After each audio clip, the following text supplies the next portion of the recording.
What up? This is Big IV Before for the Real Only channel. And this is as cold as ice.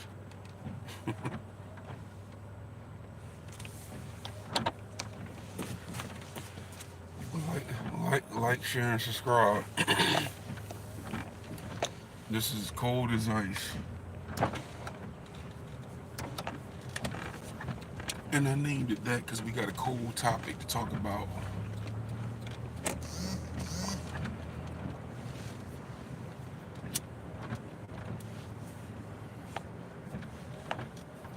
Yeah, we got a cold. First of all, yeah, we talk about the temperature too. Hit that like button. It's cold as ice out here right now, but we talk about the temperature too. Hit that like button. You know what I'm saying? And also, uh, we got a cold topic to talk about today. When they see you,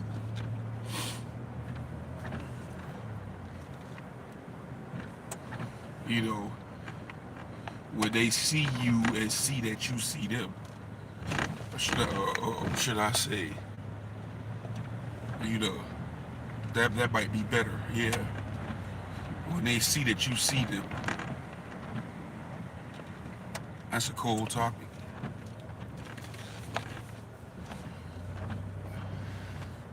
I remember lightly telling y'all about my first encounter with a narcissist. You know, and how that all played out. It's a whole big long story that I told y'all a while ago I was going to tell y'all about.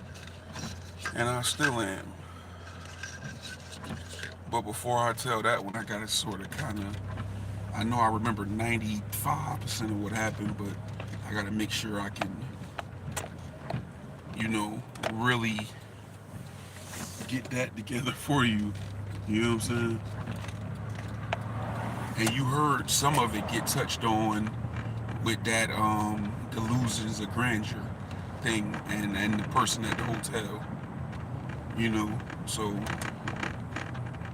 this ain't talking about that person, but this ain't talking about dude who y'all think about, but I'm just referencing the video where I brought up the person when you see people. When I brought up the person at the hotel, that was actually true. And that's what I told y'all before, my first encounter with an actual narcissist.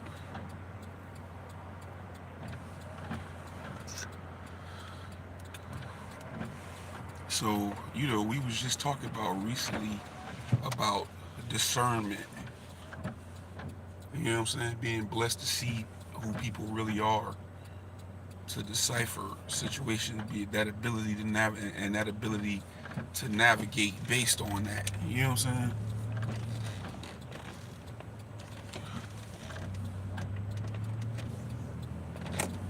You know? So, man, some people got that, and some people can see people a mile away. You know what I'm saying? I'm one of them people. But also, like I said, I be given that benefit of the doubt. But typically, when I walk in the room, I know what I'm dealing with, and I'm on alert after a few minutes of observation and being quiet. That's why people be like, "Why are you so quiet?" Because I'm feeling everybody in the room out. I'm watching what you think I ain't watching. I'm paying attention to what you think I ain't paying attention to. I'm hearing what you think I ain't hearing. So don't ever think you around me being sneaky and you low. We on a coffee run right now, as you know. You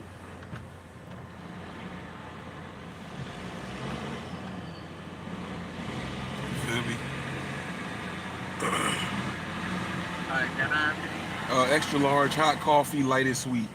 one extra large hot light and sweet? Anything else? That's it.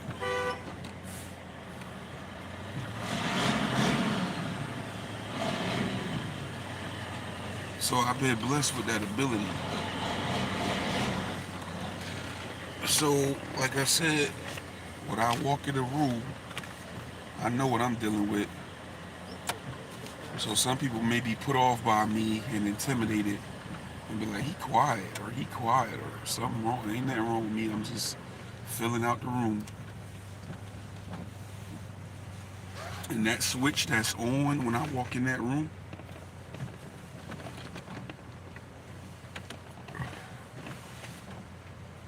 is really never off. It really ain't.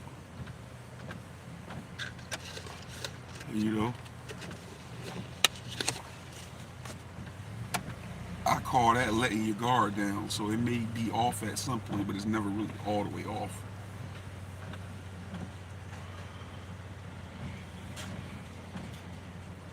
Good morning. Good morning.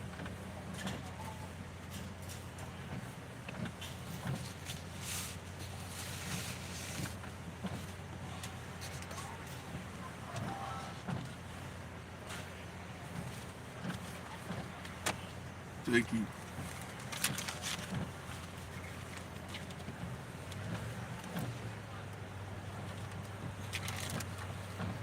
So yeah, a lot of times in my life, what I ended up, or hit the like button, when I ended up around the wrong people, it was because of other people. I can't think of too many times in my life where it was my fault. You know what I'm saying? But it didn't matter because I know how I'm gonna move and I know what my relationship is gonna be with those people, which pretty much ain't gonna be one. So I could walk in the room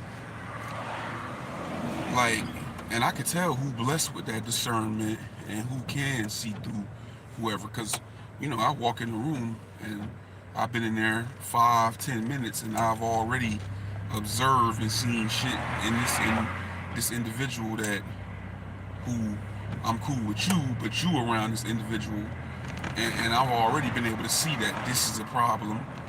And I'm like, okay, so you fuck with this person, and you clearly don't see it. Either you're naive and you a lame duck in the situation,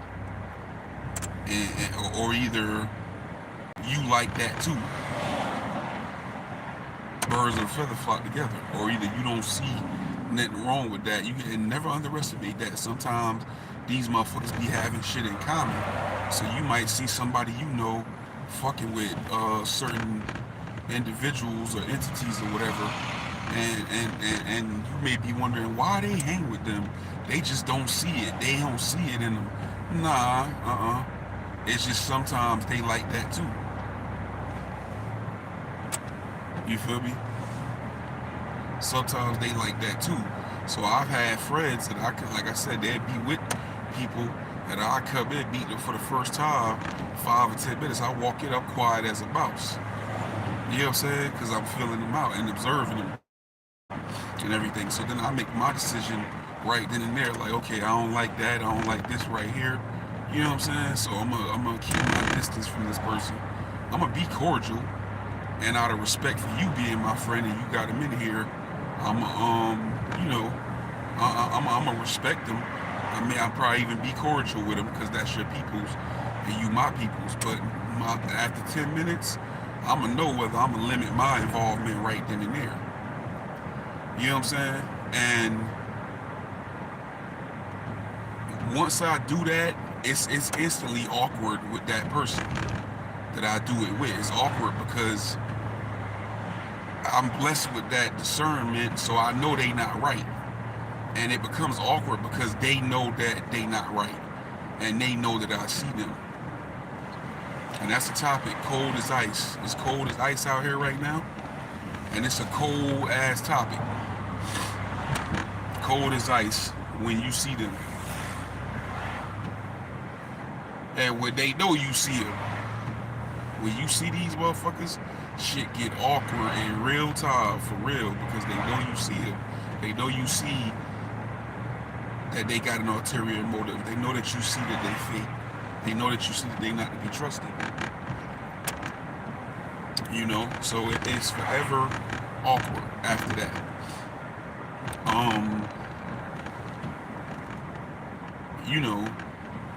When you see people and they know you see them, what happens is, salute Napoleon. When you see people and they know you see them, what happens is they you know, it gets awkward and they begin to beef with you because they feel exposed already. You might not even said nothing to them, like, man, I know you funny, you ain't said nothing to these people, but they know that you see them. You know what I'm saying? They know by your decision to not interact with them as other people are interacting with them. They know by your decision to do that, that you, whatever it is they're hiding, that you can see it. They know. So they know that they magic hasn't worked on you and can't work on you.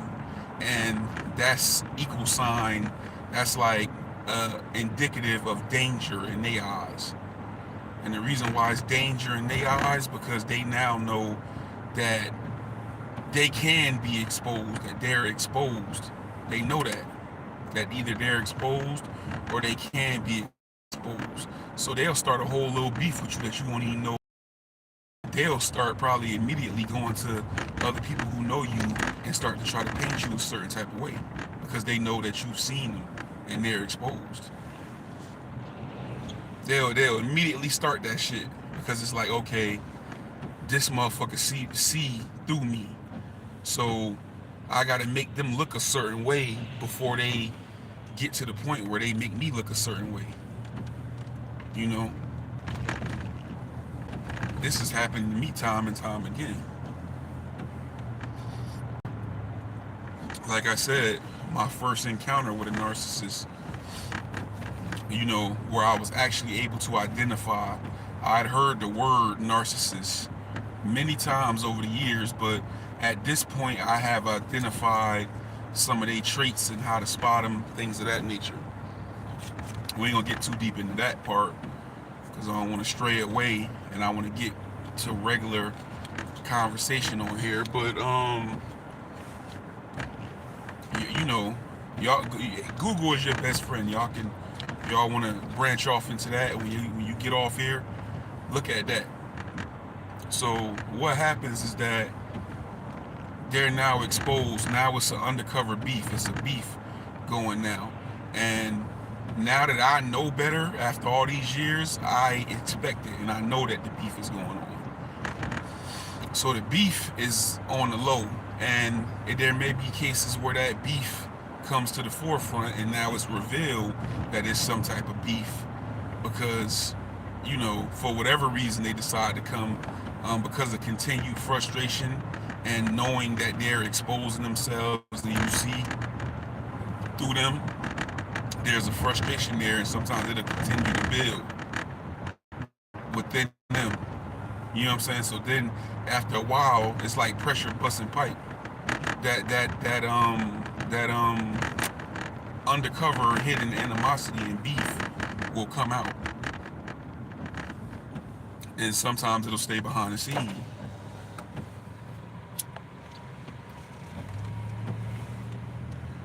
So watch out, you know what I'm saying? When they see that you see them. Rated game 707, salute. You know, on the way to work in this damn cold. Cold as ice out here. Such is the topic, cold as ice. When they see, we see them. Right.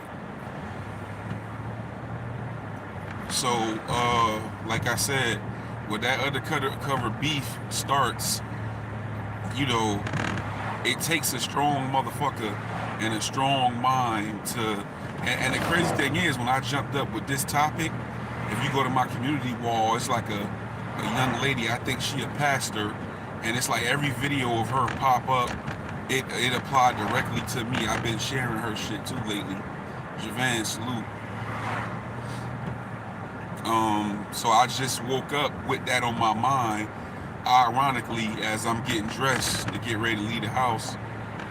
You know, I'm just surfing through YouTube, you know, too, at the same time, listening to music, and that video pops up. You know, so when these motherfuckers see you, and they know you see right through them, expect anything. It's going to take a strong mind to overlook and to dodge and not let what's about to happen to you get the best of you. Because a motherfucker with ill intentions, you know, a motherfucker with an agenda, a motherfucker who ain't real, a motherfucker who is a snake, they don't like being around somebody that see through them. So it becomes a game of, let me put on them what I am. Let me label them what I am before they label me because they see me. You know what I'm saying? So like in the case of that hotel, you know, motherfucker went, and then I'm the type of person on the job, I don't play politics, I don't kiss no ass. I literally just show up and do what I'm supposed to do. So many times on the job, I haven't been well liked because I don't play politics, I don't choose sides, because you know, a lot of times at a job it be two sides or several groups, everybody got their cliques. So where I come in, I don't play no clique shit, I just be me. You know what I'm saying? And do my thing. Yeah, right, projection. You know what I'm saying? So I'm usually not well liked on the job because I'm not playing politics. So this person um was a fraud. Yeah, we just going to that. What better time to get into that now? So this was a female, right? And when I first met her, I didn't like her at all. I didn't like her, and she tried to kind of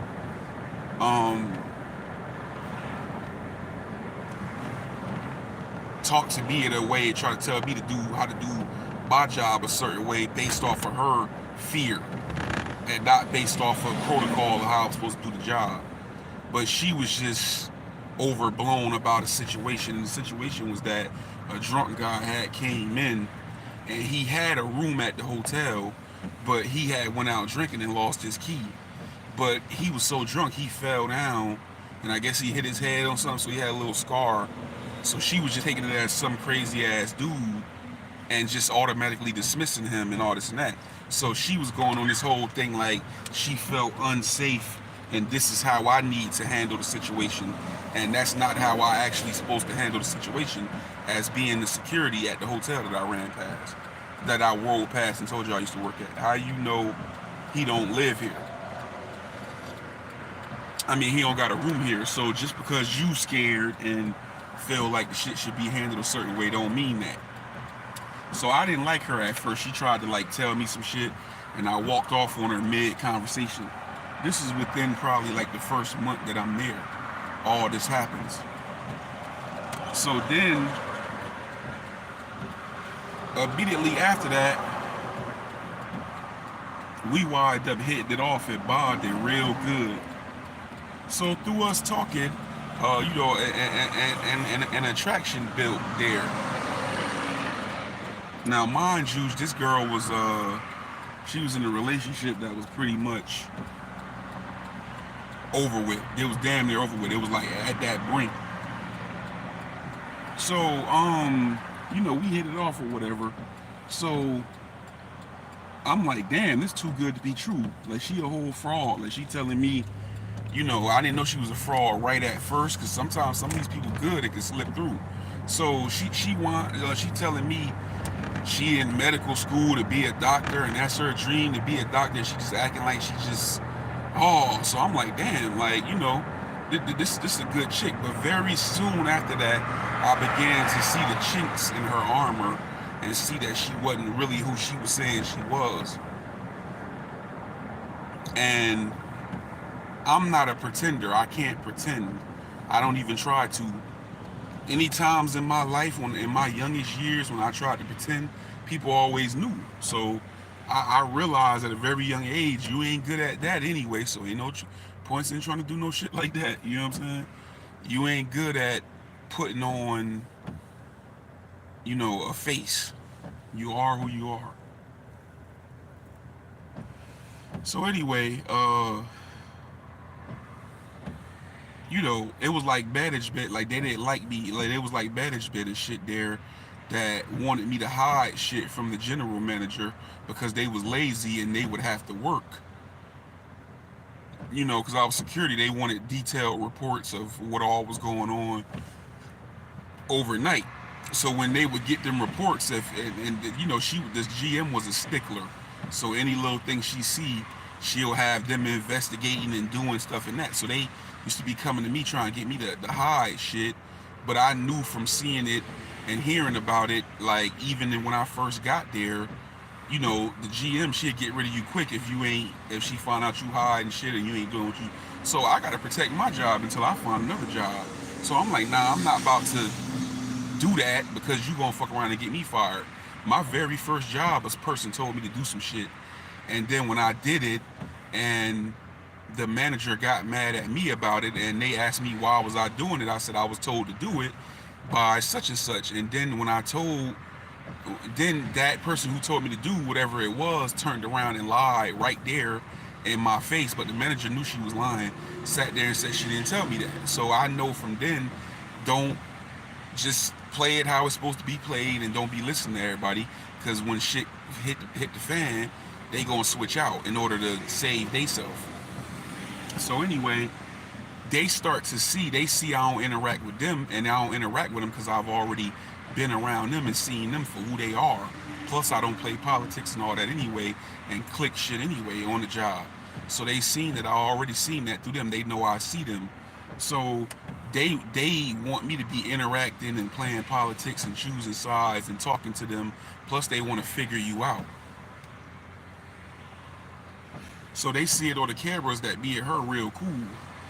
You know, it was starting to go somewhere. It was conversations. You know, my job was to be in the lobby all night, and then it was conversations on the phone and us talking and everything like that. So we were actually kind of talking. You know what I'm saying? So they seeing this on the camera. So they start going to her like, how are you talking to him? How do you get him to talk?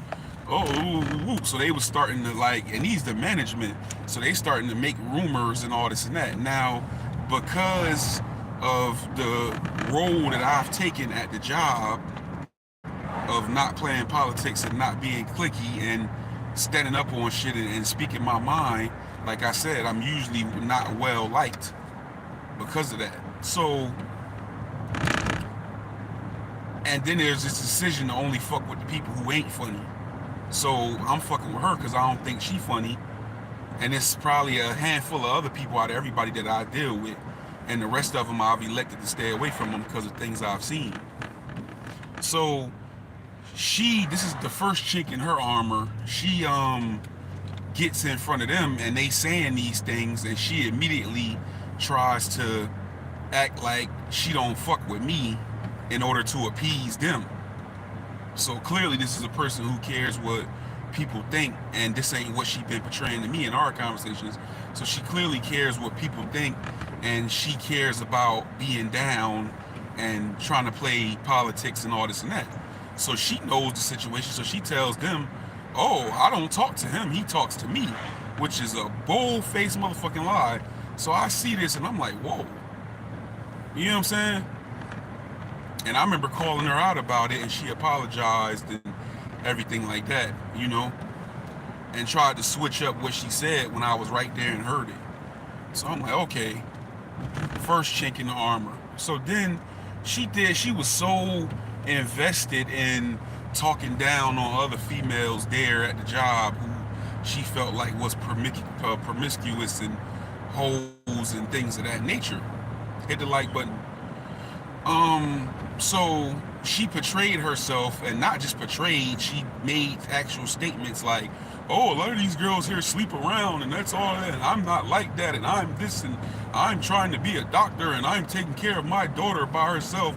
And she portrayed herself a certain type of way, like she this single, hard-working mother with a child, you know, that's trying to going to medical school and all this and that, and trying to be a doctor. And all, like she portrayed herself like this in this certain type of way, you know. And I began to find out that, and it was one thing after another. I don't know what it is when these motherfuckers get revealed, it's like the floodgates open. Like once they show that first chink in their armor, shit just bow, bow, bow, bow. It's one behind the other after that. It's like one revelation after the other. So the floodgates open with that. So then, next thing I know, man, this story's so long, but I'm gonna cut to the chase. Sneaking up to rooms with random old men who I guess on business trips and shit like that, and coming trying to holler at, cause I read a thing one time said girls to never date. Said don't date bartenders, don't date strippers, don't date women who work front desk, especially overnight at hotel. It was like the top 5 women to never date. So she's sneaking up to rooms. She messing with her boss. I found out. It was a dude I know that came there one night. She snuck up to his room. So all the shit she was basically calling the pot calling the kettle black. You know what I'm saying? So once she was doing all this shit, but she was talking about all these other girls at the job. So I'm seeing it. So all the attraction I felt for her, went out the window. So I'm not good at it. So like I said, so she knows that I'm seeing this. So she starts telling me little shit like, oh, you don't look at me the same, and this and this and that. Now, mind you, it's another girl working up there, a little tall, bony Dominican girl. And I got a real personal conversation style, and I don't know what it is. That's why I was telling dude, you heard me argue with them. I said, this ain't never been my life, how y'all trying to paint me. I don't know what other big niggas be going through, but I know when I interact with women, they like me. So the girl liked my conversation. I ain't never tried to talk to this skinny motherfucker, but she just liked my conversation, so she attracted to me. And it's a real personal type of style of conversation, so I guess it built the same shit with that it built for the other one with her. So she jealous because she know that she hearing the rumors too that the management is spreading, and come to find out she bisexual. So she like the girl that I'm talking to, and she like me. So she jealous at the same time.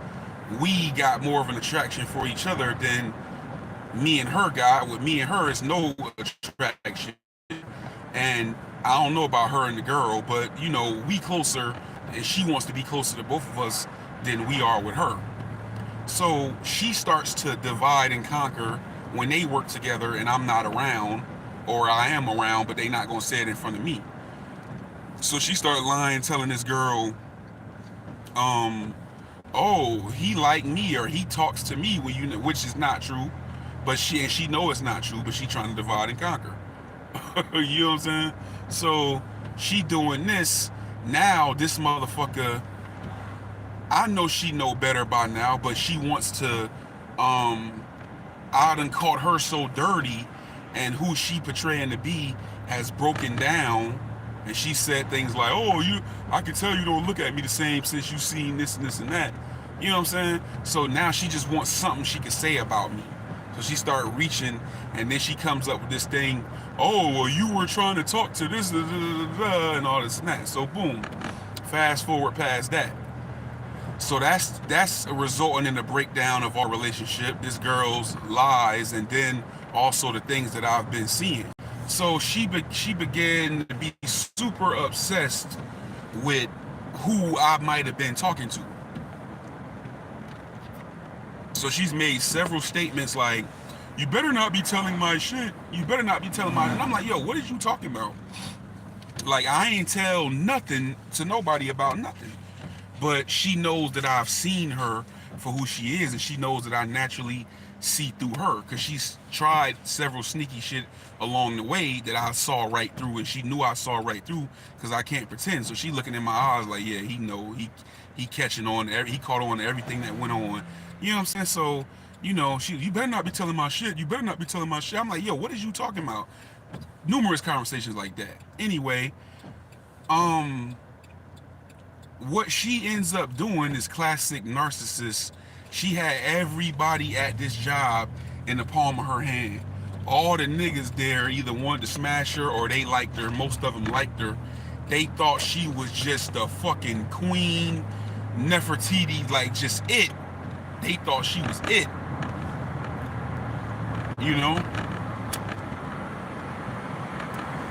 And a lot of the niggas jealous of me because I'm the one that, you know, they know she like. You know what I'm saying? So that's going on. So then little did I know, she goes on this whole, I found out later, she goes on this campaign which she fucked up, and this is what made me start. Y'all see I keep receipts. This is what made me start keeping receipts. You know what I'm saying? So she goes on this campaign on me and starts to tell people around the job that, and I don't know she's doing this at first. She telling people around the job that, oh, I don't like her. I mean, that she don't like me. I like her. I won't leave her alone. I'm stalking her. I stand in the lobby all night for her, which we know is bullshit to security because we have meetings and they say stay in the lobby to enforce a presence. So when people come in, if it's sketchy individual, this right in the downtown of the town, it's a lot of drunks walking around, it's crazy motherfuckers, and near it's surrounded by the hood, it's crime going on around there and everything.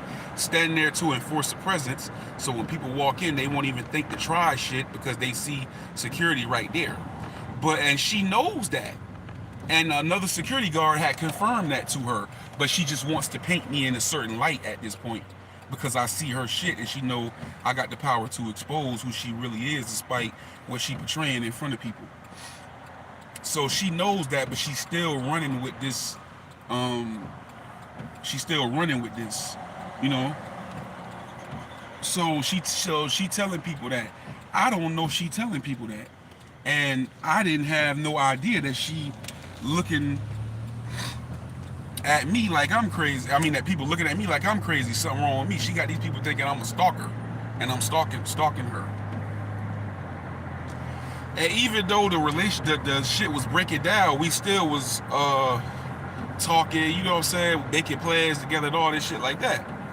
So at this point, like I said, I had already seen what I seen. So I'm like, okay, I guess a relationship type of shit is out the door because I wouldn't be able to trust this motherfucker. I done seen how she is. She lied too much. I found out by then that she wasn't in medical school. She was lying about that. You know what I'm saying? So she had this reputation to protect. So anyway, she doing that. Now, a certain point comes along where, you know, this hotel doesn't have, they got a little underground parking garage, but they got condos up above the hotel that people stay in with money, like professionals that work in the town. So the professionals that work in the town,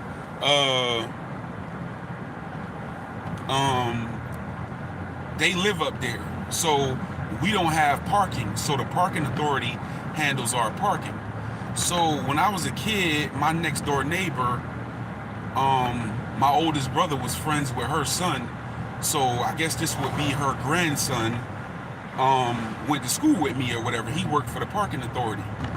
So he came through and he would be coming through there, and he had a crush on her too.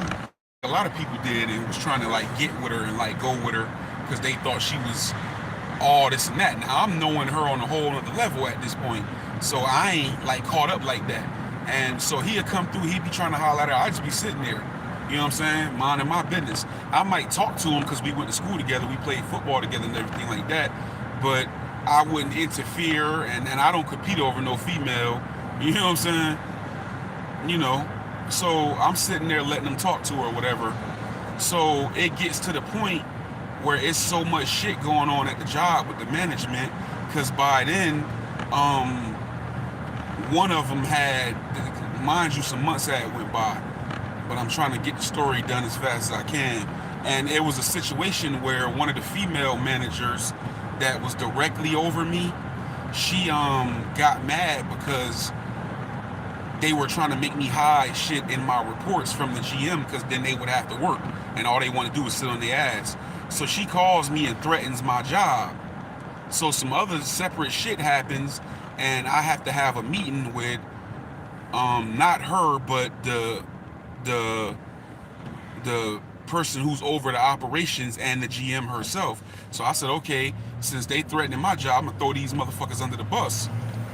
So I threw her under the bus, and she told me on the phone, she mentioned the dude that's over the operation. So he get nervous in the meeting, start stuttering and shit, and he gets thrown under the bus. He don't get fired, she get fired. You know what I'm saying? So she fired.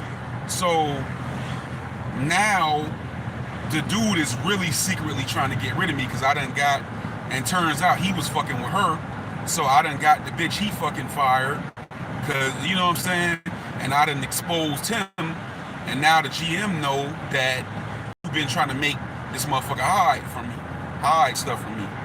What's up, Digital Dre? So, they doing anything they can, like. So now they telling me, hey, this person not this that. They just trying to make my job harder, and they going back on shit that they told me and trying to complain about it. And I'm like, yo, you told me to do this, or you told me to do that, and all this and that. So they trying to do anything they can. I don't got no write-ups. They trying to build a write-up history on me so they can fire me. Basically, that's what he's trying to do. So the dude who works for the parking authority comes in. They've just recently told me in the meeting, hey, we noticed that the parking authority guy is coming through here and he's hanging at the desk. Nobody's allowed to be hanging at the desk. You know, they park authority come for what they come for, and then they leave. We looked at the camera and we saw he was at the desk for 2 hours. So don't let him stand at the desk. If he had the desk that long, move him off of there. And then they know me and her got a good relationship, so they trying to bump us together. So now I can't lie no more. So in the midst of this, she gets promoted, but she was night audit, and they still using her every now and then, having to work at night. You know what I'm saying? And filling them slots while they looking for somebody. So one night she comes to work, and I hadn't been seeing him since she had got the promotion. So I see him early that night standing around looking in the lobby. I'm like, oh fuck. Like she must have told him she working tonight or whatever. So her speaking and all this and that. So the security guard that relieved me, he only had one car. His wife would have to work early in the morning, so she would drop him off early as hell. He would just linger around at the job, this African dude. So I go, and the dude pops up, the parking authority dude. So he popped up. So I'm like, all right, you know, so I see him in there. So I immediately go on a tour. I'm like, let me go on a tour, because, you know, I really didn't want to do it, like, you know what I'm saying?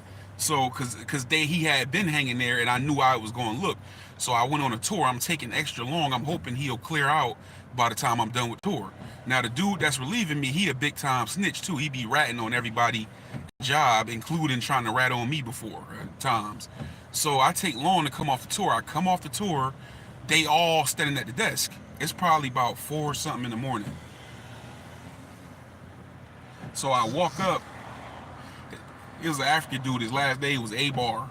So I say, Officer A-Bar, what's up? Hit about it. We didn't really get a log, but I was just trying to buy time. He's sitting down there talking to the chick. So I tapped him, that the security. He's like, hey, what's up? He shook my hand, and while he was shaking my hand, he motioned over with his eyes to the parking dude, like, get him out of here. Like, I knew what that look meant, and I knew if I didn't do it, he was gonna tell it. Now they trying to get rid of me and build a write-up on me, and they had got one on me for eating lunch at the desk. Now, lunch break, because I had to be at the desk, so we ate at the desk the whole time. So I knew, I'm like, okay, you're just trying to get rid of me because I've been here over a year, and we've always eaten our lunch at the desk, all the other security. So then you make up this rule all of a sudden out of nowhere just to start a write-up. So I'm knowing, okay, if you don't get this motherfucker out of here, this your second write-up. So I'm like, you got to protect your job. Can't be the cool guy up here and try to let motherfuckers do what they want to do. So he do that. So I'm like, shit. So I go over to him while he talking to her. I tap him. I said, hey, let me holler at you real quick. We walk off a few steps. I said, hey, bro. I said, I don't mean no harm. I said, but you can't hang up here at the desk. You know what I'm saying? I said, they don't want nobody hanging at the desk no more.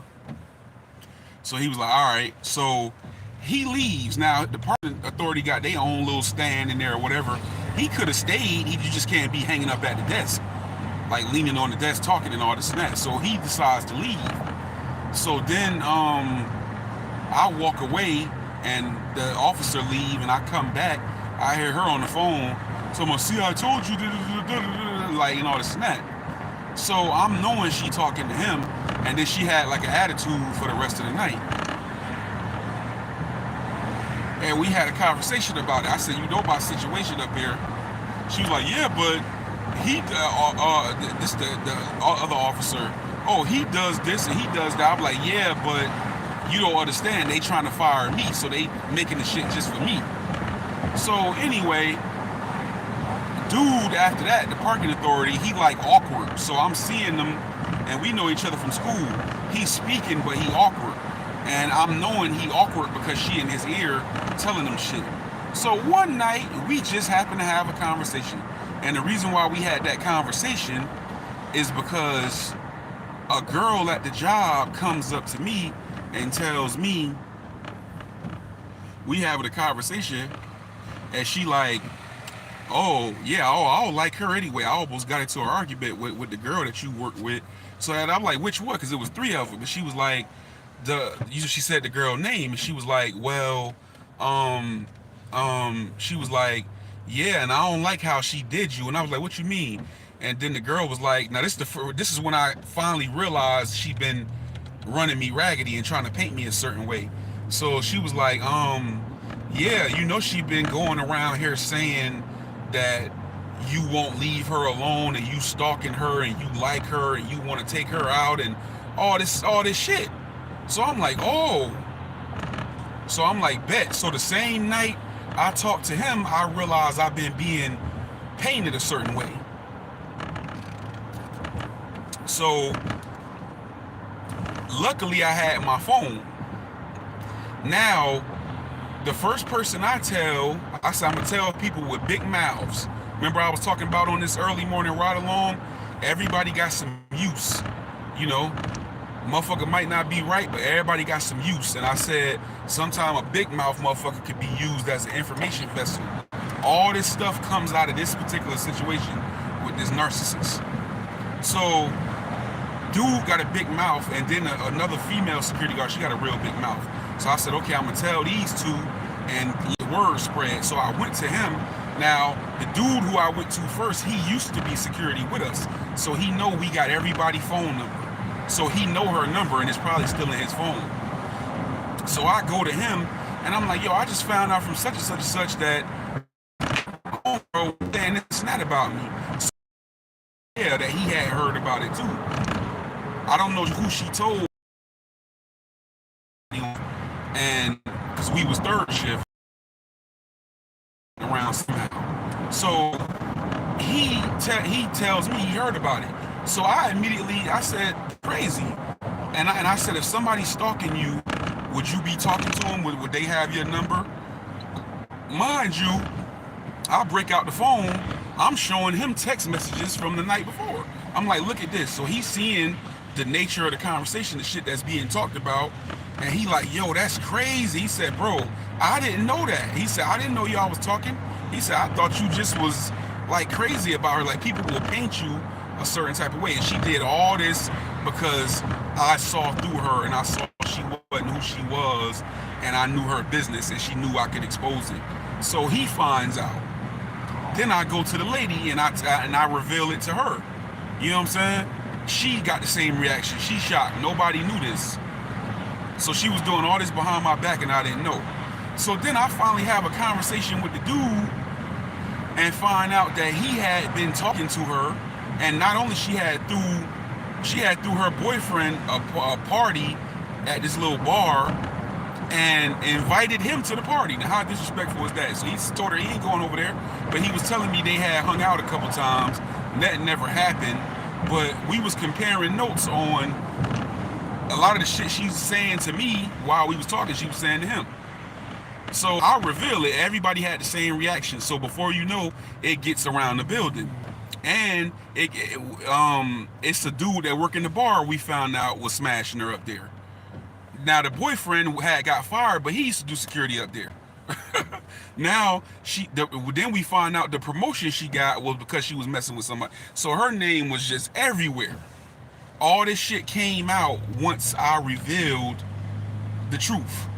And at that point, I said, the way these motherfuckers move, you got to keep receipts, because they'll start to paint you any kind of way and say any kind of thing.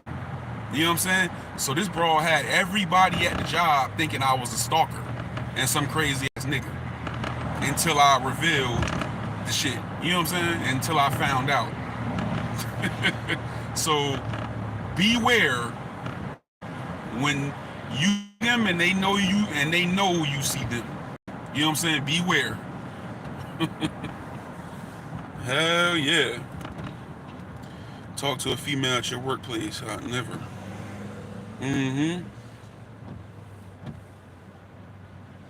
So when I was telling that, I know when I brought it up earlier, y'all probably thought I was talking about Mob, but when I was telling that story, Delusions of Grandeur, and I started off talking about the girl at the hotel, that's a true story, and that's my first encounter with a narcissist and how a narcissist will do you once they cover get blown.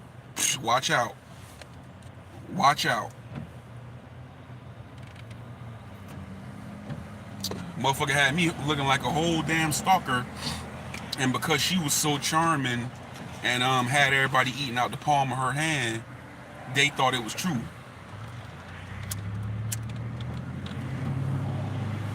And a lot of times, narcissists be charming ass people that have everybody caught up and eat out the palm of their head. You know what I'm saying? So they anything they say go. Everybody will believe them. You know.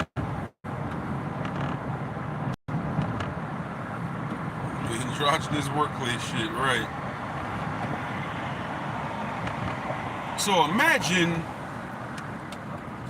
the further like details of this shit. Like these motherfuckers live in the town, so they can go and be in the town. Like, man, you know, he at the job stalking this chick, or he all because of motherfucking lying on you. That's why I say you got to keep receipts on these motherfuckers. These motherfuckers be doing anything, bro.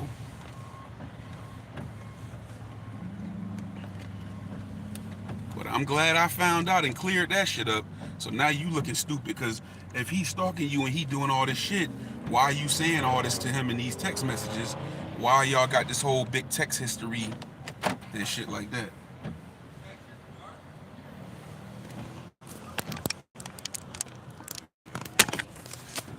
Who is here? Scott, man.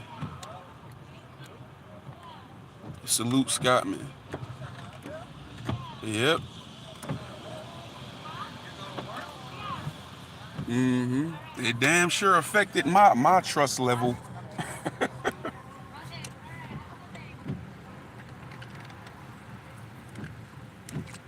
So she tried to expose me, but she was lying. I was telling the truth. So, and then it made further truth came out, and then she, like, right as everything hit the fan, she quit like 2 weeks later because she knew her whole cover was blown. And narcissists, that's what they do. Once they figured out, they run. So she had a history of running from old past friendships, past relationships, and she ran from that job once her name started circulating of how she got that promotion. The fact, the boss she was messing with before she got the promotion, that was telling her he was going to get her a promotion, but he was really just lying to her to be smashing her. So he wasn't giving her the promotion, so she somehow connected with one of the higher up dudes, and she messed with him, and that's how she got up there. You know what I'm saying? So now her name's just everywhere, all over the job for all kind of shit, all because she tried to lie. You know what I'm saying? She got up out of that motherfucker. Last time I seen her, I said, because I wouldn't see her as much because she was working first shift. So I said, let me test her to see. And when I went and spoke to her, she had an attitude like a motherfucker. She didn't even hardly say nothing. She just had a certain look. I'm like, yeah, I got your ass. I got your ass. Like, everybody, your cover blown now. Ain't no pretending up here. Yep, and if you hadn't have done it, you know what I'm saying? You hadn't have done it, you would have never got revealed, because I wouldn't have known. I wouldn't have known until that girl told me. So not only did it was revealed that you was talking to me, it was revealed that you was talking to the other dude. It was revealed that you was messing with the dude at the bar. You know what I'm saying? It was revealed that you was messing with your boss before you got the promotion, and it was revealed that you slept with a higher up to get the promotion. On top of the old men you was sneaking upstairs with, and the random dude you was sneaking upstairs with, probably tricking or who knows what else. So your whole shit just came out trying to be dirty. When you see you don't never win when you dirty.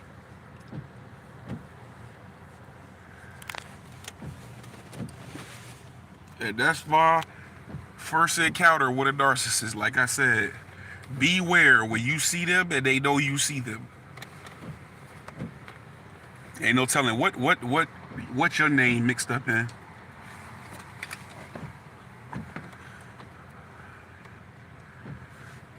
I'll be right back. Let me run to this store.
Damn, man.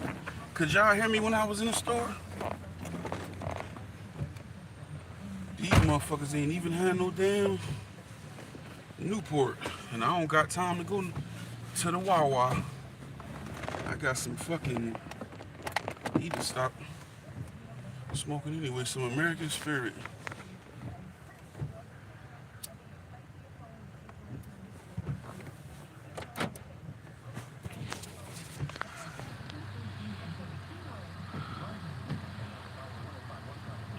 Alright. Hit the like button, man. Subscribe to the channel. Thanks for tapping in. Yeah, but I got her motherfucking ass, bro.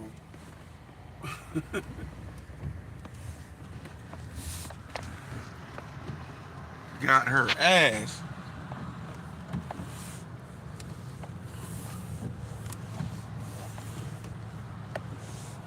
Throw that fucking garbage out. I got her fucking ass, man.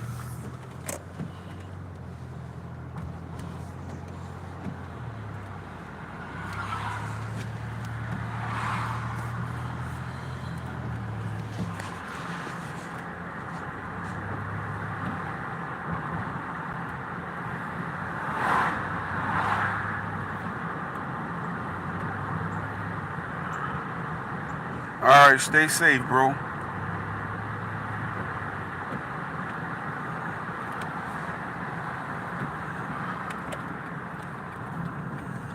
Get my ass in here.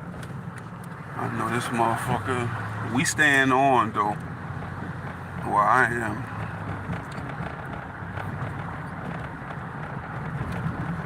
Yo, I was driving slow as fuck. Like I could have sworn I had more time than this.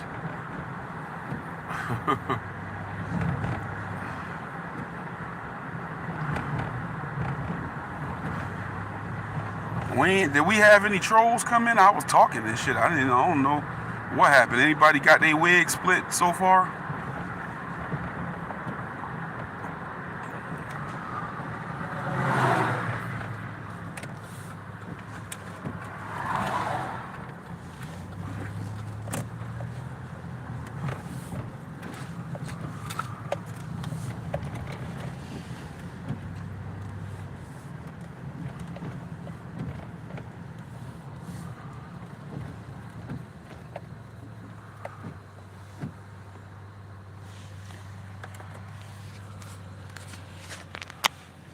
Oh, okay.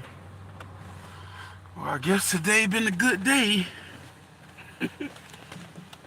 Cause these motherfuckers been coming in here.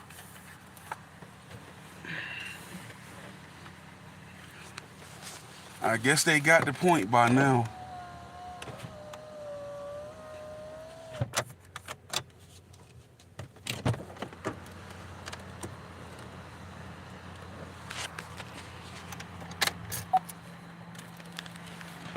I got so many fucking drinks in.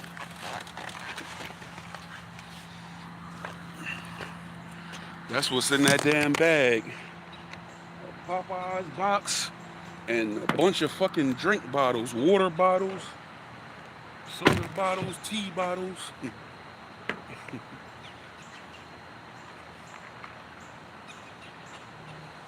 Grab my shit. Oh, damn, man. Fuck. Damn.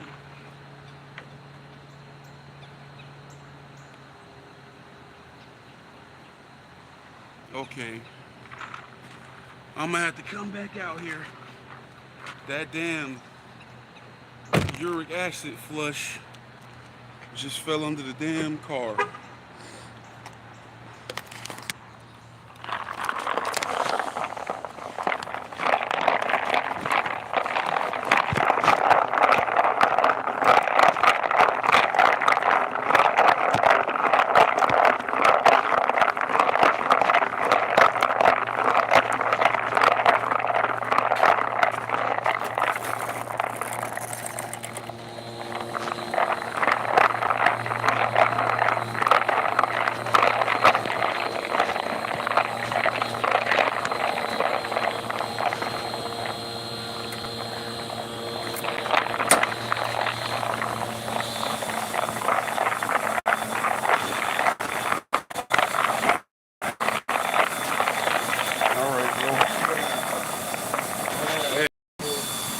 Switch on Friday. Okay. You still want to go? Yeah, man. I appreciate it, man. So yeah, I came and turned it back on and then everything. There was only the alarm for the 30 flex, and then I joined it, just like you showed me. I joined it and to the bottom row down there. Everything is back kicking up and everything. No alarm system. Okay, yeah. All right, later, bro. All right.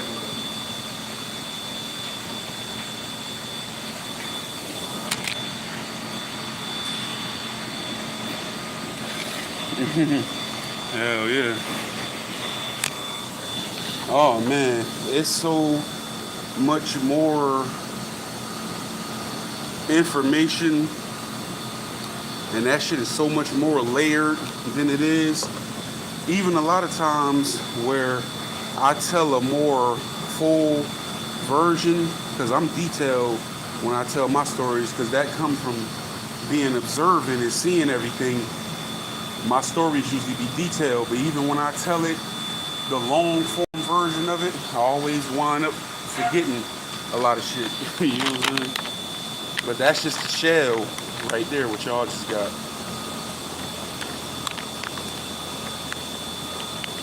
Vlad the Impala.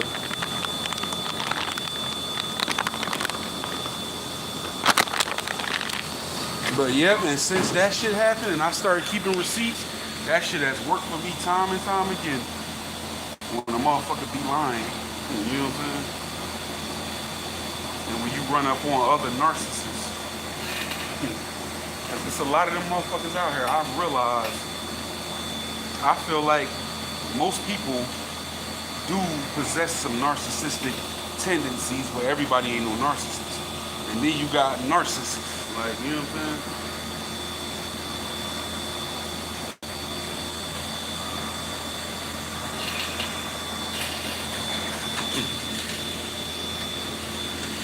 I don't even see who you talking about. Vlad, dude.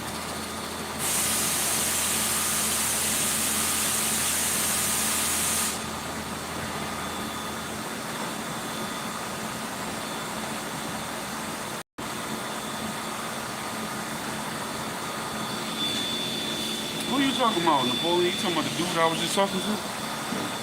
That's the dude, he African. He third shift up here.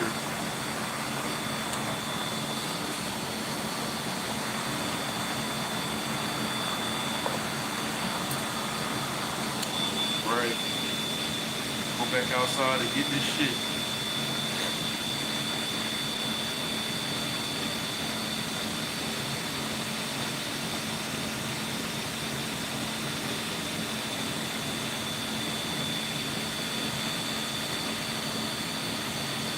Yeah, she was telling that dude, she telling that parking authority nigga all kind of lies.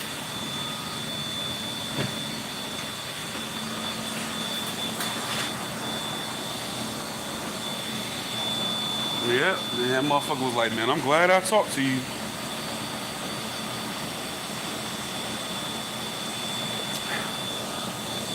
And you can't get out of it, you can't get out of it even if you wanted to. Because even the parking authority people had our numbers. The security had, everybody had each other's numbers because the front desk would have to communicate shit to the security. Hey, we need you to come here, this going on, or this delivery is here, or this and that is here. You know what I'm saying? So everybody who I revealed it to was all big mouth ass people who I knew was gonna spread it. I was strategic in that. So I didn't fuck with them, but I said I'm gonna use them to spread the shit, you know what I'm saying? And they had your number. So not only is they reading these texts and like, oh, and they looking at the number, like, yep, that's her. You know what I'm saying? You can't even duck it. You told a bold-faced lie.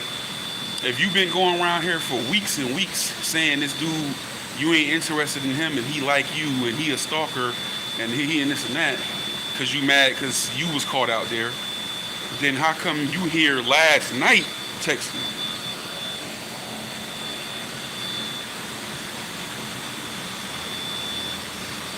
And not only that, why are you saying this, and that, and this and that in these texts? Got to watch these motherfuckers, man. It's hot in here.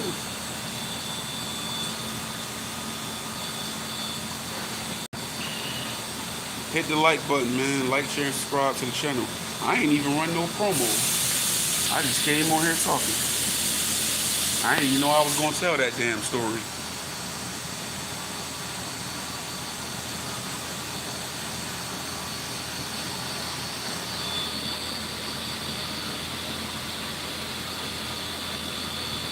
Yep, but it ain't just that. Like, people in general need to stop being so gullible and stop believing everything they hear.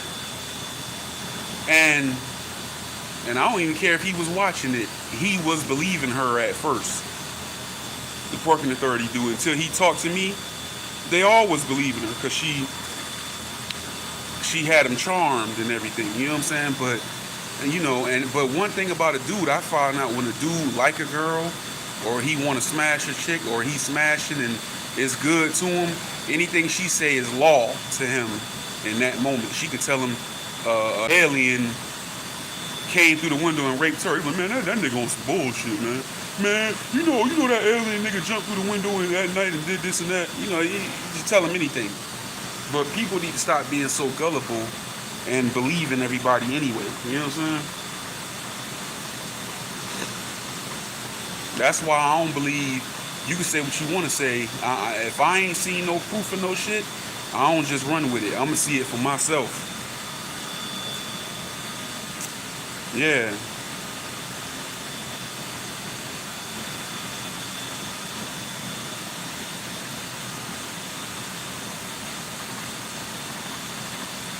And I'm like, some of you motherfuckers had been interacting with me for a while, so you should have seen enough in my character and my personality to know I wouldn't even do no shit like that anyway. You know what I'm saying? But like I said, when people is charming and they got everybody eating out the palm of their hand, they can tell anything and people just believe it. You know what I'm saying? But they all was left looking stupid that night.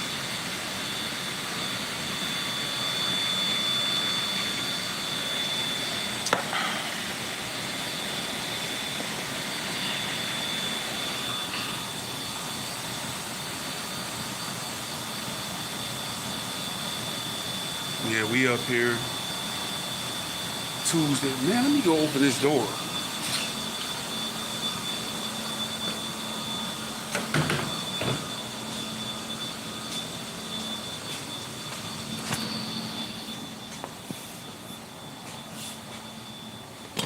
Cause it's cool in here. Open this bitch up, let some of that air leak out.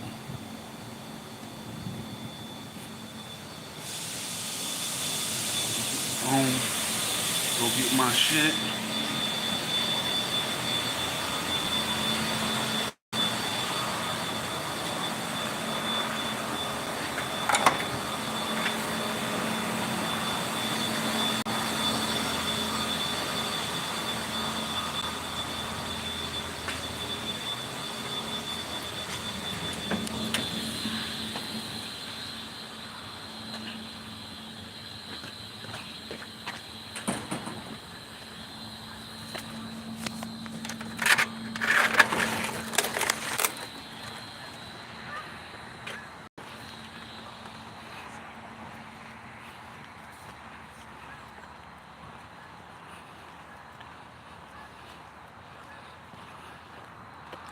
I would have got on the ground if it wasn't wet out here.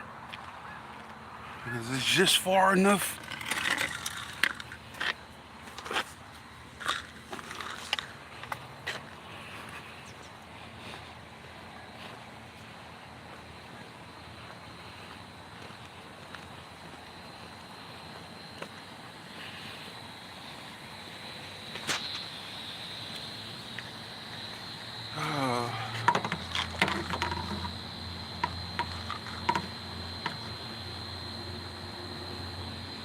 Man, I don't feel like.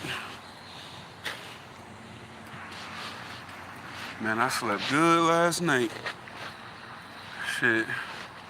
Cause I damn sure couldn't sleep Sunday night.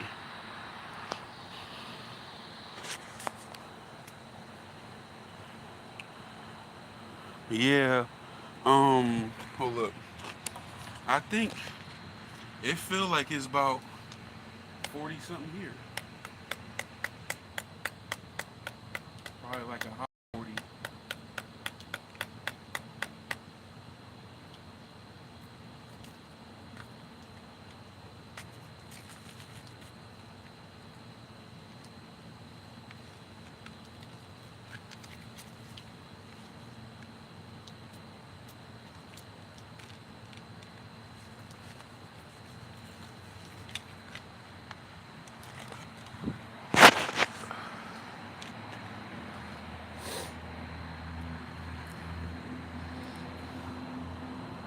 Yeah, I like this weather though.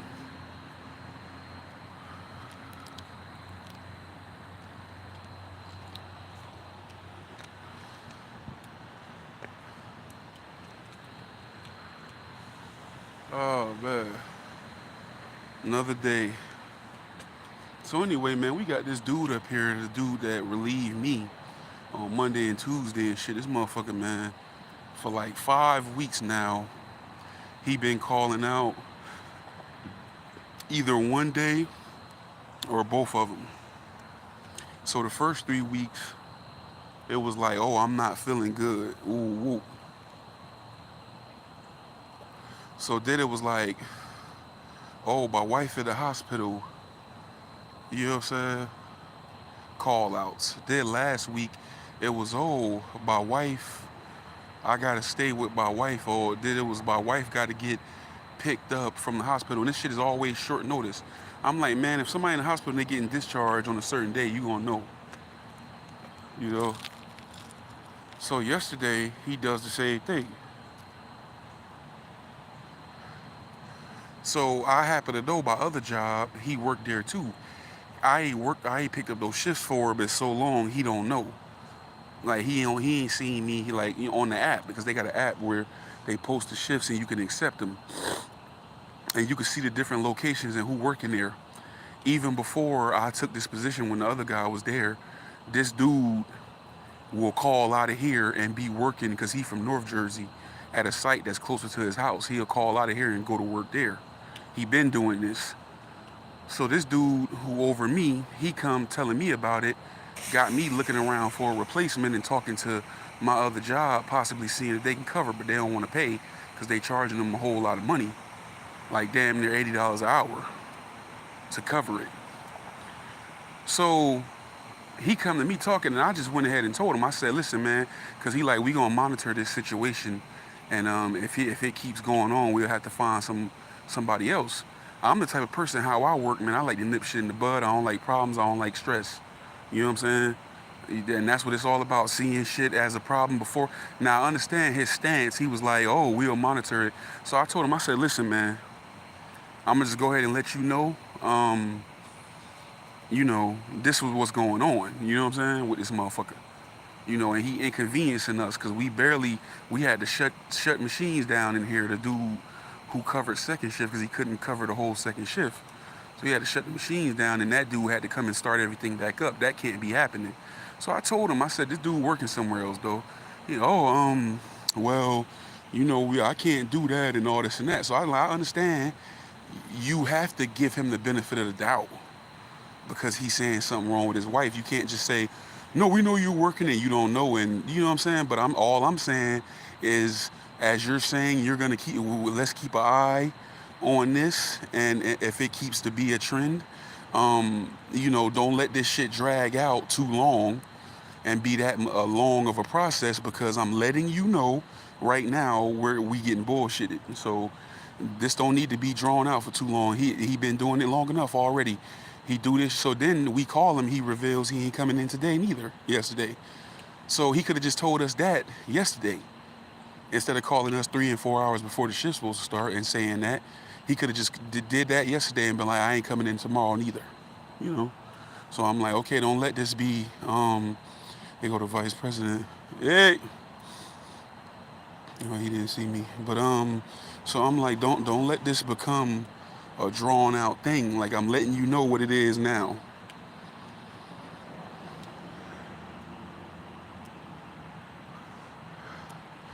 Yeah, but due to hospital, I ain't never heard of no hospital discharging short notice. You know what I'm saying? Like, if she was getting out of the hospital, And one time he did some shit like that, and the old boss told him to bring in, and he was doing it just to fuck with him, told him to bring a doctor's note. And when he showed back up, he told me he couldn't get it. So he lying.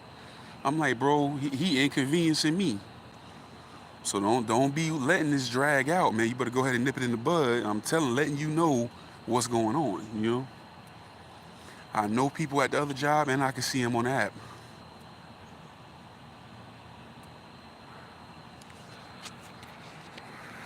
Nip this shit in the bud now.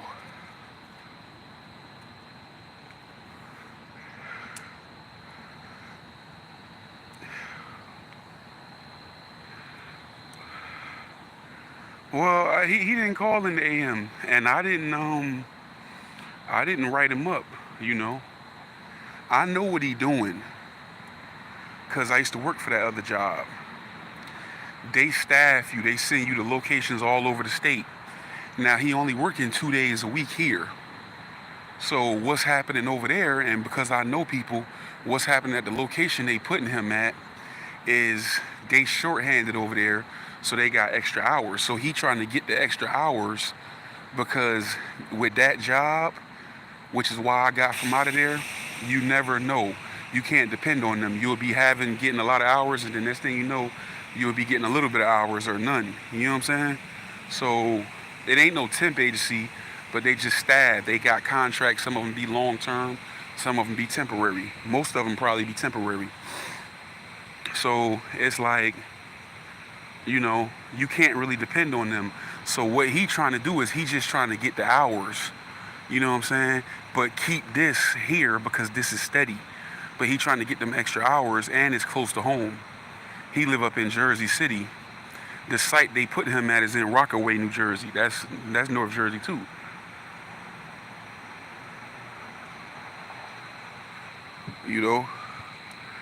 So I'm like, don't be inconvenienced to me, because we ain't got time to be shutting down equipment.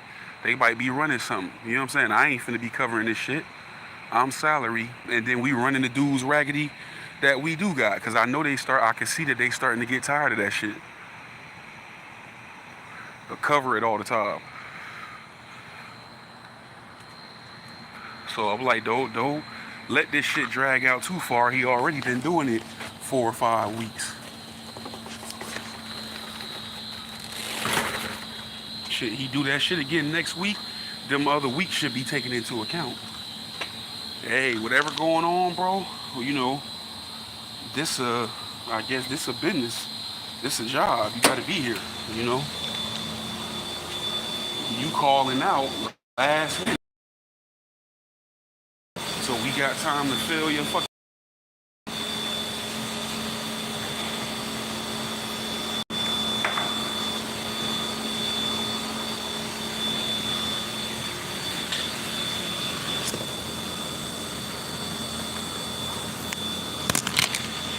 Hit that like button.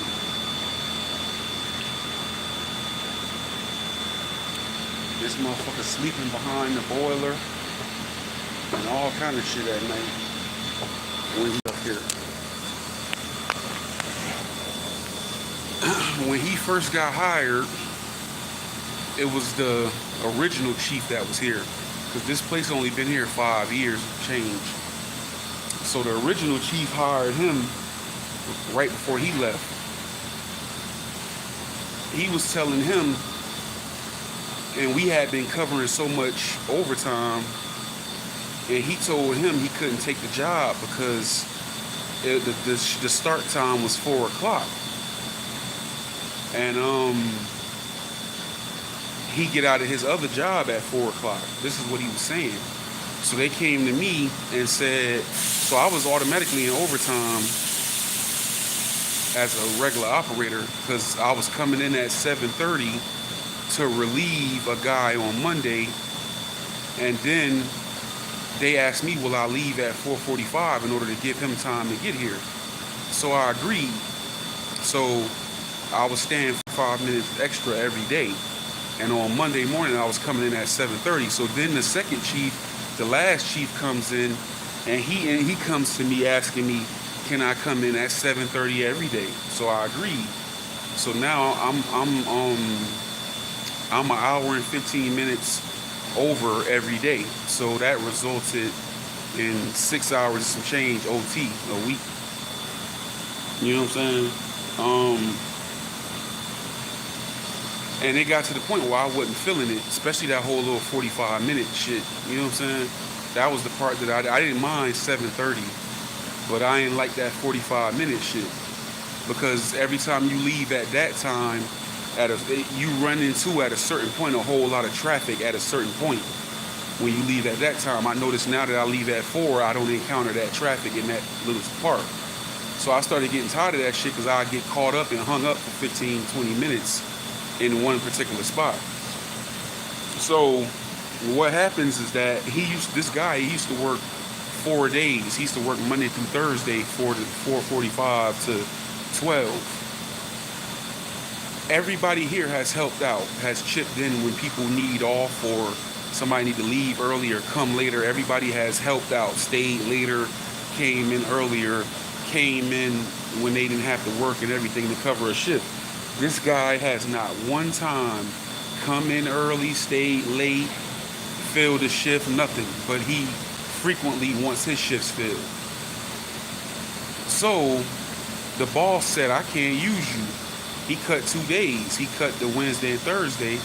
And one of the per diem guys that we had that wanted some extra hours, he like semi-retired. We just stuck him in there on Wednesdays and Thursdays. So he worked Wednesday and Thursday every week, second shift. So, and the dude, he had a problem with that. He all in the group text him, why you cut my hours? Why you cut my hours? Dude ain't even responding to him. Like, I'm the boss. I cut him because I want to cut him. But he told him personally, like, I can't use you.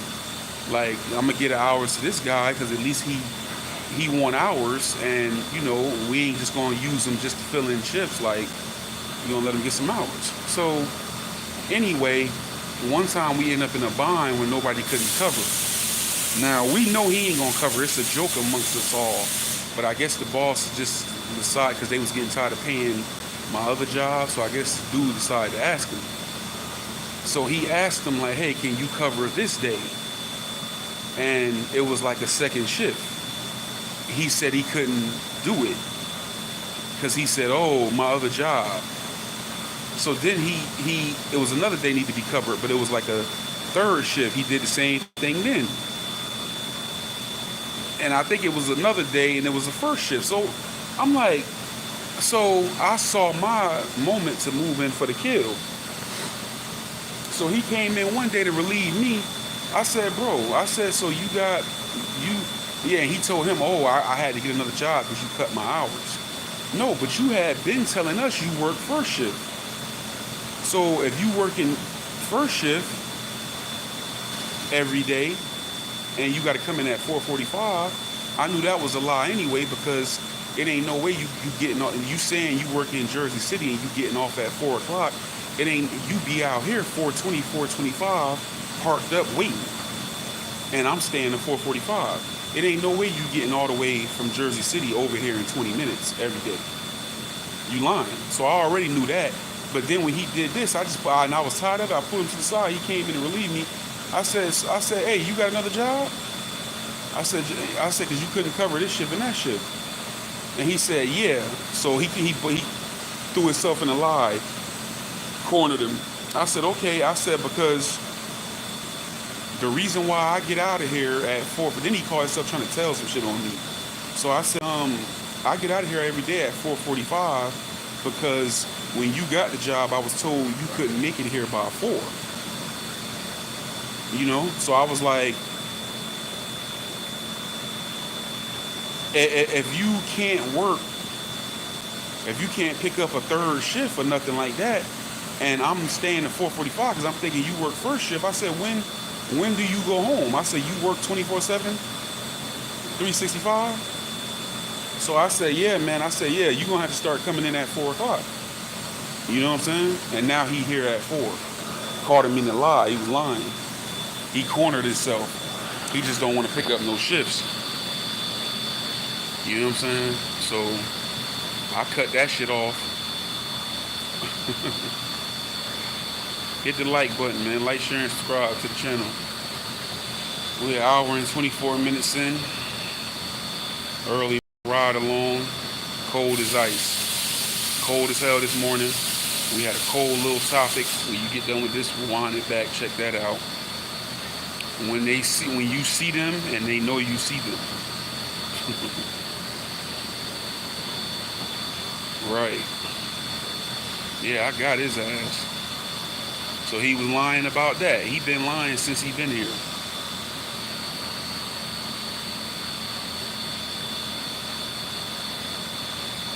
Oh, let me take one.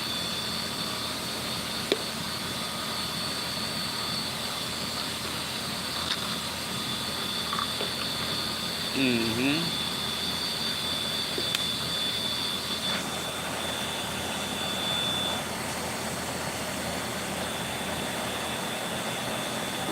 Everything. Come on, man.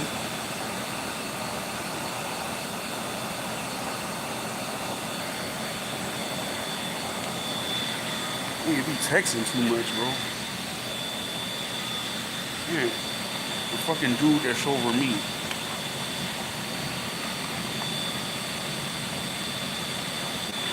I'm like, you too involved, bro. You don't even know shit about nothing in here. Man.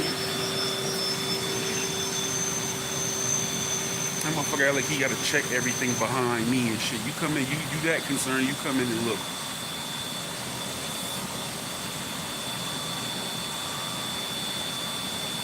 You don't want to know what you're doing. Not me.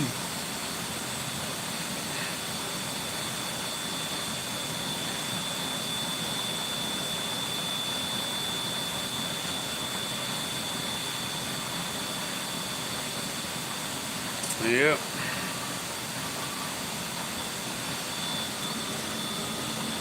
Hell yeah, man. Oh, I still want to sleep some more.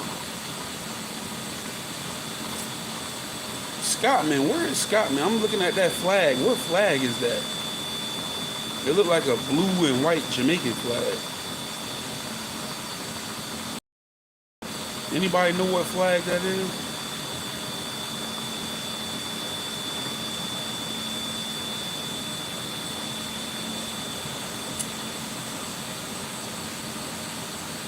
Hit the like button, man. Hit the email, ivytherealonly@gmail.com, all lowercase. Business inquiries, feedback, podcast topics, Scotland. Oh, okay. Ivy the Real Only Ivy the Real Only, all lowercase on IG and TikTok. Oh, okay. Scotland, alright. Oh, Scotland, okay.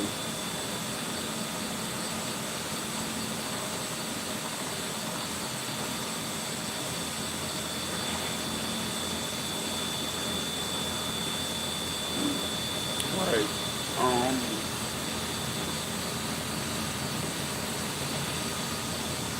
Yeah, I'm gonna keep promoting the page. The channel, it seemed to be working, you know what I'm saying? I was talking with Doggy Diamonds yesterday, going back and forth with him.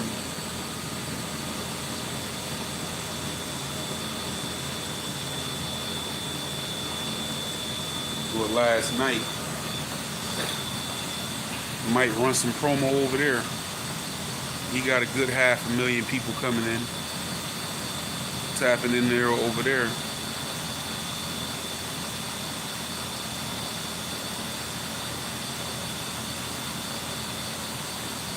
Yep, where there's people, there's promotion.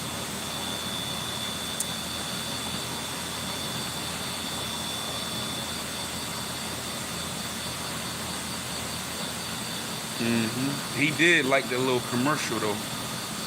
I was about to say, put me on, brother. Put me on. I know you got the. I ain't even know that, man. Doggy Diamond slick, bro. That digital soapbox media. Like, you know how Revolt got Drink Champs and all that shit like that. And you got the Joe Budden Network. He got his own shit. And you got Barstool. They put Gilly and them on. Digital Soapbox got that Gangster Chronicle shit. That's Doggy Diamond. Doggy Diamond's on the Digital Soapbox. I was about to say, put me in the Dread Man on the network, motherfucker.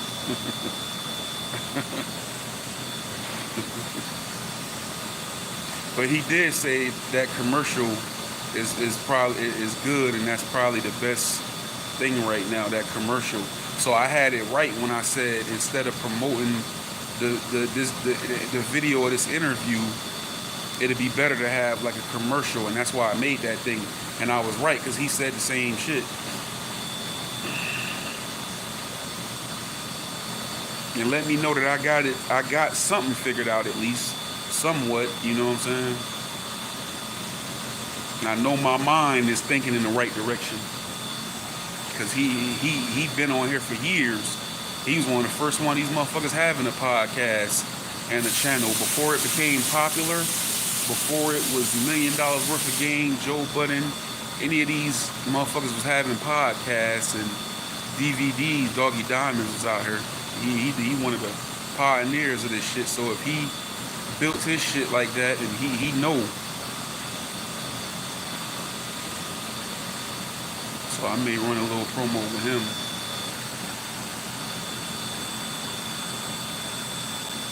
So you may see me posted or running over there.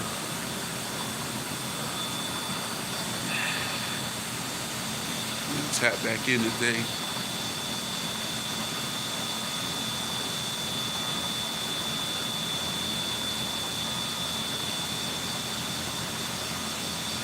Oh man.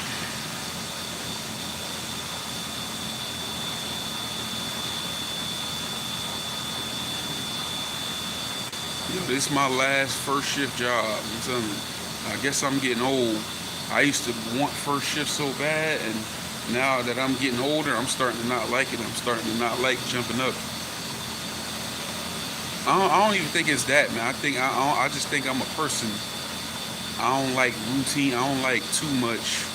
I get bored with shit easy. I don't like too much routine and regimen. You know what I'm saying?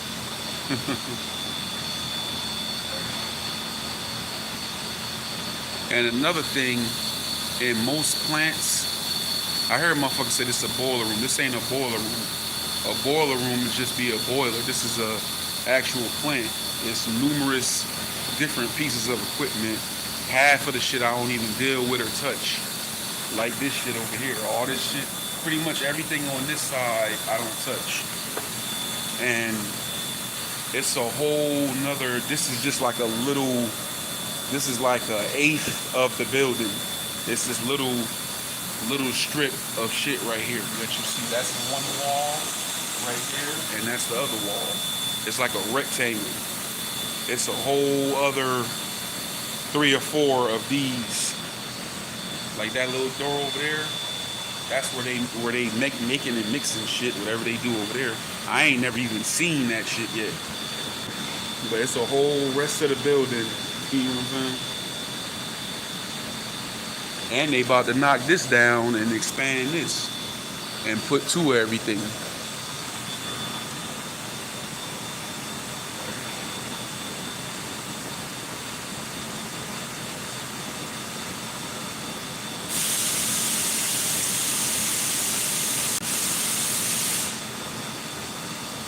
Oh, Dre, right when I started, that's what I fell asleep to. I started checking out the Thermal Hudson. I don't even know if I got a minute into one of them videos, because I remember that's the last thing I did. Then I woke up. Well, I remember typing that shit in and clicking on the video. I'm gonna check that out.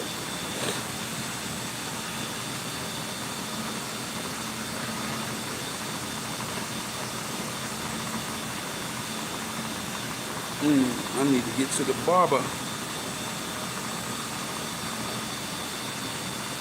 I'm about to cut all this shit off. Well, not cut it all off, but we about to definitely take this down low. That hair made me look old. Look like a fucking kid when it's cut off.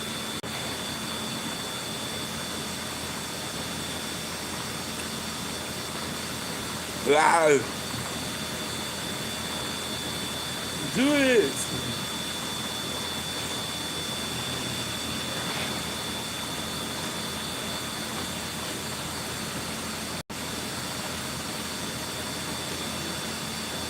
What's up, everybody? Like, share, and subscribe. Hit the subscribe button for me. Do me that favor. It's a Real Only Family, Real Only Podcast.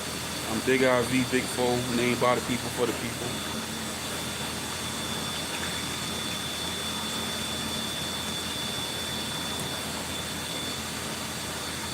You have to watch killing rats with air rifles, dogs, and ferrets.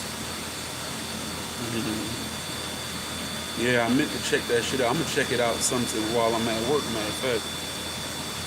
I be getting so caught up in YouTube, be distracting the fuck out of me. I'll be looking at something and I'm like, oh, look at this. YouTube is like a, what they call it when you get caught up, like a, get caught in the web or a rabbit, whatever, what they call it, something when you be watching YouTube and just one thing be taking you over, and the next thing you know, especially when you about to go to sleep, and you supposed to be going to sleep, and you fuck around and run across something, you like, oh, and then this catch you, then rabbit hole, and then next thing you know, you look up and you like, damn, 3 hours went by, I was supposed to be asleep. You know what I'm saying? That shit be happening to me in real life, bro. Regularly. It be happening to me up here.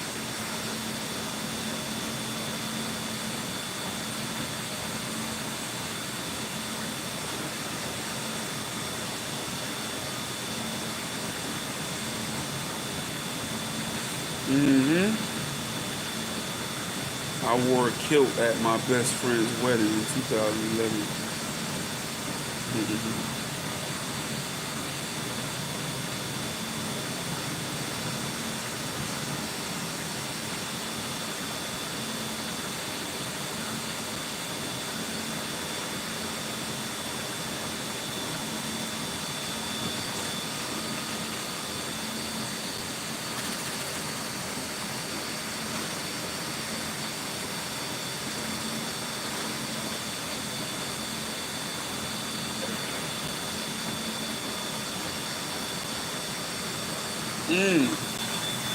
Okay, what's the date? The 7th. Oh, I'm off next Wednesday. Okay, I got to figure out when I'm going out of town and where. Tampa, Miami, or New Orleans?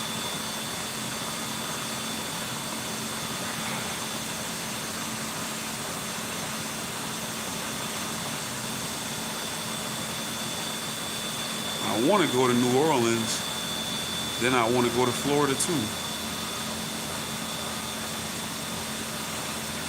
I know I got people in Orlando and Daytona keep asking me when I'm coming back, but if I do, I just stop out there. I'm gonna rent me a car. I'll just stop out there and see them, because those is 35 minutes apart, 40 minutes apart, Orlando and Daytona.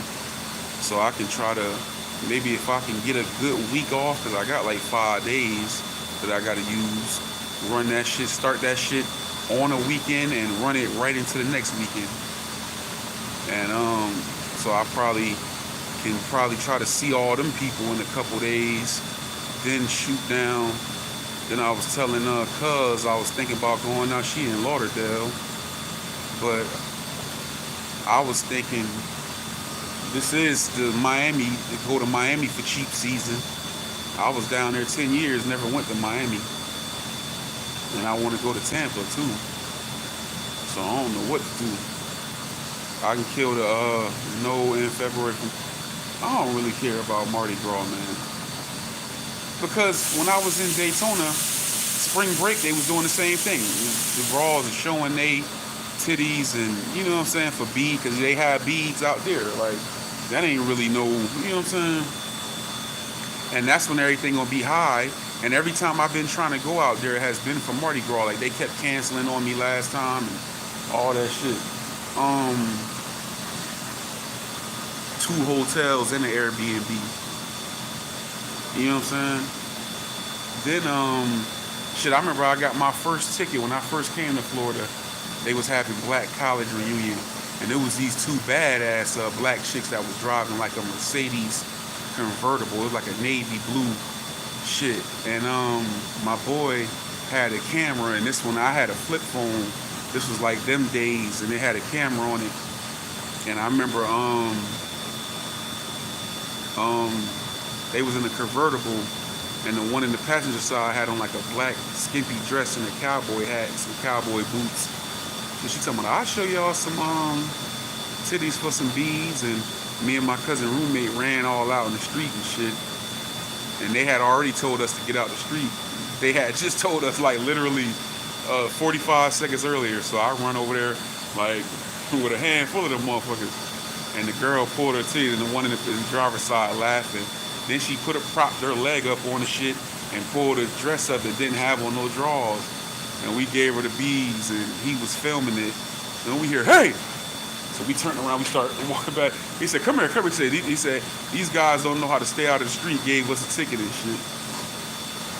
That shit was $26. $36 one of them shit.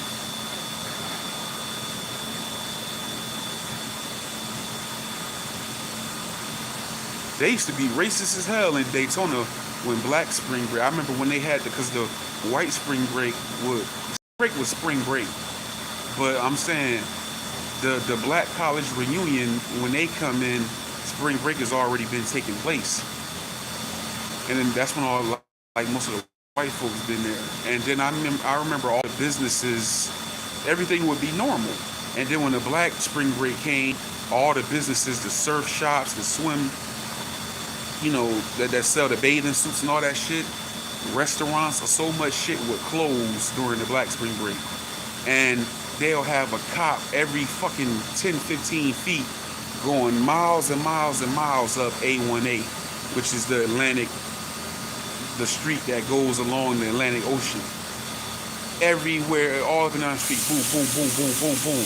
They got them walking on the sidewalk. They got them riding on the bikes, just harassing everybody. BET was spending all that money to do spring bling there. BET stopped coming. BET said, fuck that. We tired of that, because they was harassing them too. They was harassing the artists, everything. You know what I'm saying? Who I seen? I remember I seen AJ from 106 in Park. He was walking across the street with a Black and Mild in his mouth. That nigga, he looked just like he did on TV, but everybody saw him, but ain't nobody mobbed him or run up on him. He was walking across the street. Everybody was like, hey, look at AJ. And everybody was like, yeah, that's AJ. He had a Black and Mild in his mouth. I was standing like right by him, and he looked at me and nodded. I was like, what up? And he went, I saw Lazy Bone. Lazy Bone in a fucking hotel lobby. I seen him one year, drunk as hell, trying to talk to every damn girl in that motherfucker. That was funny.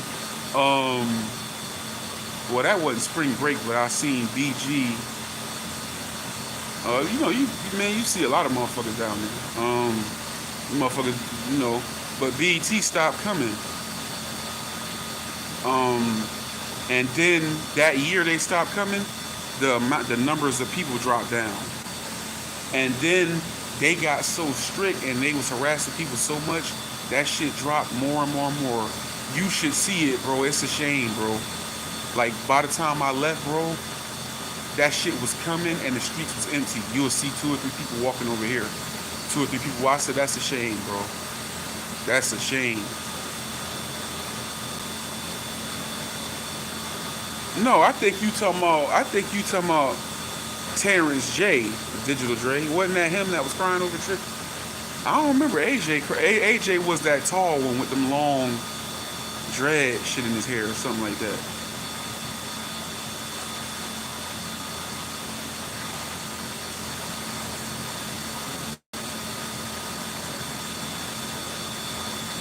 Right, but okay, so if you go on money grab and just throw people in jail, then why you run them off? You know what I'm saying? So, you know, but I guess they'll rather run them off anyway. But if they go and be here, throw them in jail. Like, you know what I'm saying? Like, they ran BET out of town. And if you go to Daytona, it ain't no whole lot of money in that town. That's a struggling, that shit is a struggle out there, bro. So that's one of the main, that's where all their money come from, tourism, you know? Oh, AJ crying over free. Oh, okay.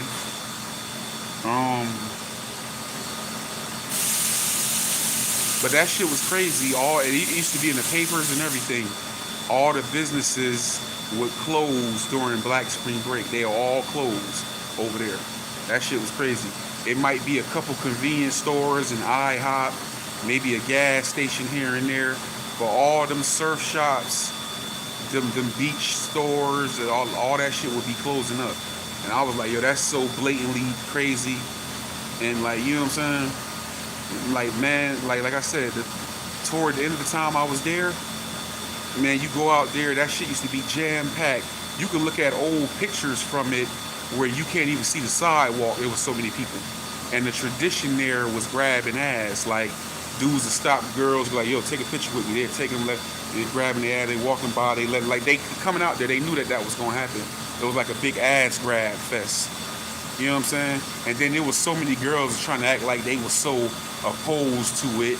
Like we see it in the college, girls be talking about, oh, they be grabbing you, and the teachers. It was always the topic of conversation in the classes. The teachers be talking. You know what I'm saying? Because I was going to a black college, so there'd be a lot of time. And then the dudes be sitting there like, and you would turn around and see some of these same bras walking over there with the skimpiest shit on possible, right through a sea of dudes. Like, man, just get out of here with that shit. You know what I'm saying? We done seen y'all jump in. The dope boys be down there heavy from all over Florida, Atlanta, Miami, other parts of Florida, wherever, with them big Chevys. Y'all won't even know them and jump in the car with them. You know what I'm saying? With the dope boys and everything. Yeah, we know what you're doing. You're doing something. You partaking in the festivities too. You if you don't like any part of it, you just don't like that it's somebody grabbing your ass who you don't want to grab your ass. But I guess if it's somebody who you wouldn't mind grabbing it, you ain't coming out here. I'm like, so I've seen it, bro. I've seen girls in class talking about that shit, and then you get out there and you see her and all her friends got on nothing and just sitting smiling ear to ear. They walking past, they pop, pop, pop, pop, slapping around. I'm like, come on.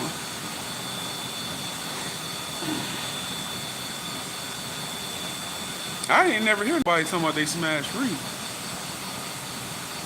Now, Roxy was the one that was getting smashed by everybody. Free a rapper too. I remember Free was on Cannabis album when it first started off.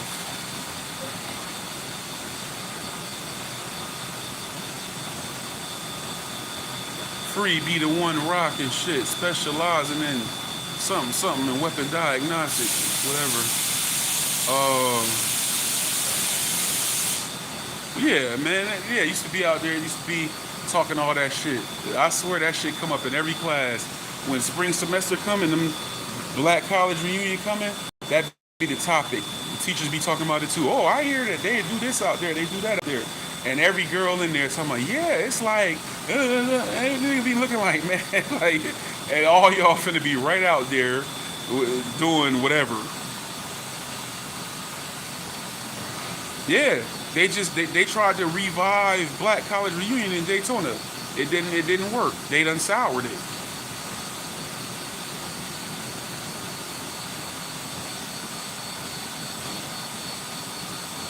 Who is hot? Yeah, they fucked it up.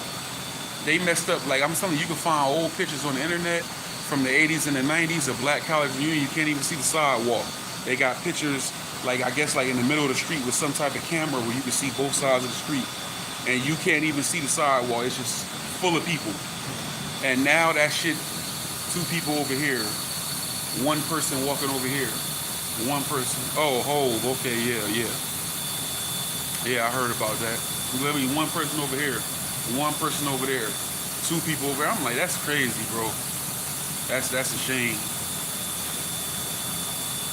And then the crazy thing is, the majority of the shit, the biker week with the white folks come down there with the bikes, all the shit, most of the shit took place on the bike week. Most of the crime shit, because Daytona had that. They say that in a lot of places, but come on vacation, leave on probation, come back on violation, because all they do is lock you up. And it was more shit happening then. The only major event that when I was down there that I seen happen at the Black Spring Break was some motherfuckers down there from somewhere. So I think they was from somewhere else in Florida, and they seen like somebody with a dunk, like a nice Chevy, over at the Burger King, and they tried to carjack them, and like a shootout took place, and I think somebody got killed or whatever. You know what I'm saying? That was the only thing that happened. Other than that, all the shit was happening. All the motorcycle deaths, motherfucker being on bikes, drunk fights, it was happening with the bikers. You know what I'm saying?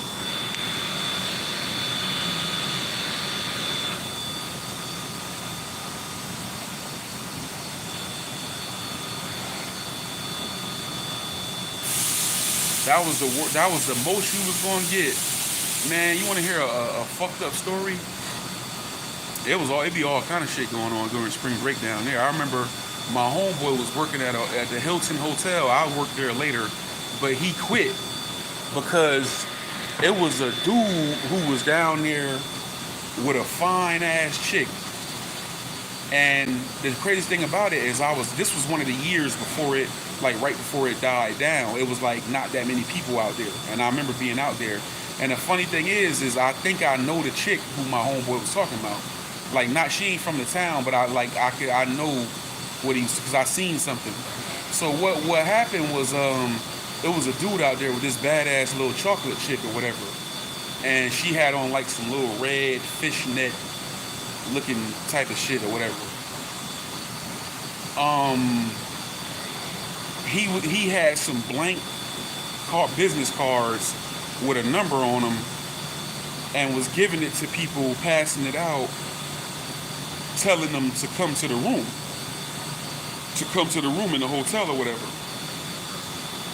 So the next day, my homeboy Kel, the next day when he come into work, you know, he like, I guess he was like housekeeper, whatever he was doing. He goes in the room, and the room is just full of rubbers, used rubbers. He said the garbage cans in there was full damn near to the top with used condoms wrapper. He said it was used condoms in the sink, used condoms in the tub, in the toilet, in random spots on the floor. Like, it's like they was just like, oh, okay, you got the money, huh? Come on. Boom, boom, boom. All right, what's up? Come on. Like, and he said the people had complained that on that floor that when they was coming up the elevator, it was a line of people. The whole hallway was full of people.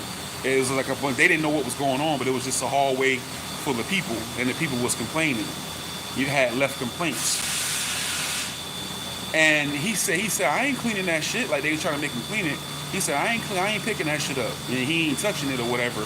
Oh, well, you got on gloves. And he refused to do it, basically, so they fired him because he wouldn't do it. But he said them shits was all in the tub. They was in the sink. They was on the floor. They was in the toilet. The garbage cans were full up with them and everything. So he was giving out them cards out. They made a fucking killing. Whoever he was, they made a killing out there. He bought that chick out there, and they made a killing. I'm like, you fucked around with it. You might as well have if he was some type of pimp, unless he just had a dumb broad. If you was some type of pimp, you might as well have bought a stable and put one in each room. He said, might as well corner the market. Shit.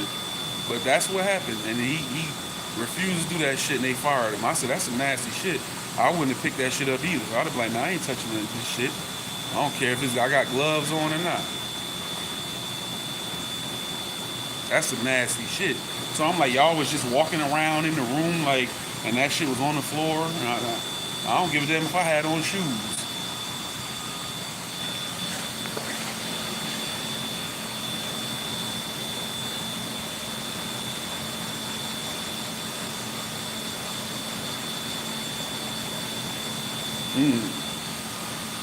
Yeah, I can only imagine.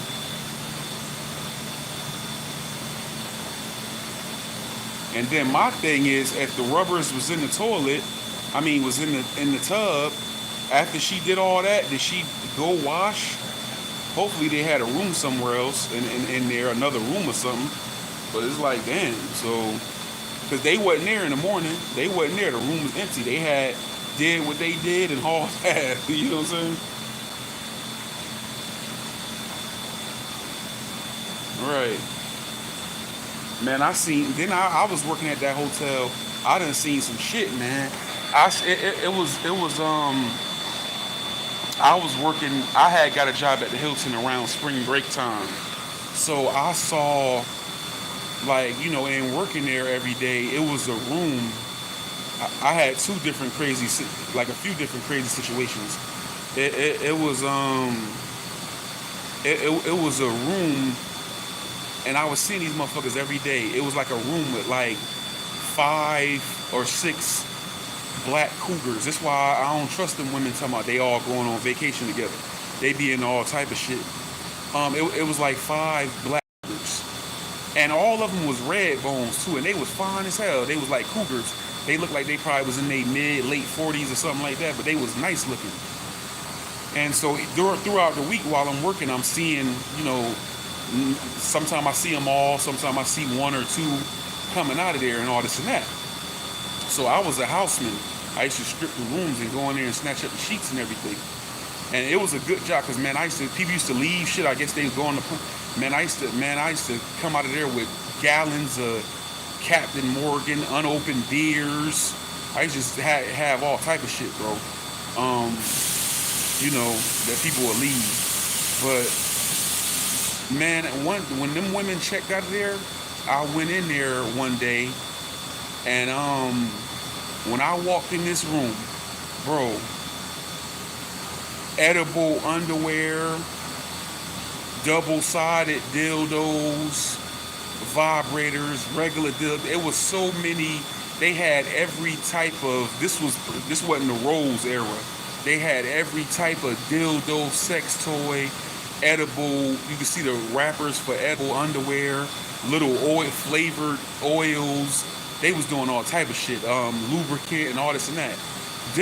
They was all messing with each other. Them was all some, like, I guess, lesbian. And then a couple of them chicks had rings on their fingers. So they, you know, I'm assuming they was married to men.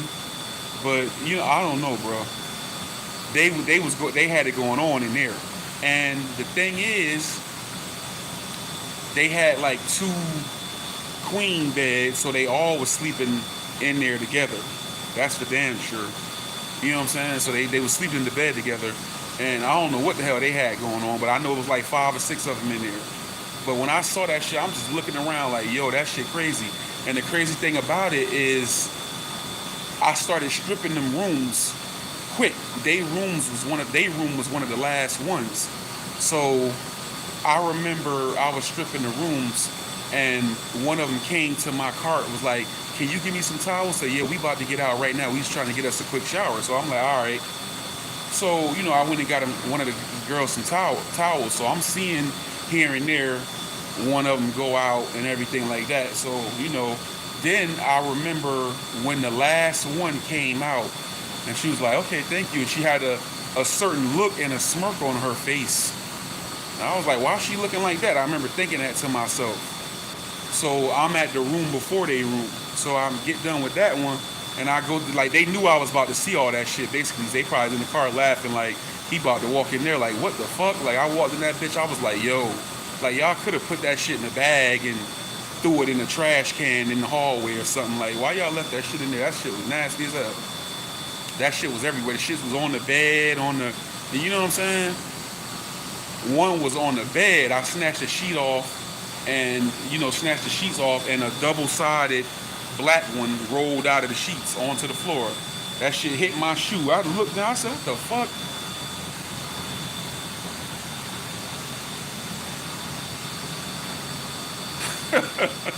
And then it was another situation where it was these 2 girls. They was slim thick and shit, and they was out on the beach, and it was checkout time. They went out on the beach early in the morning and just was hanging on the beach before they left.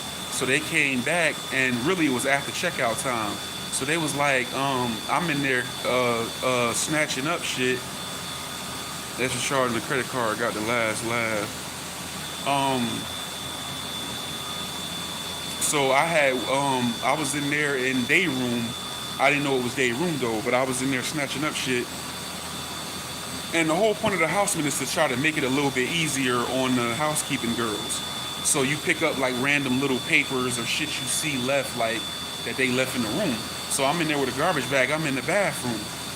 So the girl, they walk in and they say, oh, can we take out? I said, it's after checkout time. So they was like, look, can you, she's like, real quick. They had on bathing suits and they had they shit in the bag. And they was like, we got sand on us and we want to take a shower. And one of them took out $100 bill and was like, can you let me take a shower and all this and that?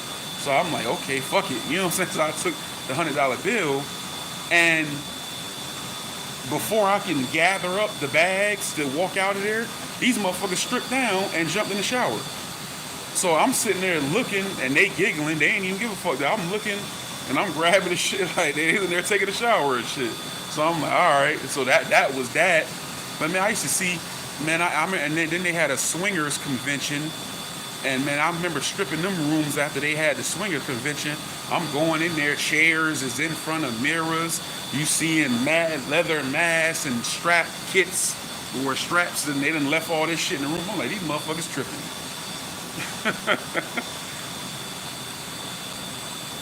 Susie Miranda, salute.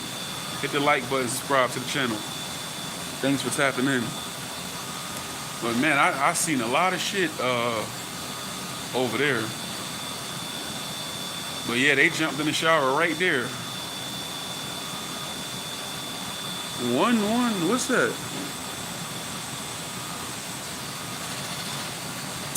Yep. Jumped out, left the bathing suit. They ain't keep the bathing suit.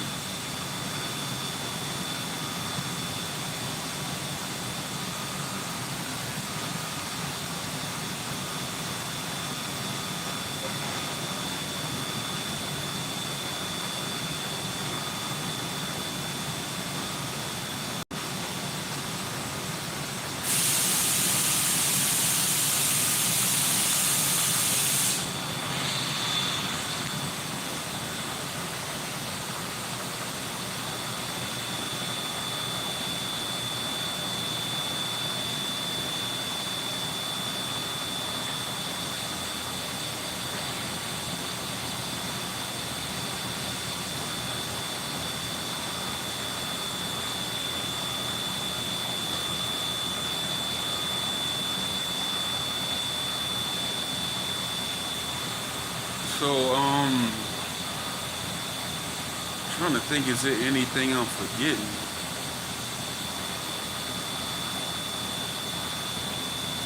There was so much shit going on, man.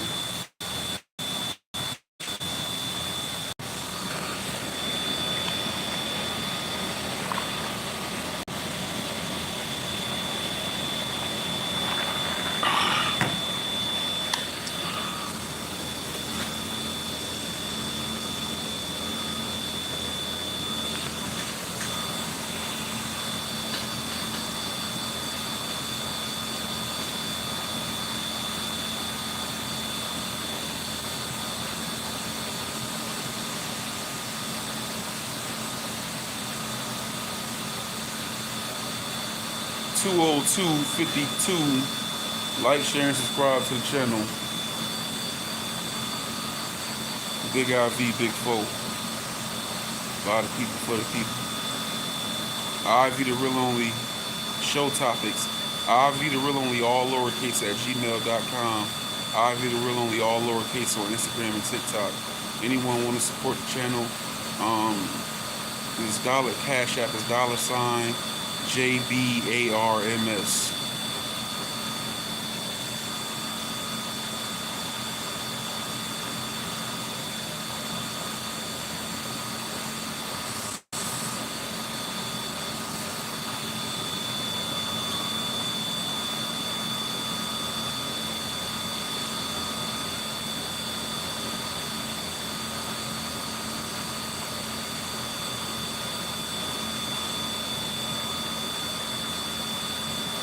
Follow the Rasta Moko Cool Vibes channel. RASTAMOKKO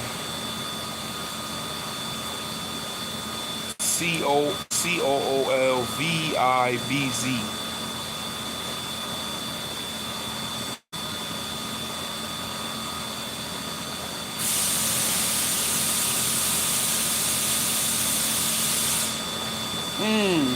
Yep. 8:30. 8:30. We an hour in. Damn. Ready to go. Fucking right.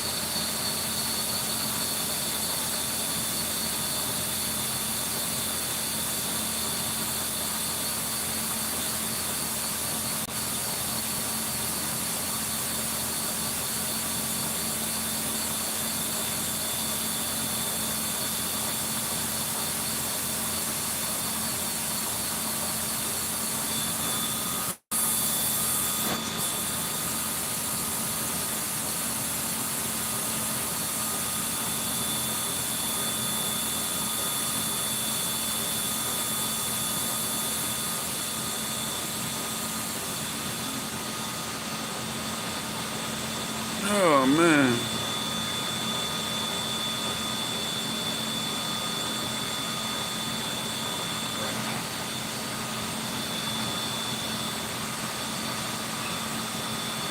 Hit the like button, like button, like button.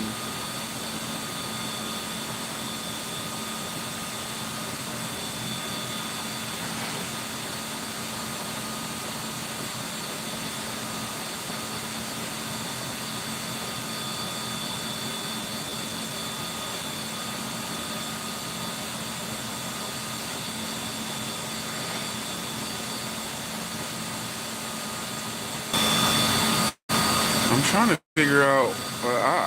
I don't even think that you can even do a panel on this motherfucker. Oh, this what? Oh, okay.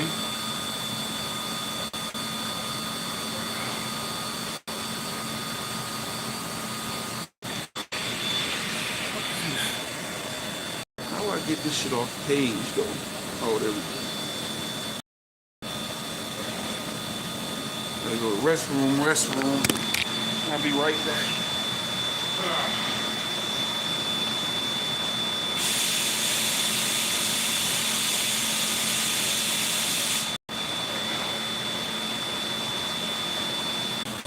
I've been on here, I realized I forgot to do my rounds. Man, tripping.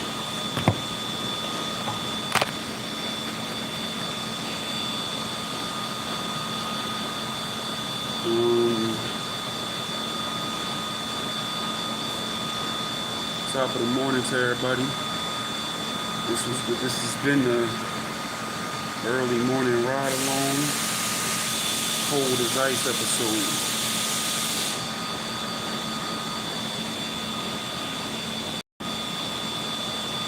And we tapped in today talking about when you see them and when they see you see them. Beware. Once they see you see them, beware. Expect anything. Expect the unexpected.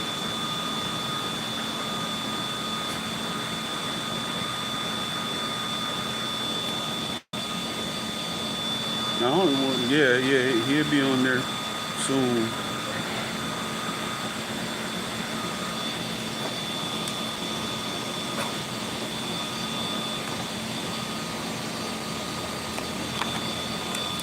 Oh shit.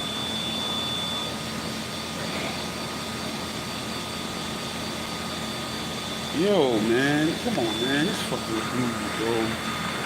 Damn, bro.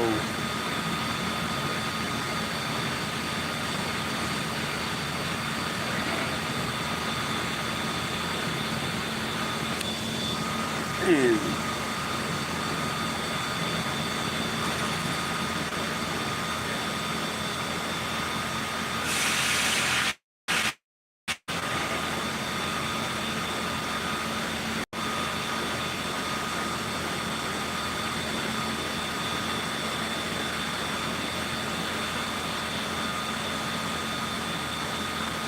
Man, shit.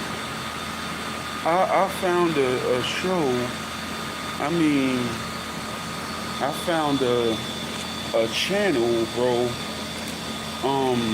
And they seem like they do a panel too, where they do, and they got people coming on the panel, and they also, when they interview people, they got some shit called, I don't remember that I subscribed to it last night.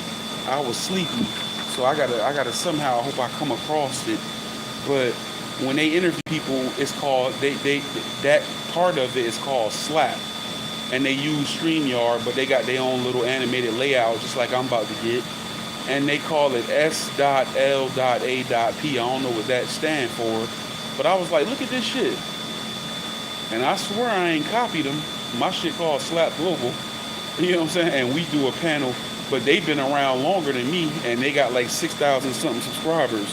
But I peeped that shit last night, late last night. And I was like, yo.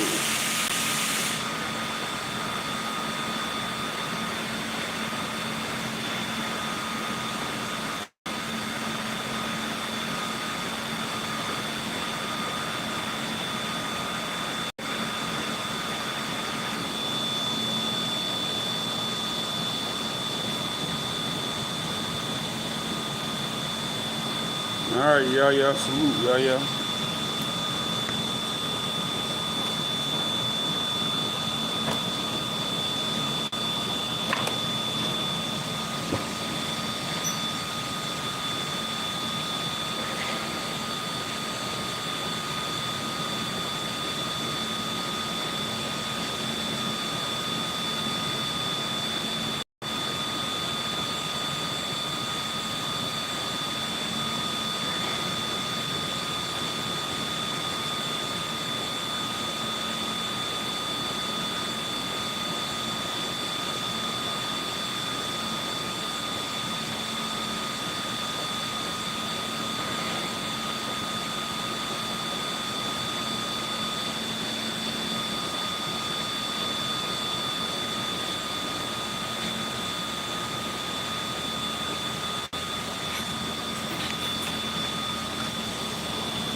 Oh shit.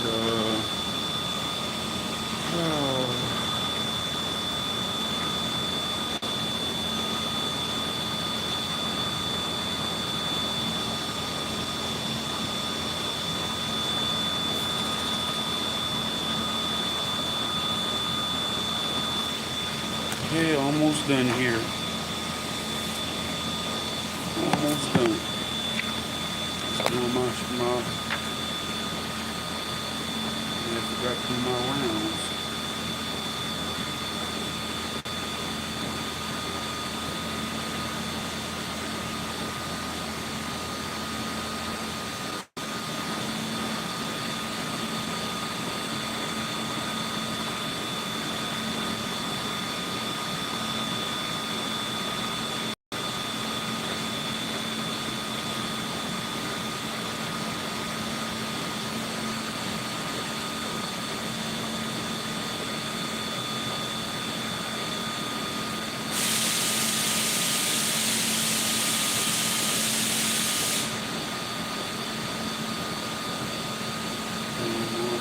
Water level.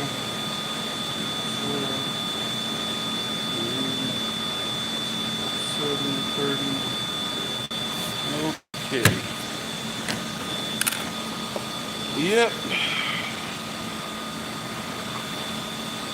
Yeah, man. I'm trying to put everything together.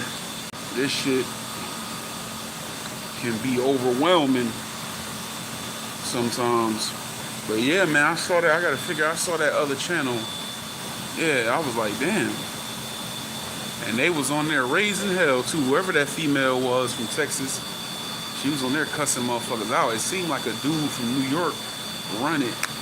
I'm like, man, I wonder, is it a way to see? Well, I gotta go to see who. I gotta see if I can find who I'm subscribed to. That way I can find them.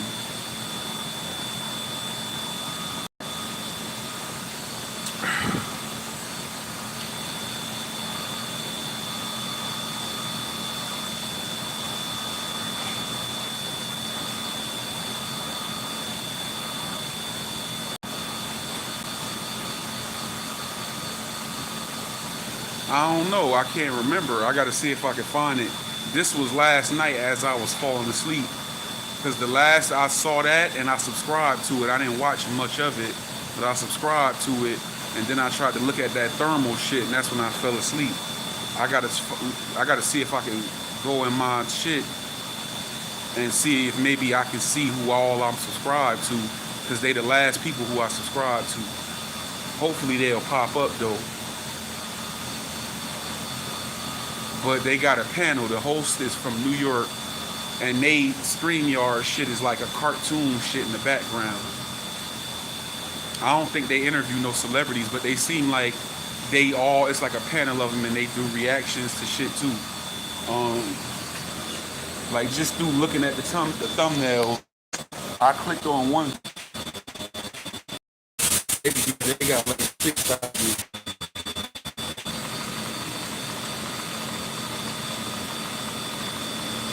And I looked at that shit, I said, oh well, I ain't changing the name of my show. Yeah,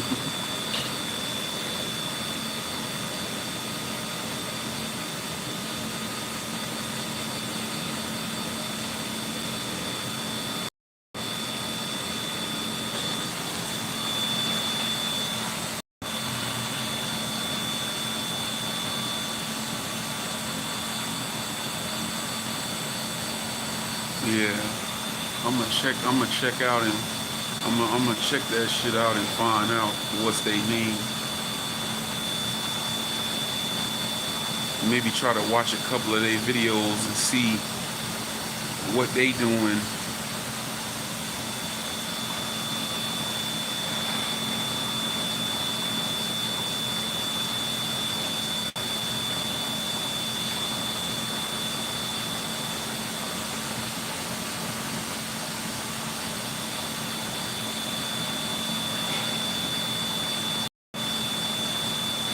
Nope, I ain't watched that yet either. Like I said, rabbit hole, man. I be falling in a rabbit hole like a motherfucker on YouTube. I got a bunch of shit I'm supposed to look at. Oh, you ought to see my watch later playlist. I got so much shit in there I ain't got, man. I got so much. That shit is full. I can't even save nothing else in it. You know what I'm saying? I got to make another folder. Watch later, too. I need to just watch all that shit, as a matter of fact.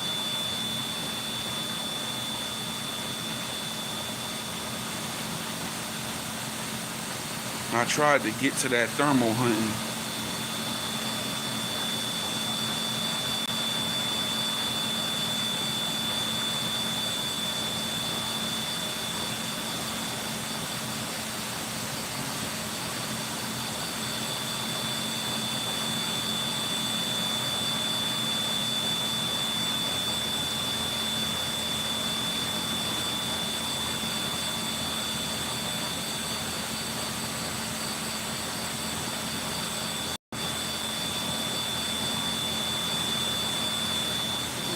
Right. Like, share, and subscribe.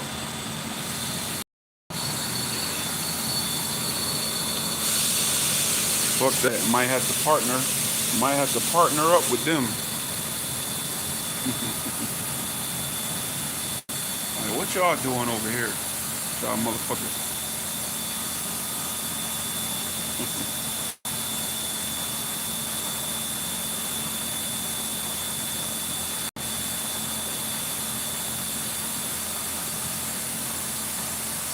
I don't know what it is about that particular format, but it just feels cool though. I ain't gonna lie, because even when I saw it, I was like, oh, this looks similar to what we got going on. You know what I'm saying?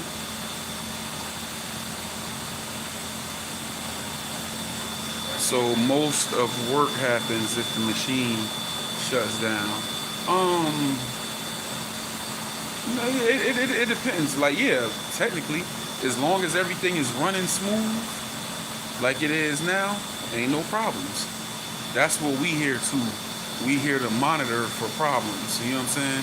See shit coming ahead of time and figure out through troubleshooting and process of elimination where the problem may be coming from and get to it before it becomes a bigger problem. In the old days, that bigger problem could possibly be death by explosion.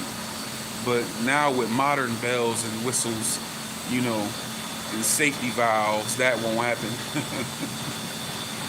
You know what I'm saying? But yeah. If something out of whack, that's what basically we do. That's when the work come in. You got to figure out what's going on.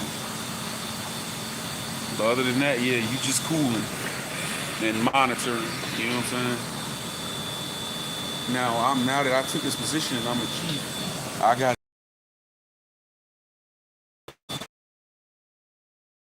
bind in this motherfucker. He talking about OT. What he said? Who it was, Javan? It wasn't OT. The real freestyle, was it? No, somebody he was talking about yesterday. But they had the original chief out of here. He didn't let nobody know nothing or show nobody nothing. So he left without nobody learning. And the last guy was trying to learn as he was going along, and then they fired him. Yeah, sir. And so now I'm here trying to learn. You know what I'm saying? But I can say they said I am doing good so far. You know what I'm saying? We got a better communication and we learning some shit now. You know what I'm saying?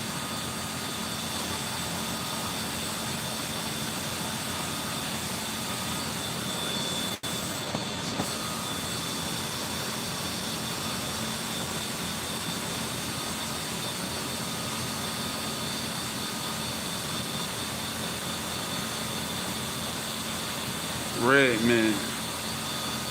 Reggie Noble. Redman still can rap too though.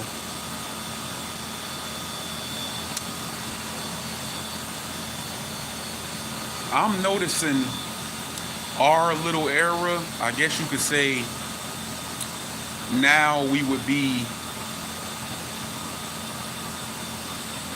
in our early 30s to our mid 50s now, like same way the age of them rappers is. Like you see a lot of the rappers before us that like the older rappers, they probably was considered at some point they can rap, but I don't think they can rap no more. You know what I'm saying? But our guys, our late 80s, 90s guys, they seem to be holding up pretty good and rapping just as good as just as good as they always rap.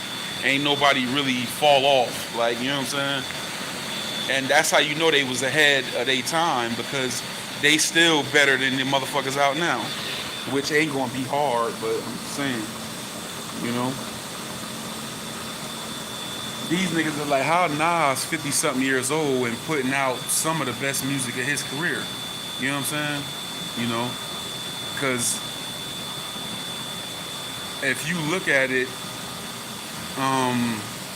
after, what was that, 2012, after Life is Good, he sort of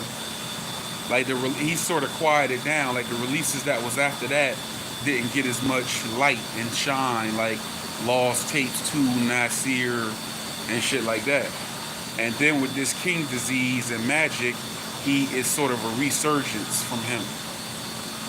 AZ put out that Do or Die 2, that was dope. You know what I'm saying? So these motherfuckers now that's in their 50s and still putting out shit quality. You know what I'm saying?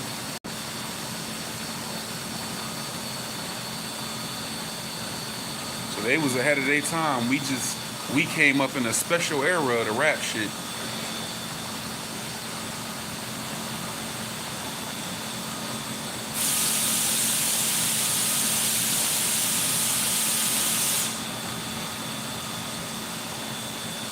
I'm disappointed in Rakim's career compared to Nas. Yeah, Rakim probably didn't roll out. I think I don't all the way subscribe to the quality versus quantity. I think he believes in that, but just because you put out quantity don't mean it's not quality. You know what I'm saying? But Rakim definitely, I know he's always writing and recording, but he's definitely less out there. He's a reclusive ass artist. He'll do show. Rakim is heavily booked. Rakim, one of the most booked rappers to this day. He get more bookings than any type of legends, anything. He automatically a part of it. But Rakim is booked all over the country, heavily. He ain't never not doing no shows. That's why every time you see him, he still got that new fresh jewelry on, and name a rapper fresher than Rakim from them old days. You know what I'm saying? He's still, he up there, man. Rakim getting some money. Rakim stay touring. Yeah, it never came out. And he like a Dre. He kind of, see that I knew back then that wasn't gonna work, because Dre had a reputation as being a perfectionist, and Rakim had a reputation as being a perfectionist. And then Dre wanted, like you said, he wanted Rakim on some gangster shit, and Rakim wasn't trying to do that. You know what I'm saying? See, Dre was trying to make him appeal more on the West Coast, where I feel like the West Coast know about Rakim. They was around in the 80s and everything. but he wanted him to appeal to that fan base, and Rakim wasn't trying to alienate who he was. And Dre, a perfect shit. He had Raekwon over there, and I think a similar thing went on over there with Raekwon. And I want to say, who else he had over there? Was it Busta Rhymes? I think he had Busta Rhymes over there. But Dre process can be, you know, it almost happened to the Game, but they threw Game over there with 50. You know what I'm saying? Dre process can be a little long, but yeah, people get with Dre and start working with Dre, and it just don't work out. You know what I'm saying?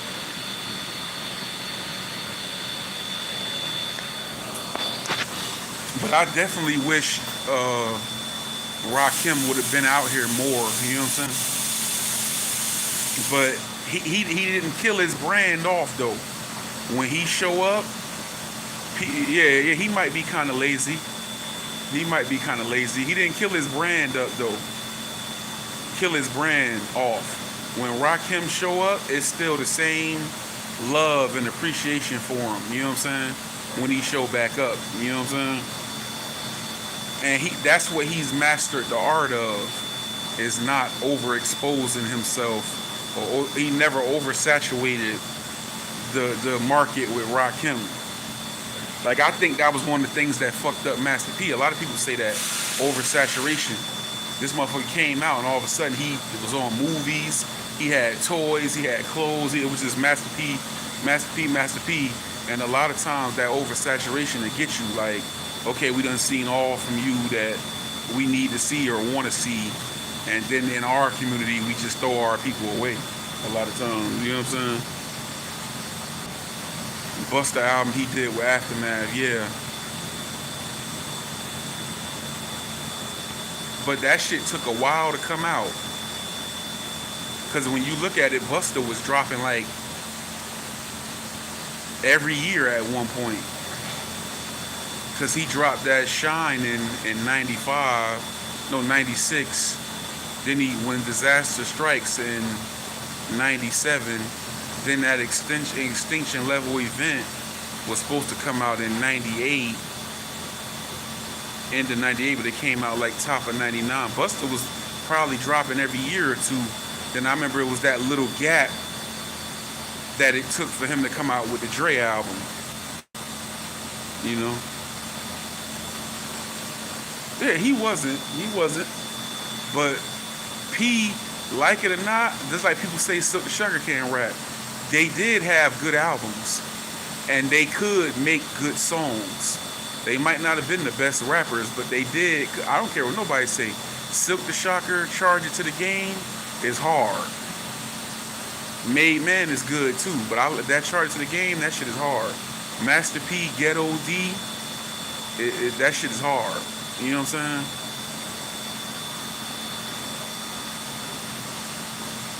saying? You could play Ghetto D pretty much all the way through. So they had their moments, you know what I'm saying? Shit, but they made good albums and classics.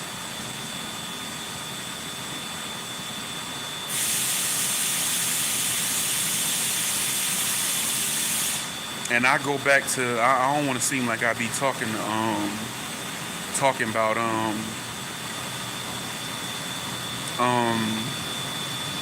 Pac, but Pac wasn't until, to me, he wasn't a good rapper until Me Against the World and after. We already had that conversation. He wasn't the best, you know what I'm saying, prior to that. He had some good songs and albums and moments, but prior to that, like you know, shit. I don't know. Pac was like the first rapper that I was seeing. I felt like at that time, prior to Me Against the World, like he ain't, like I knew when I was seeing Brenda's Got a Baby, and even though it was good shit and everything, I get around Brenda's Got a Baby, Holla If You Hear Me and all that stuff. Like I'm looking at this, and at the same time I'm seeing like a Illmatic or Southern Playalistic Cadillac. Like I'm seeing certain rappers, and I'm like, yo, he really don't rap that good. Like it's a good song, but he don't rap better than these people. Like, you know what I'm saying? And then he just stepped this shit up. Put your hands on my eyes, can see in Benjamins. Yeah, I didn't become I like scattered songs. I didn't catch his whole Tupacalypse Now. Like, was Brenda Got a Baby on Tupacalypse Now, or was that Strictly for My Niggas? I remember the first time I paid attention to him was I Get Around. I still like I Get Around. That's one of my favorite shit he came out with. I always liked that shit. That's when I paid him attention. So I liked him. I liked some of his shit, but I didn't start listening to him until he went to prison, like in that Me Against the World. Master P changed his style when he moved back to New Orleans, then blew up. His style was different when he started out here in the Bay. Yeah, Master P, when he was in the Bay, was a better rapper. To me, he was a better rapper in the Bay than he was when he, and to me, he made just as good as music. I like they Master P 99 Ways to Die and Ghetto's Trying to Kill Me and all that shit. Yeah, when my homies call. Yeah, usually when you start off, when you early into your shit, you just be raw. Or either you be experimenting. And some people never stop experimenting. You know what I'm saying? And some people say, okay, I like this pocket right here in this style, and they stay right there. Master P always was trying to, he a businessman to the fullest. He always was trying to market and sell something. So he looked at it like, okay, if y'all like the way these motherfuckers in the Bay sound, then I'm about to sound like these motherfuckers in the Bay. And he had that phase. Then when he started to take off, I guess he was being influenced by, the resurgence of Scarface with the Smile and the Diary and all that. He got to a point where he had a brief Scarface phase, where like Ice Cream Man album and shit like that, he got a lot of songs where he sounded like Scarface. Then by the time he goes back to New Orleans, he in full Tupac mode. And he got like a Tupac type of delivery. He was always looking at what was going and like, well, if y'all like the way they rap and they rap like this, then I'ma rap like that. So and C Murder was doing that shit too, that Tupac shit. A lot of them people on No Limit was doing that shit. Steady Mobbing. They was all taking that Tupac flow. Then they later had a rapper named Crazy that sounded like Tupac. But he didn't rap like Tupac. Yes, he did. He did. He was doing that shit too. NC and all that shit. They was doing that shit. You know what I'm saying?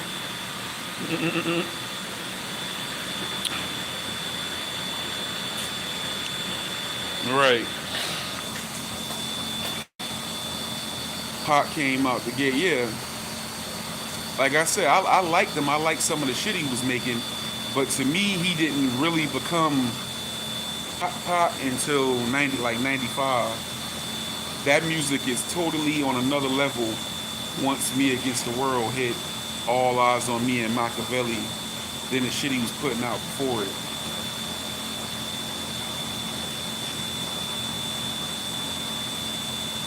And all that shit steamrolled like for me, because it was like a snowball effect. Because I was liking the shit.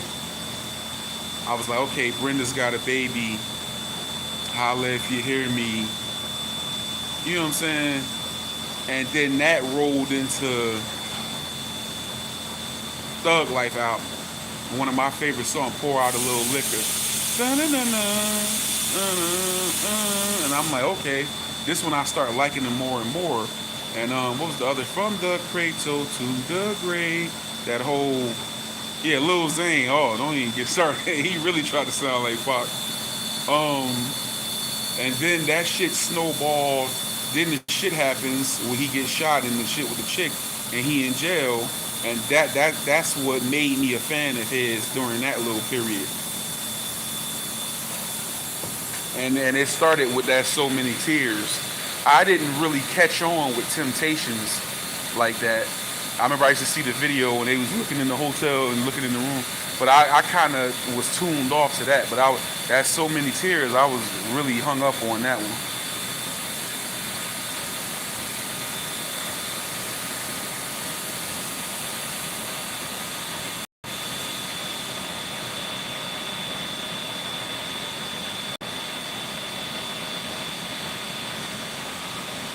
Yeah, a lot of people rap them under the table, but I realized along the way too, you ain't better than somebody just because your lyrics is better. It's about who make better music. That's the problem the East Coast got. The East Coast got a lot of good ass rappers, and they can't make no good song. And that's what happened. That's what happened with your. To me, that's Cannabis problem. That was Cannabis problem. He was a hell of a rapper. Just that song, a lot of the motherfuckers just can't transfer that shit over. That's why I respect some dudes like your Mos Defs and Talib Kweli. I always hold them in high regard. You know what I'm saying? That needs to be talked about. That story seems to be some signal issues right here. Yeah, that's what I'm saying, Rainy Game. I tell people that all the time.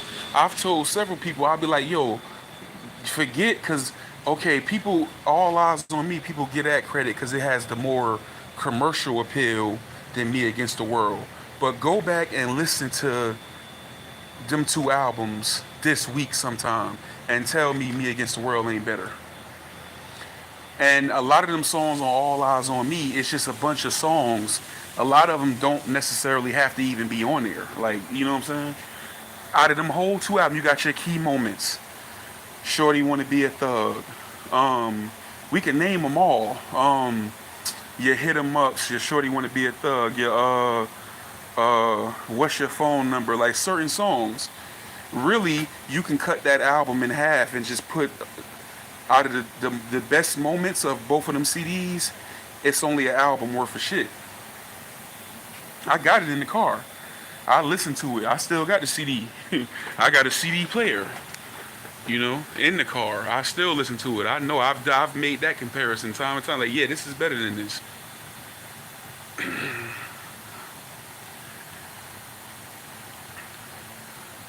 And it was and Me Against the World had introspection, like more introspective. All Eyes on Me was just partying and just ignorant thuggery. You know what I'm saying? I'll murder that ass and blah, blah, blah, blah, blah. You know what I'm saying?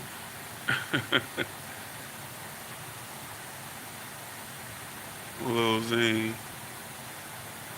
Hey man, every day they come with check who that is. Every day they come over here and someone they got a question. Who is that? Just ask what you gonna ask.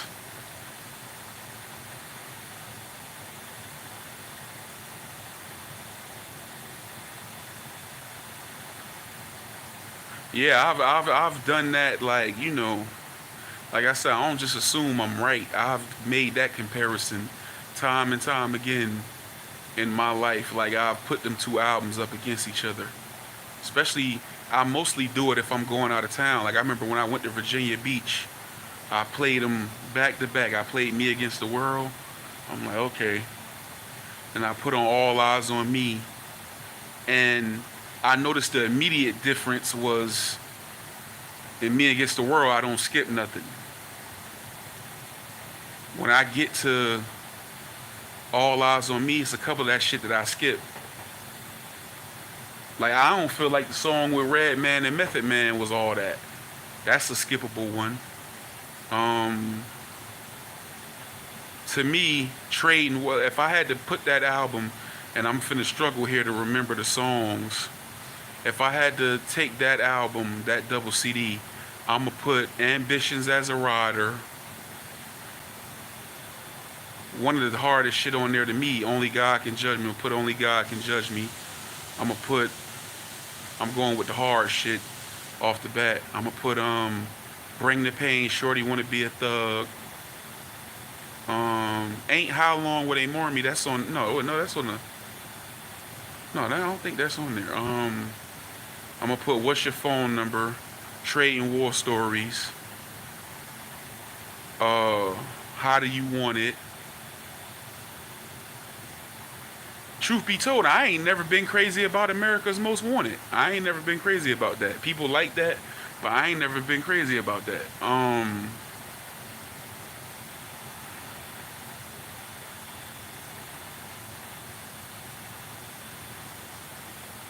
Shit,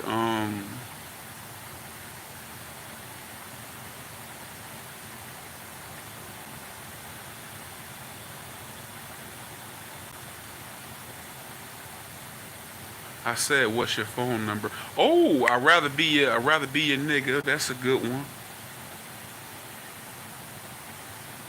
I throw hit him up on there, even though it was a negative. It was still a classic. I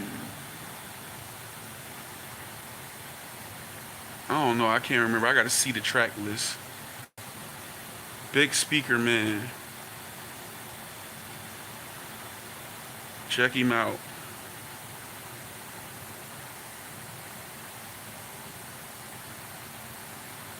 Yeah, you can't stop nobody from clicking on here, but ain't no conversation. All right, hi D, get him. Yeah, that's dumb shit.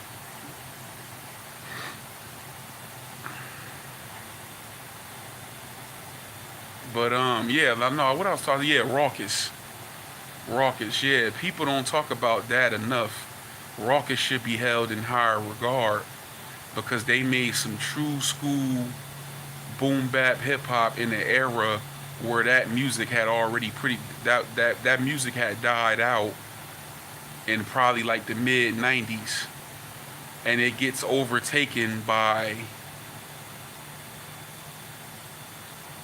shiny, glitzy P. Diddy Mace rap. No More Pain. That was a good one, yeah.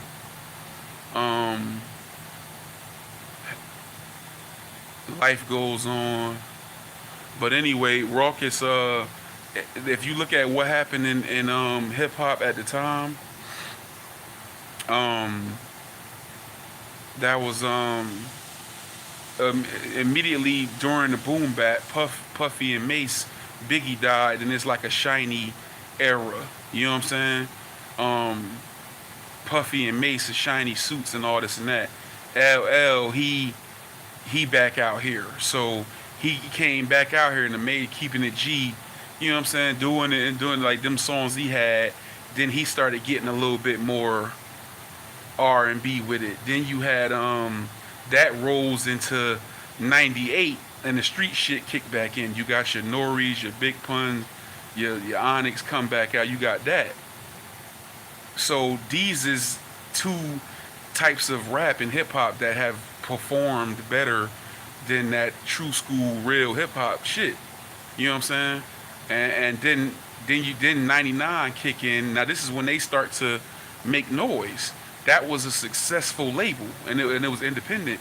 And then and they went major. Then you had 99 come in. You get your Will Smith getting jiggy with it, and it get goofy. You know what I'm saying? But the gangster shit there too. So everything was kind of there. And Puffy with they little showman shit, that they was still in there. So if you look at it, all those types of the commercial pop, the gangster rap, street shit, and I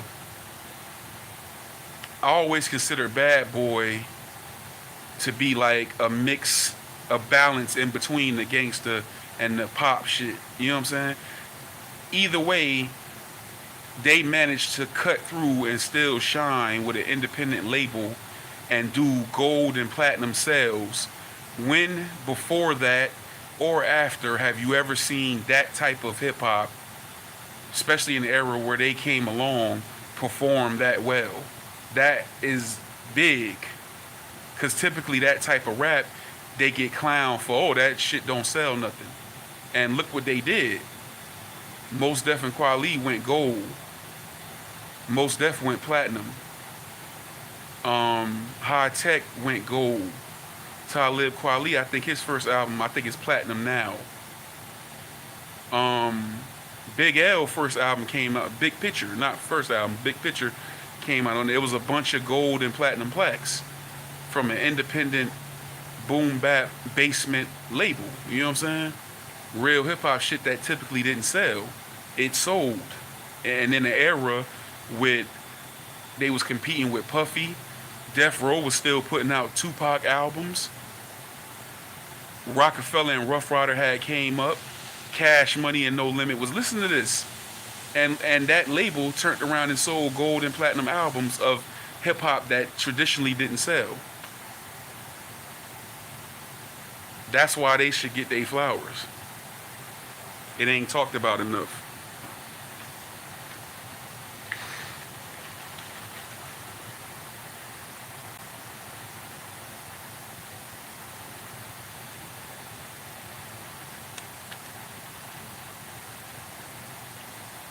Listen to, and that shit was powerful, bro. Listen to and that's who Eminem was supposed to sign with. They passed up on Eminem. I don't know what happened exactly. I think they might have passed up on him, or he was about to, yeah. No, yeah, it did. It sold right out the gate. Yeah. Yeah. Kweli and Mos Def. Kweli album years later, I think it's platinum now, his first solo album. But when it came out, it was gold. And that was an accomplishment, that quality album. Look at it, look. Remember that song? Everybody liked that song, Kweli. That shit, that went gold or platinum. Mos Def first album, he had that Miss Fat Booty. Man, that shit went platinum. It was in the magazines, I remember.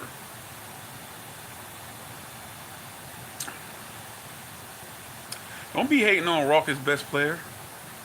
Yeah, Pharoah Monch. That was the biggest single out of the whole. And he had that Simon said dun dun dun dun. That was the biggest shit. So Pharoah Monch went platinum. That type of shit ain't supposed to go platinum. So that was special what they did. But where they fucked up, it was like these two white boy CEOs where they fucked up. They got the popularity, and as soon as they seen some popularity and some money coming in, they was like, oh, cha-ching, they got greedy. So they immediately, like High Tech was supposed to be coming out with an album, and he had a song with Snoop Dogg. They became just, ooh, okay, put that out. Then they just started making bad decisions, and everything that they were doing, they were starting to try to stray away, and behind the scenes, the artists became unhappy with it. You know what I'm saying? It's like, yo, we doing what we doing, yeah. Sound bombing, yep, that's another one. I like that. I remember that was, what was that? Rashid Shabam Sadiq, Arabian Nights.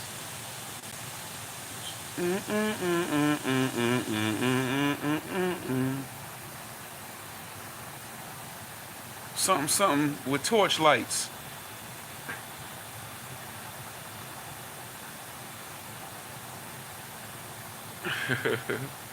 All right. Yeah, sound bombing. Eminem was supposed to be on there, on Rawkus.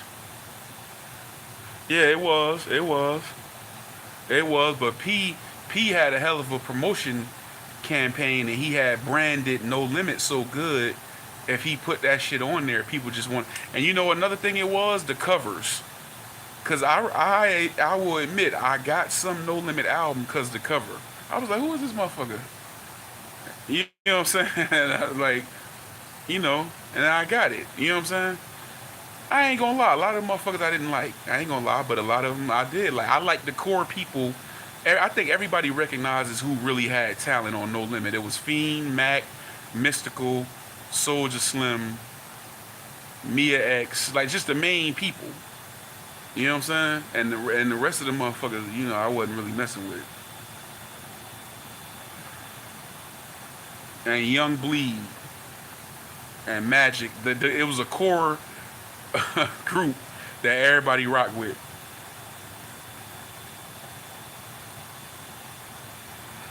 And you can say what you want to say. People was rocking with Silk the Shocker, especially the chicks. They liked him.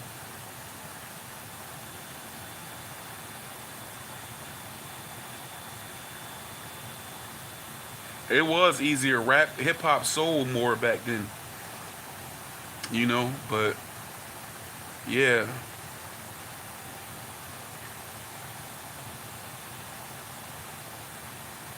yeah. That's what I was telling people. I like Summer Silk shit.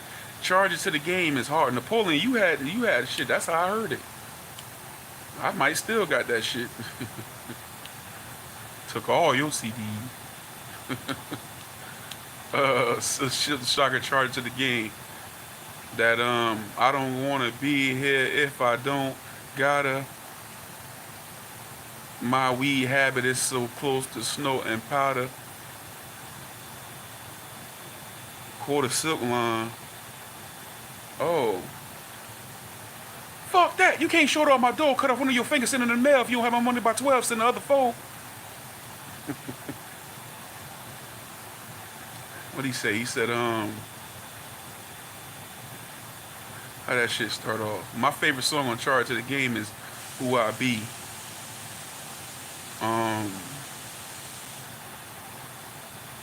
That motherfucker said, what are you saying? I forgot. I'm known to bring the ruckus. Ah! That motherfucker used to be screaming. I'm known to bring the ruckus. I'll take my no-limit chain and I'll lift in the bed too hot while I'm fucking. For those in Silk the Shocker language, is I'm known to bring the ruckus. Don't take my no-limit chain off unless I'm in the bed too hot while I'm fucking.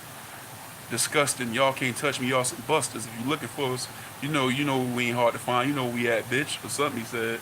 But in his language, it'll be. I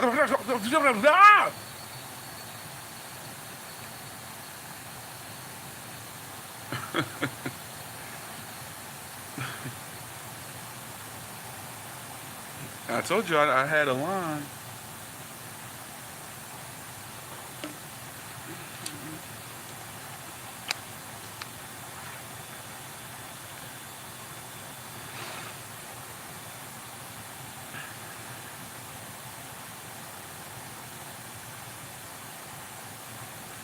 A million true niggas walking with gats. We soldiers, I told ya. That's that.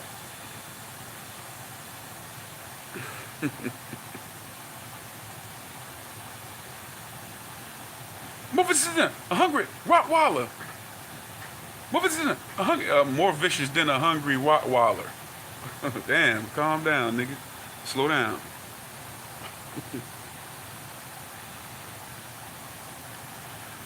Yeah, Mystical was dope too. The Mystical, man, I don't know what the hell wrong with Mystical, man, but Mystical, I like. He had an album called Unpredictable, but that's what I like the most about Mystical. You never knew what he was gonna say. When you see he on a song, you automatically want to hear it because you like what he gonna say, and he had a hell of a style to him too.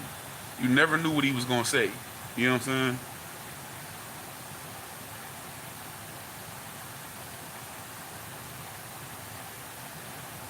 I got 5 women, 4 cars, 3 homes, and 2 apartments, a Rolex, 10 leather jackets, and 20 pair of Michael Jordan.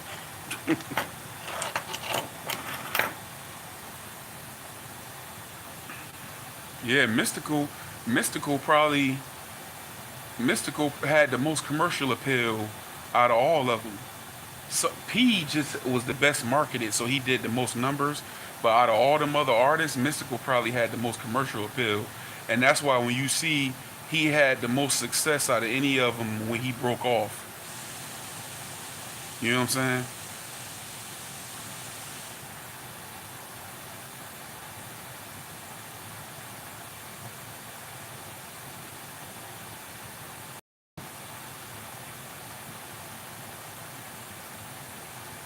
Here I go. I still listen to that too. Snoop, which one? He had 3 of them. That first one I ain't like it too much. That for when he first got there, that one he put out, when he's sitting up there with the Rottweiler and shit.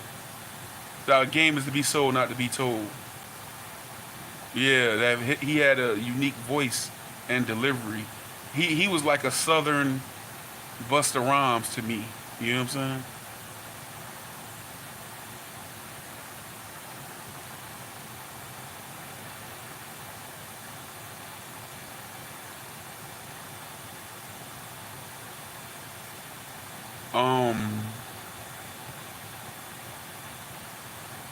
Yeah, I ain't like that first Snoop album. That what's your name was better. Was a step up. That Top Dog. He had when they tried to put him on that down south. I don't think it did him well. It suited him well. When they let him start going back to his own sound, he went back to, you know, what he was supposed to be. Mac was the star. Mac was the best lyricist on there.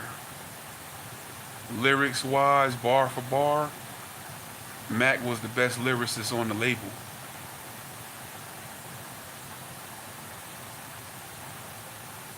And I guess they don't talk about him because he only had one album. But Young Bleed shit was fire. That was one of the best. My Balls and My Word. That was one of the best albums on No Limit. When he walking up that staircase. How you do that there? That was his song. Talking about, huh? Nigga, what? Huh? Give a fuck, nigga, what? Full of that weed. He had a good voice too, Young Bleed. I like his voice. No Limit Symphony. You talking about, they got a lot of them Digital Dre. You talking about in the beginning of the album when they all be on it. Like every album had one of them. Every No Limit album had one of those on it. And I want to say, to me, the best one of them was on Charge It to the Game. But it's one more who everybody feel like is the best one. And I can't remember exactly who album it was, but I know what you're talking about. You talking about them song. Yeah, that's why you right. Yeah, that's what I was getting ready to say before I caught Digital Dre comment. That album was already done. Like they just bought it out. No Limit had a role in it, but he wasn't really on No Limit. Yeah.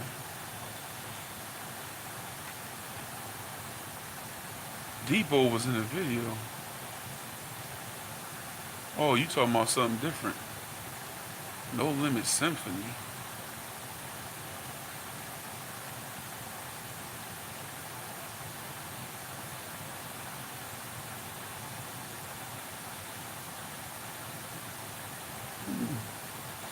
I got it. I can't remember.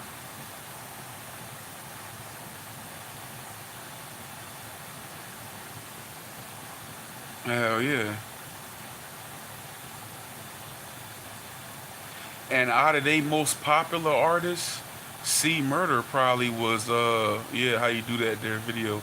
C Murder was probably out of them because if you look at it, Soulja Slim, he comes along later. When he was there, he wasn't really like in they top. They top was Snoop, C Murder, Silk, Master P, Mia X, Fiend, and Fiend. For some reason, like even when you saw a lot of pictures, you'll see those five in the pictures. And then they had like they second string. For some reason, Mac didn't used to be in all them pictures when they would take them pictures. You see a lot of pictures with Master P, Silk, C Murder, Mia X, and Fiend. And then they had like they second string, and yeah, and Snoop. Then they had like they second string. And to me, they second string was like Magic,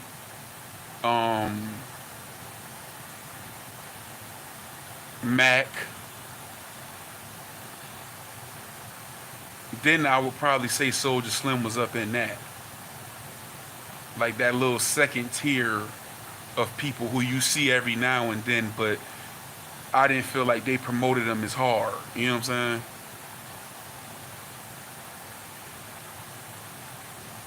Yeah, Soulja Slim had did good on there too. And then you had just the niggas who like Soulja Slim cousin Fiend. You had Fiend. I mean not Fiend. Full Blooded.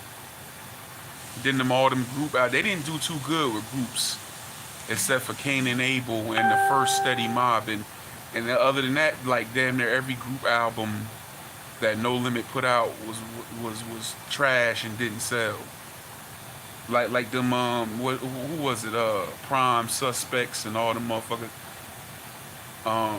you know. But as far as that second string, I would say Soulja Slim, Mac, and which I felt like Mac should have been in that first thing. It was probably Soulja Slim, Mac, and fucking who you could have probably else put in there who was mentioned, but even though I don't feel like he deserved to be in there, you could have probably threw Big Ed in there. Like, I'm going by the popularity of the artist. So Soulja Slim, Magic Mac, Big Ed, you know what I'm saying?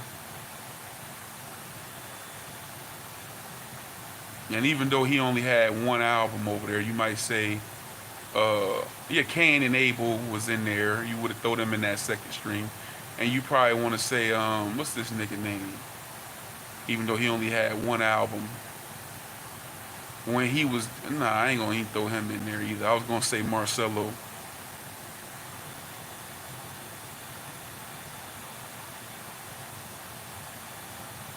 Oh yeah, Mystical was in that first string too. He be in the pictures with him. When you see a lot of pictures from No Limit, it be them people. Them days, it be them people. All them other motherfuckers that was on there. Magic was bigger than Big Ed. Yeah, he was, but Big Ed, see, Big Ed still had a little,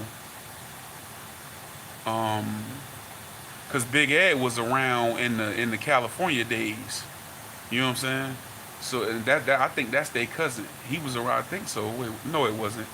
But he was married to their cousin. Yeah, he was married to their cousin. So Big Ed was a day one with P, but I didn't think he was good.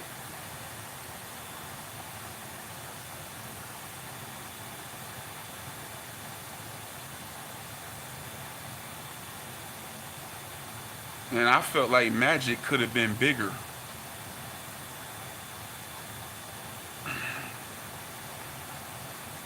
And people don't, he underrated on No Limit.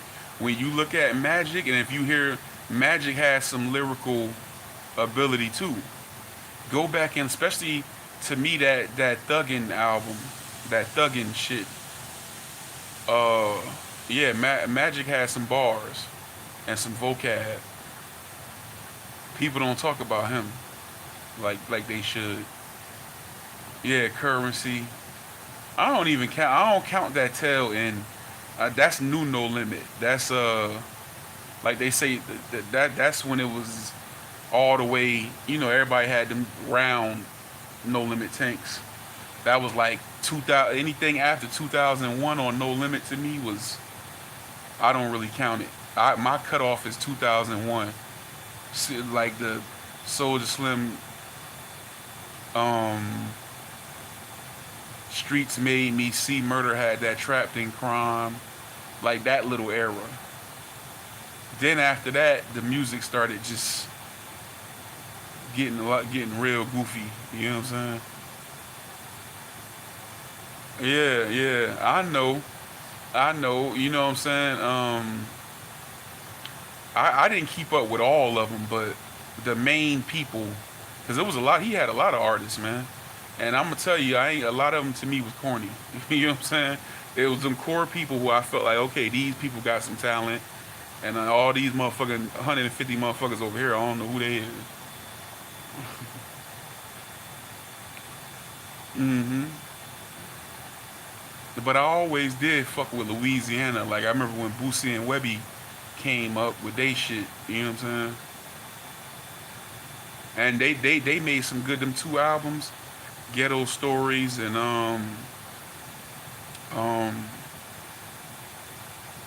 damn, I forgot, Gangster Music.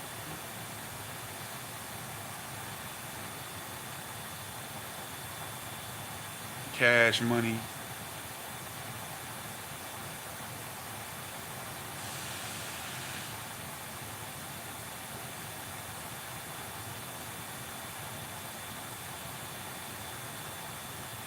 Yeah, they changed the game.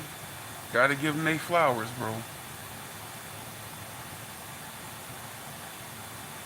And we don't do no hating. Hit the like button, like, share, and subscribe.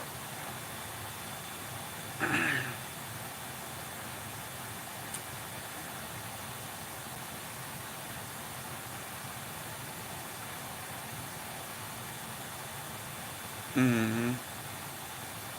Oh yeah, me too. Because during that time period, even though I was listening to a rap before then, like during that whole time period, that No Limit is coming. Like it was a time where I knew what rap was. I seen it on TV, and then there was a time where I was really started listening, and that was like at 10 years old. That's when I really, really, really started paying attention.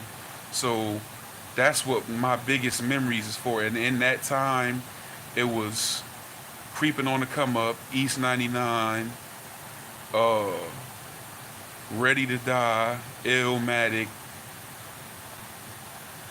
fucking Me Against the World.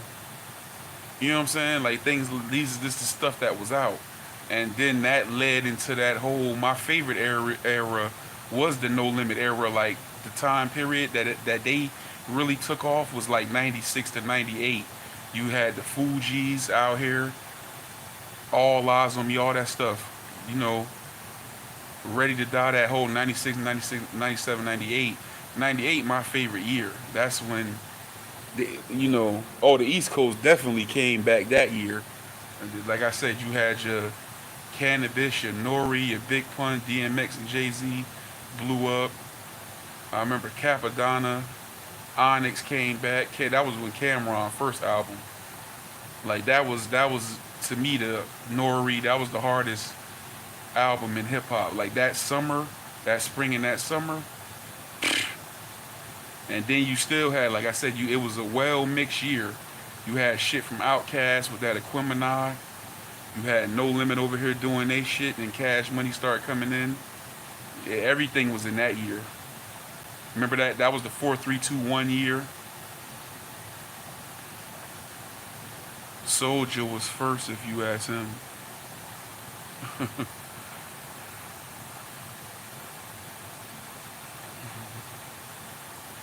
Hey, yeah, 98. Everything. Everybody had. It was a lot of shit that year that was dope. Shit, DMX had 2 albums, back to back, 4 and 5 million units.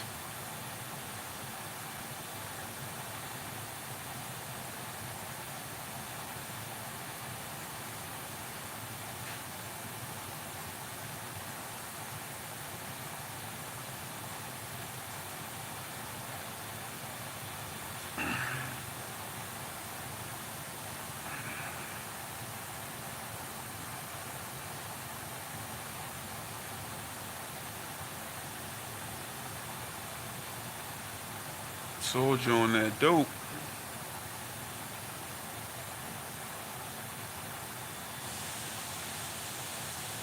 Yep. Yeah, we was on her the other day in Napoleon. You wasn't on her, but we talking about Big Pun and shit. No, I think that was on Dread Live.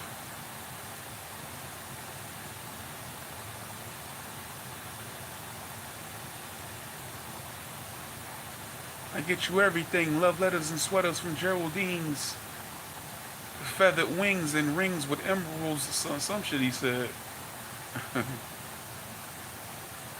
I get you anything, love letters and sweaters with leather seams.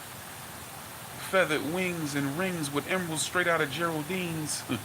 I get you anything, love letters and sweaters with leather seams, feathered wings and rings with emeralds right out of Geraldine's. Just that right there saying that you could feel yourself running out of breath once you get to the end of that. So that motherfucker, 500 and 600 pounds, rap with a style like that, shit.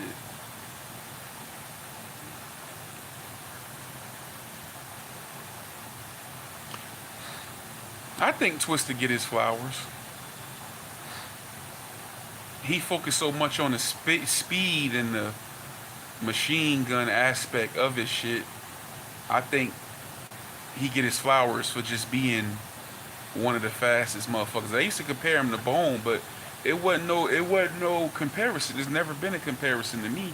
And that's what Bone used to say. I never saw the comparison because Bone shit was different. It was melodic and it had R&B influence in it and everything else. You know. Yeah, that's what I was telling them. I can't even explain the sound that, like how he breathed. But if you go back and listen to his shit, and you'll hear him taking breaths. You know what I'm saying? You can hear any rapper take a breath, but his shit was like, yeah. Like when I go back and listen to my shit, I never liked hearing a rapper breath. Like when I go back and listen to this old stuff I did, I would try to breathe through my nose, or I might be rapping up on the mic like this, and then when it comes time to take a breath, I'll do a slight, and then come back. Like you know what I'm saying? I never liked hearing breath. Yeah, it was like a snort kind of. It sounded like a snort. Right, adrenaline rush.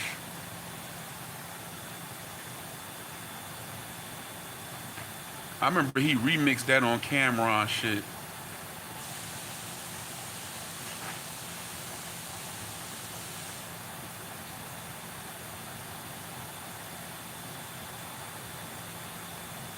Mm-hmm. To make you want to run it over the edge?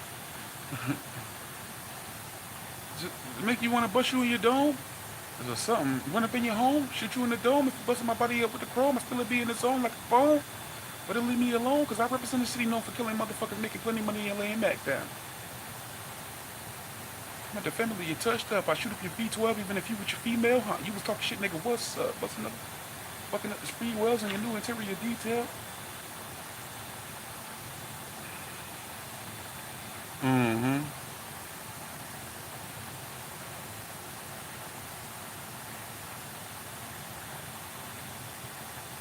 Twista had his little moment though. Twista had his little moment in the sun. He just didn't capitalize. He didn't come back on it good. That's where he fucked up. Cause if you look at it, Twista, the best thing he did, he was supposed to sign with Rockefeller, but it never went through. But in that moment where he was around Rockefeller, like he was on a lot. He started getting on a lot of records. He was on shit with Kanye.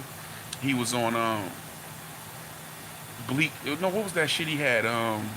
Art of Life. It had like Freeway, Young Chris, and all that. He was on that. He was starting to be. That was on his album. Matter of fact, he had that alliance with Kanye. He was bubbling because they had that um do something these hoes are like. This is what I told you, or I'll make you a celebrity overnight. He had that, and what else he had? Slow Jams. Gonna be. Twister was bubbling for a while, and he went platinum. That was overnight celebrity. That was the most he ever did. You know what I'm saying? But when he turned around after that, he didn't capitalize on it that good. Like that album that he came out with after that wasn't as strong. To me, that album wasn't all that. Like he had that badunka you know what I'm saying? I don't know what happened to him. He just like he came out then and he bubbled hard. What was the name of that album? That album. What was that? Kamikaze. When did Kamikaze? He had on a straight jacket.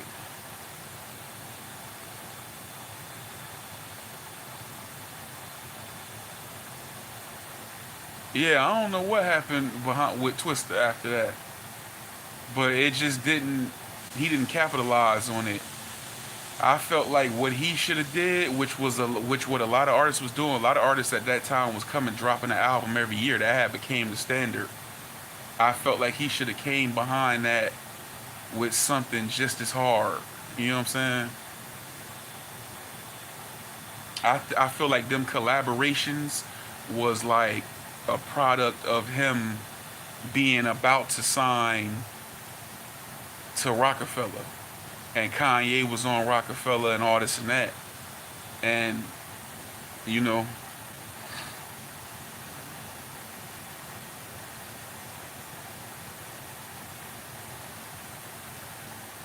well, the best player.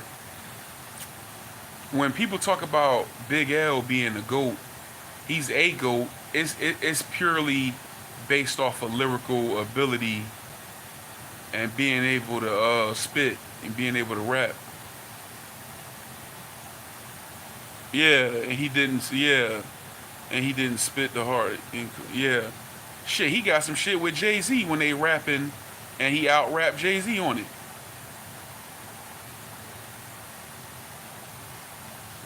And Jay-Z, it wasn't too many motherfuckers, especially when Jay-Z first came out, that was better rappers. Um, than Jay-Z.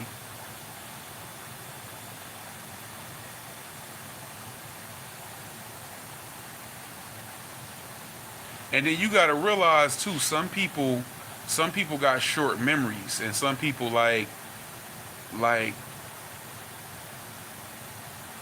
when Big L was here, they didn't consider Tupac a GOAT when he was here. Sometimes it take for people to look back in retrospect and be like, you know what, this motherfucker right here can rap. But Big L is regarded as a GOAT, yeah.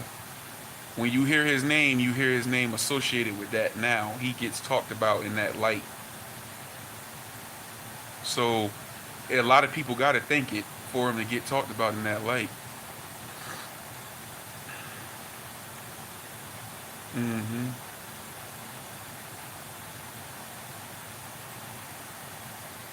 I got to watch that. Math Hoffa going too fast, man. For me, I don't be able to catch all that shit. You know what I'm saying?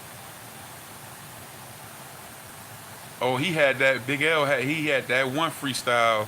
It's forever classic. Fuck all the glamours and gillets. I plan to get rich. I'm from New York and never was a fan of the Knicks. And I'm all about expanding my chips. You mad cause I was in the van with your bitch with both hands on the tits? Coleon hold a throne that you know in your heart. I got style plus the way that I be flowing is sharp. A while back I used to hustle selling blow in the park. Counting stacks and rocking ice that glow in the dark forever. Hottie hunting, trigger tipper, I'm quick to volley something. You looking at me like I'm probably fronting. I fuck around and throw three in your chest and flee to my rest. I'm older and smarter, this is me at my best. I'm stop hanging around y'all, cause niggas like you be praying on my downfall, hoping I flop, hoping I stop. You probably even hope I get locked, or be on a street corner with a pipe, smoking a rock. I got more riches than you, fuck more bitches than you. Only thing I haven't got is more stitches than you. Fucking punk, you ain't a leader, what? Nobody followed you. You was never shit. Your mother should have swallowed you. You on some tag along flunky yes man shit. Do me a favor. Please get off the next man dick. And if you think I can't fuck with whoever, put your money up. Put your jewels up. No, fuck it. Put your honey up. Put your raggedy house up, nigga. Or shut your mouth up before I buck lead and make a lot of bloodshed. Turn your tux red. I'm far from broke. Got enough bread. And mad hoes. Ass Beavis. I get nothing but head. My game is vicious and rude. Fucking chicks is a rule. If my girl think I'm loyal, then that bitch is a fool. How come? You can listen to my first album and tell where a lot of niggas got their whole style from. So what you acting for? You ain't half as raw. You need to practice more. Somebody tell this nigga, son, before I crack his jaw, you running with boys, I'm running with men. I'ma be ripping the mics until I'm 110. Hey, y'all niggas like, damn it, this nigga done it again. I throw slugs at idiots. No love for city cops. I sport a pretty watch. 850 rocks. I'm making wonderful figures. I don't fuck with none of you niggas. I might pull out this gun on you niggas and rob every last one of you niggas. That nigga around 10 words in one line and shit.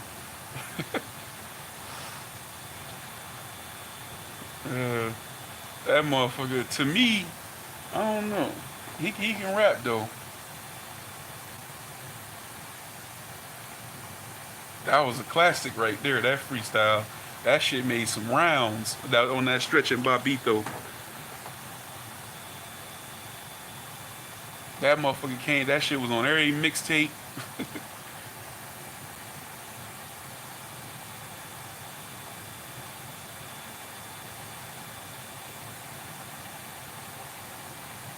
He missed an opportunity to help himself. Man, I've come to see Jay-Z as somebody who didn't want nobody to come up anyway.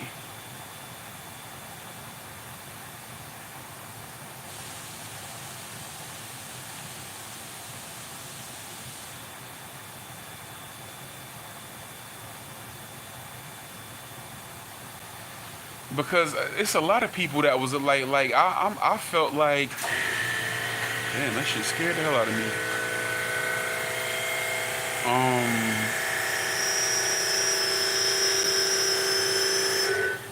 Some people, well, he come up out of that era. That might been one of his influences. Just like Cool G Rap was one of Nas' influences. Nas' favorite rapper is Slick Rick, but he was influenced by Rakim, Slick Rick, and Cool G Rap.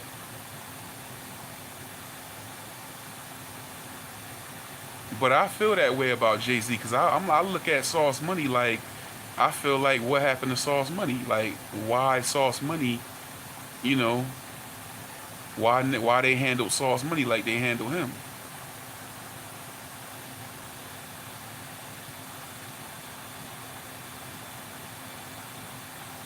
Bleak trying to lightweight complain now. He don't want to say too much because he don't want to not get that hype man money. But he kind of trying to semi-complain. I'm like, Bleak, you can't talk because Bleak, they did put you out and they did put money behind you and you did go platinum. But you another one that, you know, I don't know what it was about you, Bleak. His game never stepped up. You know?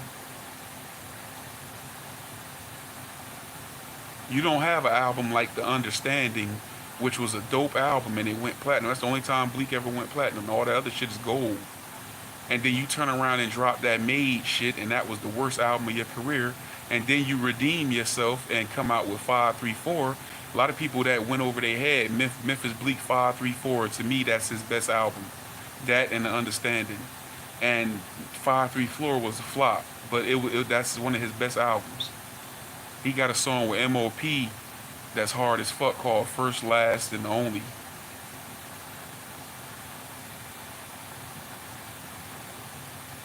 I might put it on a short. But M.O.B. made that shit hard, really. But Bleak, after that, he ain't dropped nothing. He just stopped. You ain't put out nothing. You just started being a nigga hype man. And now you complaining and shit. You know what I'm saying?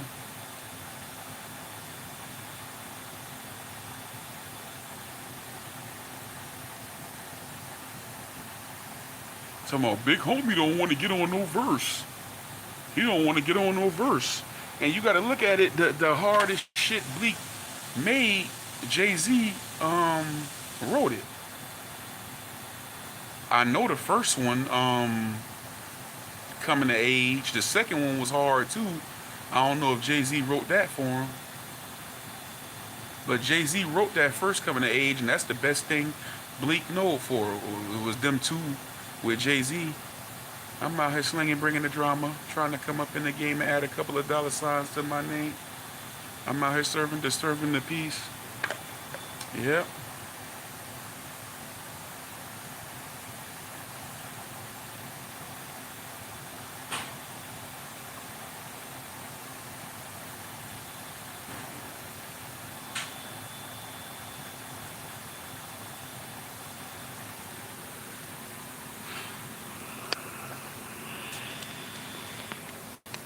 Yeah. Beans just was a better rapper. So I feel like he kind of took the light because there was a point, I don't care if you go back and listen to any of that Rockefeller shit, Beanie Siegel was like outperforming everybody. If it was a song and he had a verse, that's what made him start bubbling. If he was on a song and Bleak was on a song, Bleak was automatically getting overshadowed. And then they just kept adding motherfuckers that overshadow him. So I felt like eventually he began to look not like he was talented. He looked more talented in the beginning when it was just probably Sauce Money and everything like that.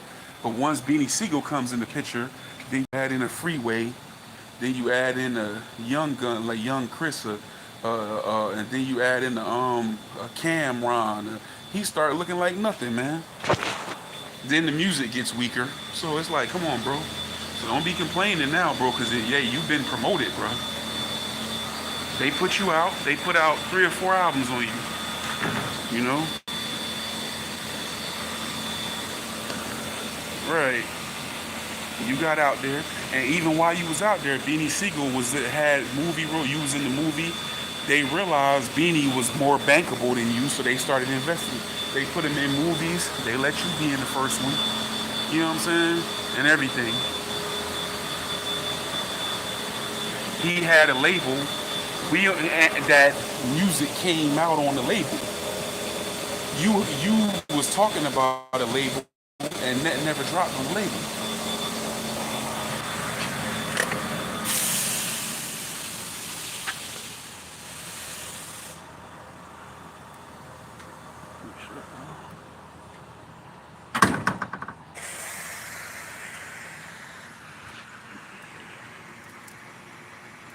Right, digital.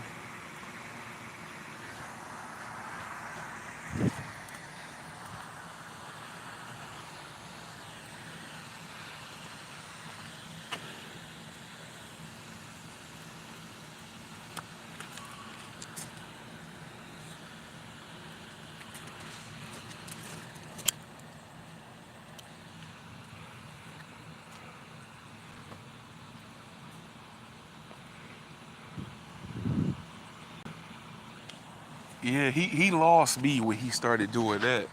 I can't wait. I can't stand when a rapper just starts saying anything. When he started talking about computers puting and all kind of shit, he started losing me. Cause that Dipset had a thing when they first came out. If you listen to that first album, the production and everything, and then it started getting to the point where, you know, they and people in the South got mad about this, but it's the truth because they are responsible.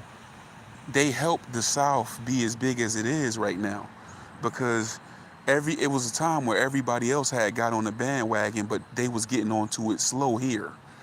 But when you listen to a lot of that stuff Dipset was making after that first album, that stuff had a lot of southern like trap sound and high BPMs and everything. And people up here started to then like that sound, and that made it come full circle over here.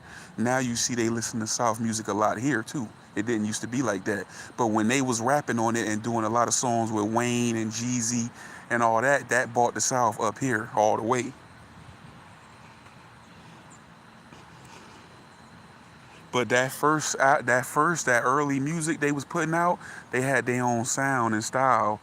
But I can't stand when a rapper starts saying anything.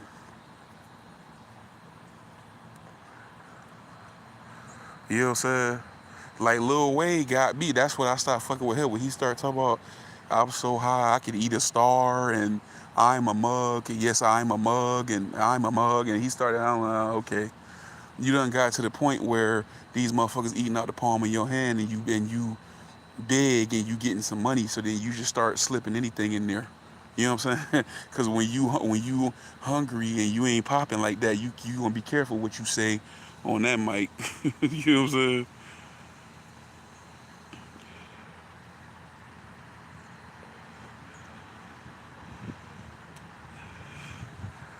Yeah. Dipset had their little run. And but Cameron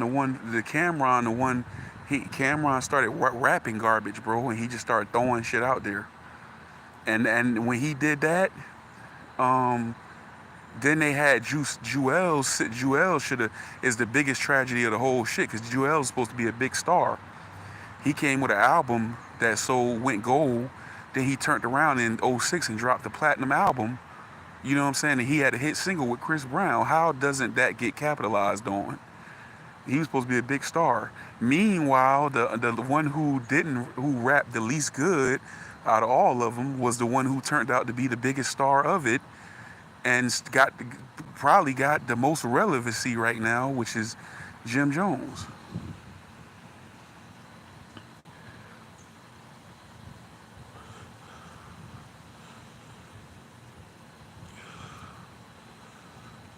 Yeah, he got the ditchers. He got them veneers and shit. Boosie got some too. A lot of niggas getting them shits. I don't know how they operate with those teeth, cause everybody when they first get them be looking like a horse. And I guess once they get used to having them in their mouth, I don't know if they hold their lips different or whatever, but after a while they stop looking like a horse. But Cameron looking horse mouth like a motherfucker right now. You know what I'm saying, motherfucker? Man, what the fuck? Forgot that shit be dripping out of water.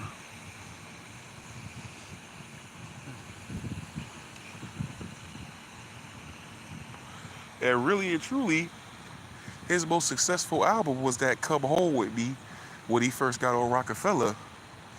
That wasn't even all that to me. That album, his best album was the one before that, SDE, where he had "Let Me Know" and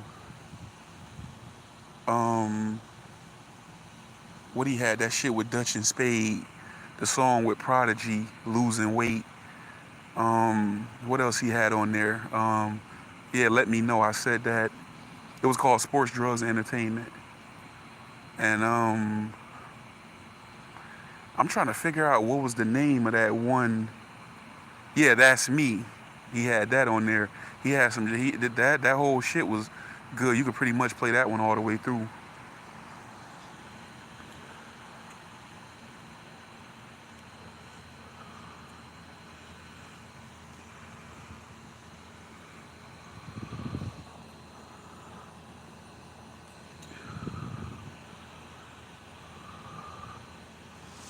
Yeah,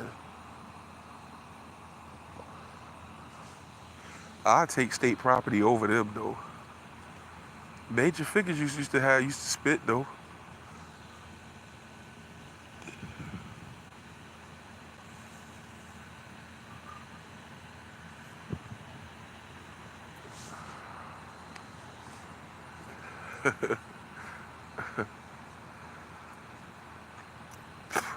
Yeah, but yeah, Beanie just he outshined everybody. You know what I'm saying? Over there. And he single-handedly, like they didn't need none of them other people with that shit with the locks. And I always been a fan of the locks. I was always a Styles P fan, but I feel like Styles P done fell off a little bit, man. He don't rap like he used to. Like some of the best shit came out of the locks was people, and I guess because they made fun of that whole puffy, shiny suit shit, but that was some of their best shit.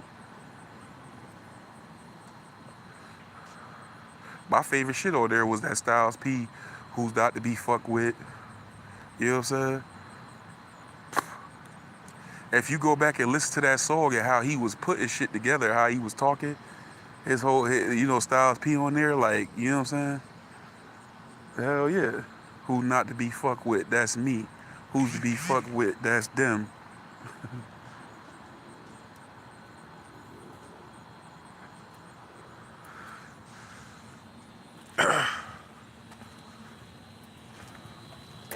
But BD Siegel, BD Siegel single-handedly handled the fuck out them niggas. Yeah, Styles P ain't hungry no more. Jadakiss, as the smoke cleared, Jadakiss still be talking that shit. You know what I'm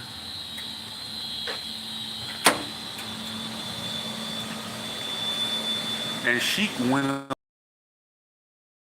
to be very successful independently out of all three of them. You know what I'm saying? But truth be told, I ain't gonna even hold you. I wasn't a super big fan of Jadakiss albums. So after the second one, now I've heard he's had good albums, but after that second one, I wasn't really fucking with him. Uh-oh, we got a leak over here. Oh, sight glass. Okay.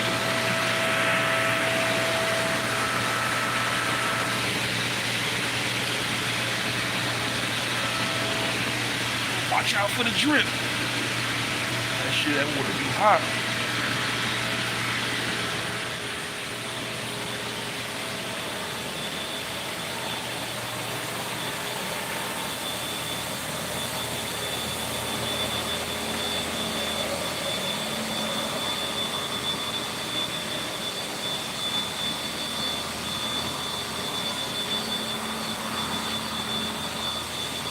But yeah, as the smoke has cleared, Jadakiss have stood the test of time better than Styles P.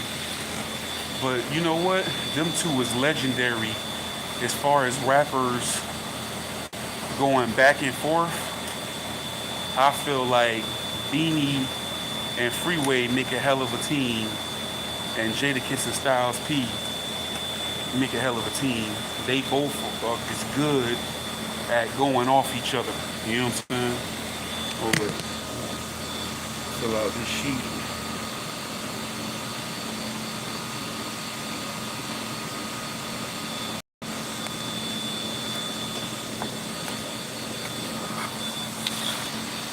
Tell Oxygen to not hopping him, but he a little town nigga. I ain't thinking of stopping him.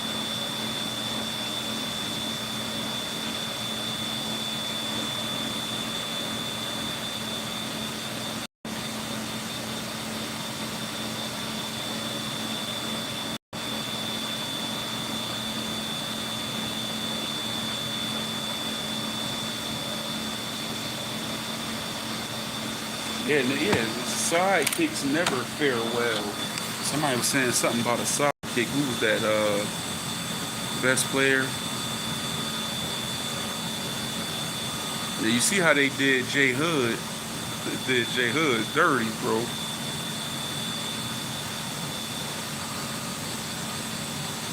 RJ Payne. Who is he again? Easy Money, because I got an idea in my head.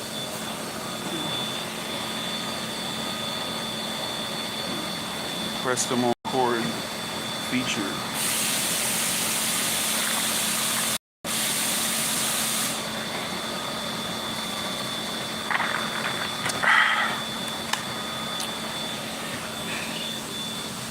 RJP.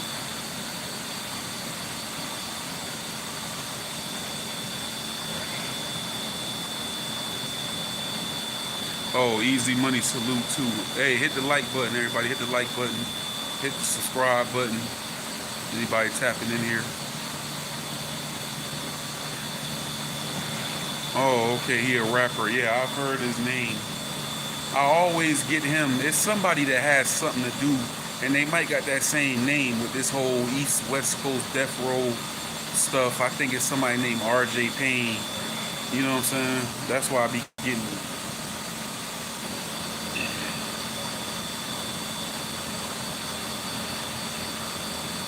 Yeah, I used to be a big ass Styles P fan, bro.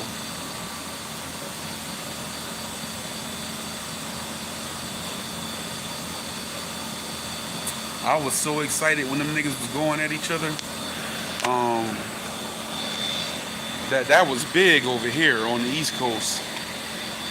That whole beef, that state property Locks beef.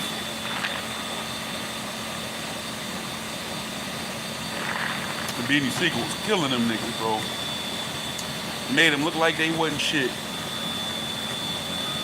You know what I'm saying? I was like, damn. And then they turn around a couple years, they turn around, do Dipset so damn dirty on the verses. They did them so dirty. And then there was so many, like that's why I said I got short memories. There was so many people that was like, act like they was shocked, like, oh damn, they did Dipset. I'm like, what is you talking about? Do you know all the stuff that the Locks was, especially Jadakiss, the Locks period though, was some of them rappers that been on everybody's shit, and they wrote so much shit. So I'm like, what y'all thought? Like, I knew what was gonna happen. Like, you know what I'm saying? I was like, nah, ain't no way in the world. Dipset, that shit was cool for its time. They did what they did. They earned their stripes. They definitely legendary in the game, but nah, shit, hell no.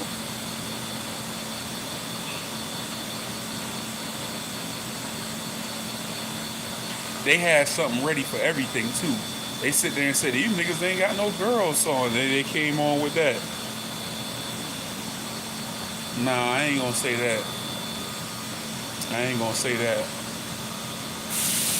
See, and then on top of that, what didn't make sense to me about it was that the Locks is a group and the Dipset is more like a collective. They wasn't a group.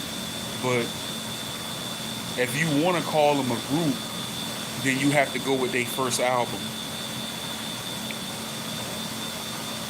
Because there was only 3 people on there rapping on it, really. Which was, you know, Cam, Jim, and Jewels. After that, anything that came out that said Diplomats, it was more of a compilation. They had more artists by then.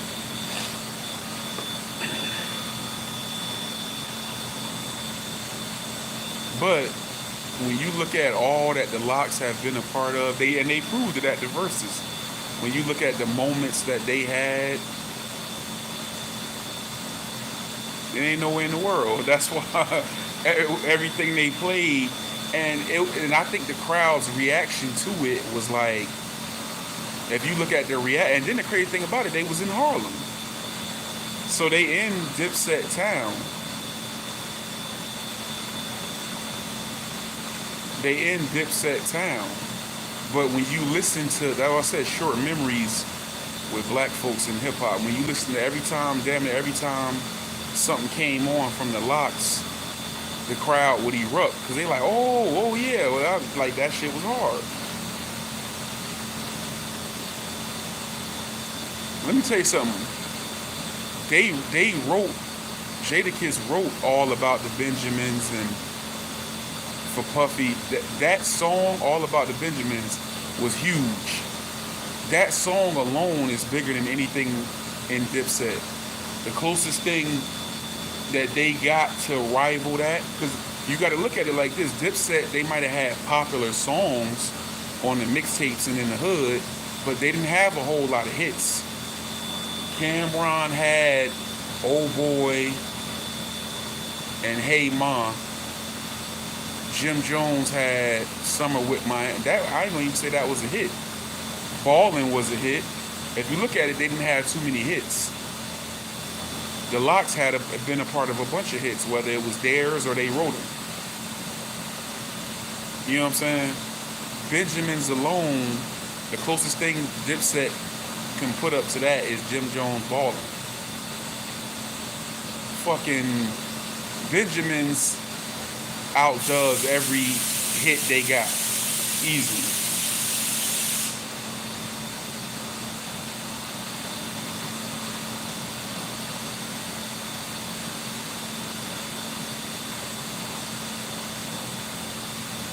I ain't gonna say people don't talk about Styles P. Styles P was just more, I can say, no, the one, people talk about Styles P, they just don't talk about him as much as Jadakiss. And Styles P was the one who everybody on the underground, Styles P, Jadakiss been on everybody's shit in the mainstream, and the Lox have been on a lot of people's shit in the mainstream. Styles P has been on everybody's shit in the underground. Reigning game, I mean, best player, you just trying to exclude stuff so you can make Dipset be a winner. If he wrote it, bro. That mean he get the publishing for it. He got a check for it, hopefully. You know what I'm saying?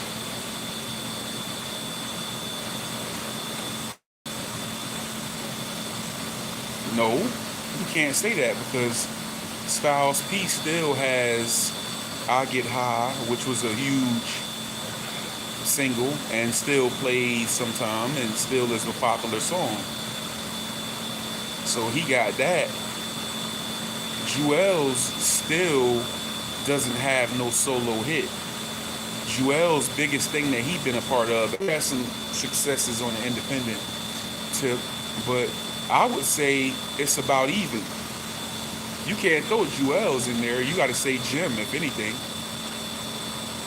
But that ain't the conversation. You know what I'm saying? You talking about Sheik? Man, you crazy as hell. He might not be as popular, and it's don't get me don't. It's a tribe out there. Back in the day, I can say Sheik was the most overlooked, but it's also a tribe of people out there who are Sheik fans. Out of all three of them, it is. I have heard that people say, "Oh, I like Sheik. I like Sheik." A lot of people do. Back then, but back in the day, like I think now it has emerged as Jadakiss is the clear favorite. But back in the day, it was a lot of Styles P.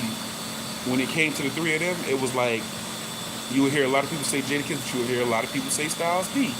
But now, 2023, Styles P has kind of declined, in my opinion, bars wise.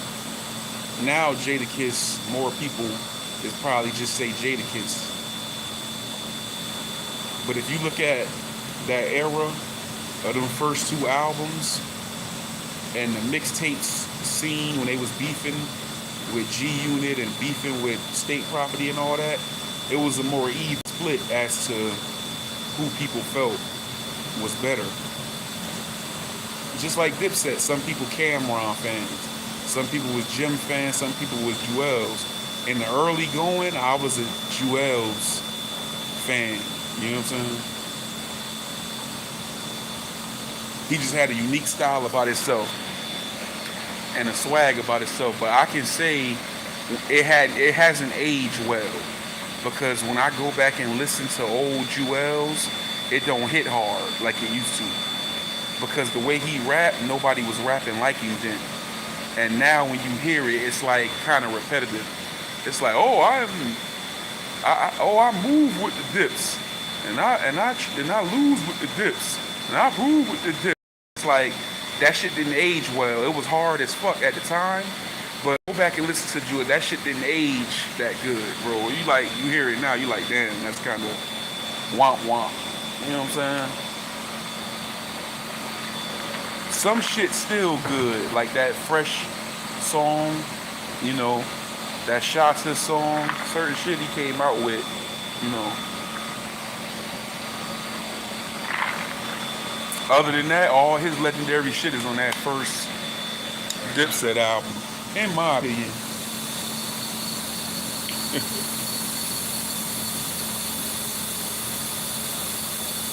PC gonna say the other dude is a no-name. You crazy, man. Styles P. I'm telling you, bro. You must have never hear their albums.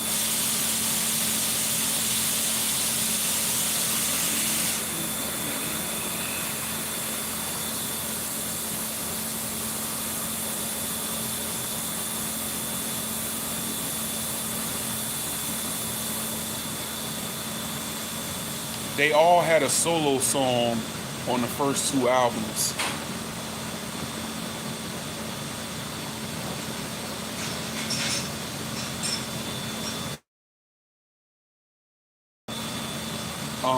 So that's Styles P, who's not to be fucked with, Jadakiss, All for the Love. Lyrically, both of them is hard. Both of them solo songs. And these is the first time you hear them solo. Lyrically, they both is hard. To me, Who's Not to Be Fucked With is harder lyrically. And the shit he was saying. But All for the Love got a more pop commercial sound to it. And the beat was like that deal back then. So I always tie him up on that.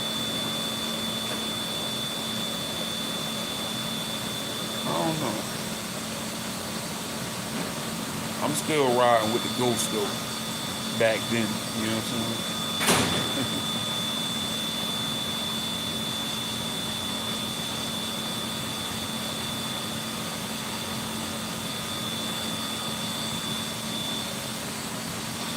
So I don't know, because this signal keep interrupting, but it's showing 2:12, and I've been past that a long time ago. So I don't know what time I got on here. I probably got on here like around 6 something. So I'm probably most likely in the 4-hour range.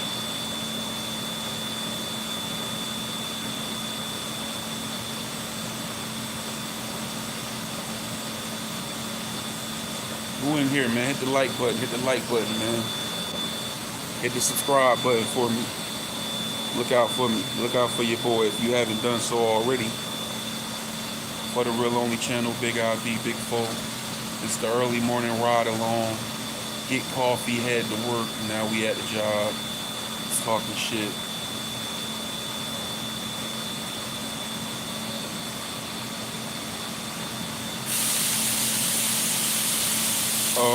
Ivy the real only at Gmail, all lowercase. IVDAREALONLY,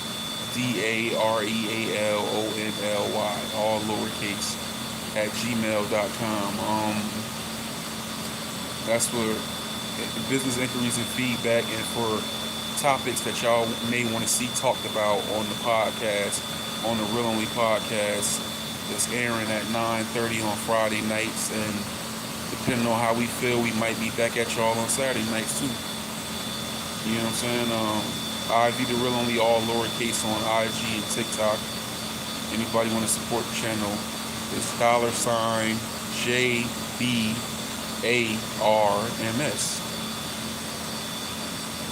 But yeah.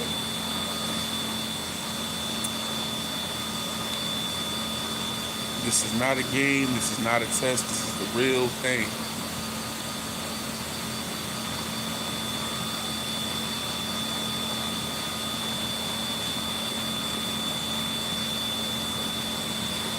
We just over here cooling at the job, man. Counting down. Counting down. About 10:23, it looked like.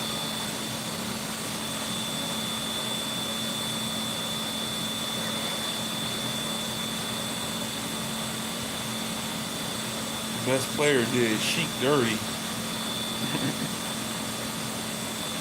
The other dude is a no-name.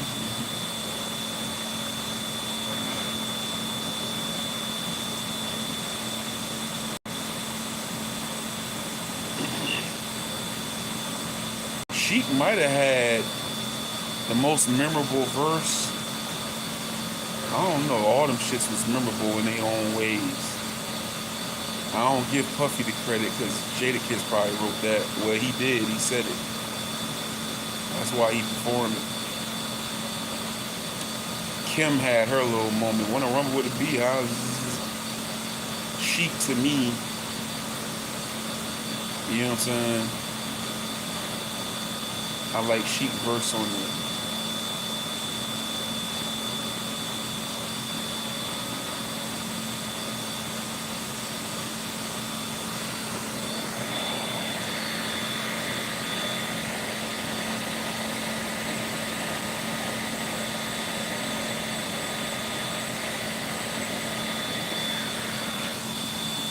But what's up, people? What y'all up to, man?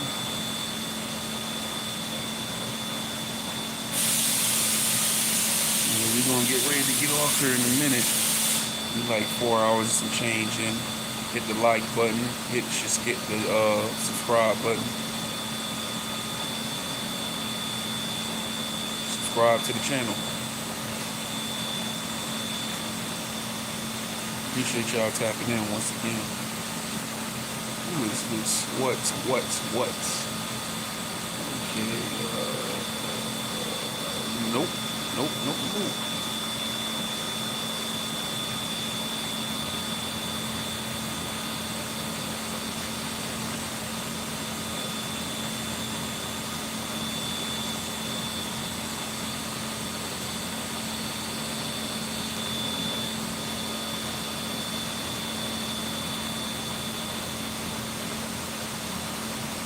We'll be dipping in the bins with the spoilers on the low from Madrid, man. Trying to get my hands on some brands like Morris. Yeah, how they gonna not have no Newports? I got these. These motherfuckers burn slow. These the Dave Chappelle. I be seeing Dave Chappelle with these. Organic tobacco.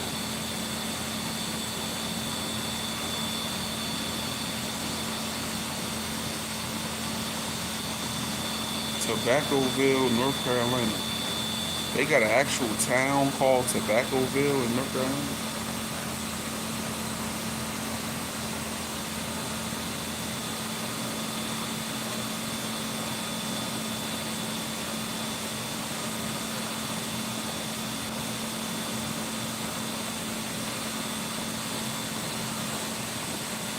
Like, share, subscribe.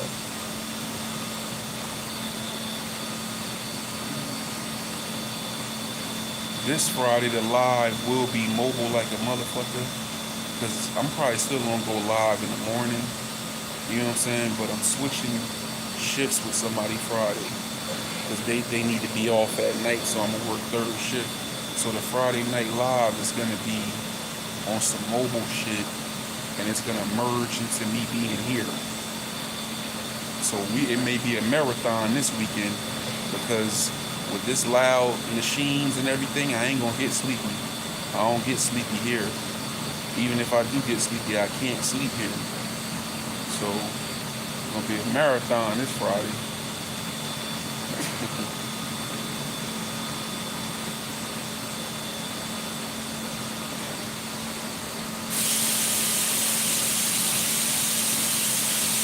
Hit that like button, hit the subscribe button.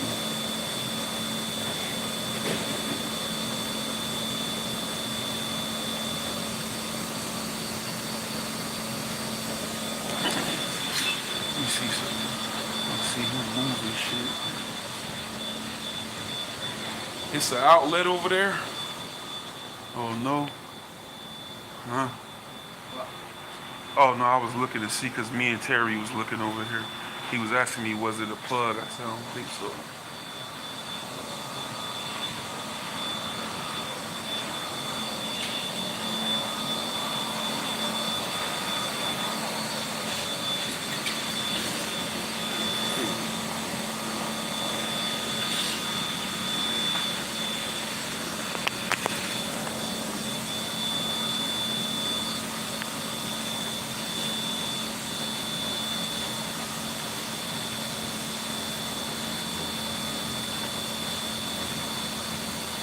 Who all in here, man? State your name, state your name.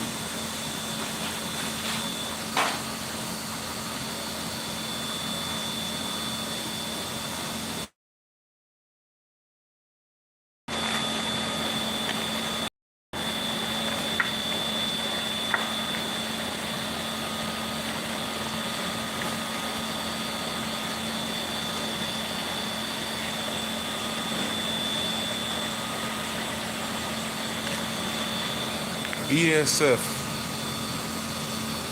I don't even know who that is. That sounds familiar too. What happened with me was, man, I got really into more older school music, R&B, soul music, things of that nature. And I'm just starting to tap back in with rap. So it's a lot of people that been around I'm trying to catch up on now. BSF. I don't even know who that is, man. I get all TBG, TC. It's a lot of little 3-letter crews. Oh, Benny the Butcher and his crew. Okay, yeah. I know Benny the Butcher. I heard some of his shit before.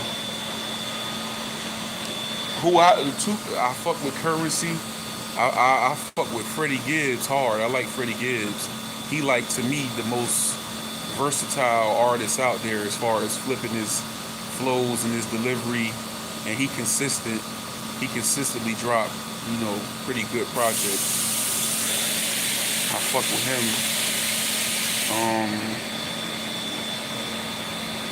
Like, it's certain rappers, every time they drop, I make sure I fuck with them. You know what I'm saying? But I'm just getting back into a lot in the swing and shit, listening. So now I know he got his own little crew.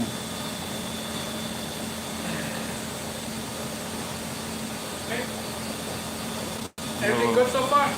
Yeah. Hey, Osman is gonna. I'm gonna switch with him. He needs off Friday, Okay. so he'll come here in the morning and I'll work his shift. Okay. Didn't you have some day off this week? Next week on Wednesday. That's already covered? Yeah, Larry. Okay. And for that one, since you've been doing a lot of stuff, so I wouldn't worry about doing a PTO for that one, so you're covered. Because you spent, like, I think, a half day the other day, some time ago we talked about. So you don't need to use a PTO and just I'm trying to, I need to try to cut, because I know he says that how it means, so I got to use it before the end of the year. Because I know I think I had 4 days, and then I have the 2.5 hours the day that I came in, and then the 4 hours. So it's like almost 5 days that I have that I get to use for the year. But No, you're fine. We can carry over for 10 days. okay, So the 4.5 hours, all those hours you did that time, use it for this day. Because I didn't like add that all up, so we'll just call it even after that. okay, Okay, so that way we'll be all set. And then we'll start marking your PPOs and all that. I don't want to keep adding all stuff we don't have to worry about it. yeah, okay, Okay, so you already covered Larry, so I'm good with that. Yeah, and also start thinking about your vacation. Did you start talking about vacation and all that stuff? yeah. That's why I was thinking about I may meet with family in Florida probably sometime, you know, Hey man, take vacation. November, December. You're gonna get paid either way, so Hmm. take those fucking vacations. Yeah, I'm just trying to figure out the best time to go down. Yeah, and then obviously making sure we have coverage. Yeah, Time. we still got 2 days. We got a day for her render. David took a couple days for Larry, and it's still one of those days open next month. Let's see what Nobody's claiming it so far, but the best bet is actually asking David what is his hours is changing, so what his free days are. Make sure we actually get that covered. That he could cover most of it. If we start needing to, maybe I need to hire another like off shift person like David to cover more things. right. I'll start talking to Humming about that. That's a good one. How about that? So did Stan talk to you about his may need to start changing his hours, like leaving at 5 in the morning on Sundays? No, I didn't hear from him. Yeah, he's talking about that. So his hours, his full-time hours is changing. So he may need to leave, he has to leave at 5 in the morning on Sundays going forward. Starting I think in December. So we gotta come up with something for that. Yeah, So either you come in a lot earlier, leave a lot earlier on Sundays, and everybody hours shift that way. That could work if you can start talking to the team about that. yeah, Or, that's probably the best bet. Because you're not going to have David coming for a couple of hours. yeah. That doesn't really do much. And his hours are not consistent enough to come in every single time. These guys see how they want to work the scenario. Okay. If anything else, I can't, those are steady hours. I can't call David and go, hey, I need these steady hours with this. Because he's not a steady hours person. But in the meantime, I have time to start looking at getting another person to be like David. Right. Otherwise, I'm gonna be calling. Oh my God, man! Or I may have to call training center for a while and get that covered. But they're not gonna cover 2 hours. They gotta cover a whole shift, which means we'll lose Stan for a whole shift. Yeah. And that's not. I'd rather have somebody here more regularly. Yeah. Alright, I'll do Alright. that with those three. Yeah, three. Petzl and Osmond. Okay. See, we got like a month or so to figure it out. All right. In the meantime, you said your vacation. We have Thanksgiving coming up, and we have Christmas coming up. I'm assuming you guys already talked through some of that already. No, but what is my situation? Because I'm still here in the morning, so I'm here on Thanksgiving. If you're here, you're still gonna get paid and getting paid the holiday pay. Yeah. So that's the difference. If you're not, then you get paid either way. Either way, you're gonna get paid. Either you get paid extra hours for being here, or you're not getting paid, or you're getting paid normal hours. But during the Thanksgiving time, are we just off on Thanksgiving, or are we off the day before Thanksgiving as well? It's Thanksgiving the day after. Okay. I think it's the 24th or 25th, whatever day it is. We have Thanksgiving Day. Yeah, it's Thanksgiving Day and Friday, right? Yeah. Yeah, so it's Thursday and Friday of Thanksgiving. Okay. So I think that is November 22nd. Yeah. 23rd and 24th. Okay. All right. Yeah, so for all the holidays, if you're here for the holidays, you're getting paid for your day and the hour and the holiday that you're here for. Okay. And if you're not here, then you get paid for the holiday pay. All right. Either way, it's at least 8 hours. Okay. Let's see. Alright. That's the first one. My name's not in here. Okay. Alright, anything else? Nope, that's it. Alright.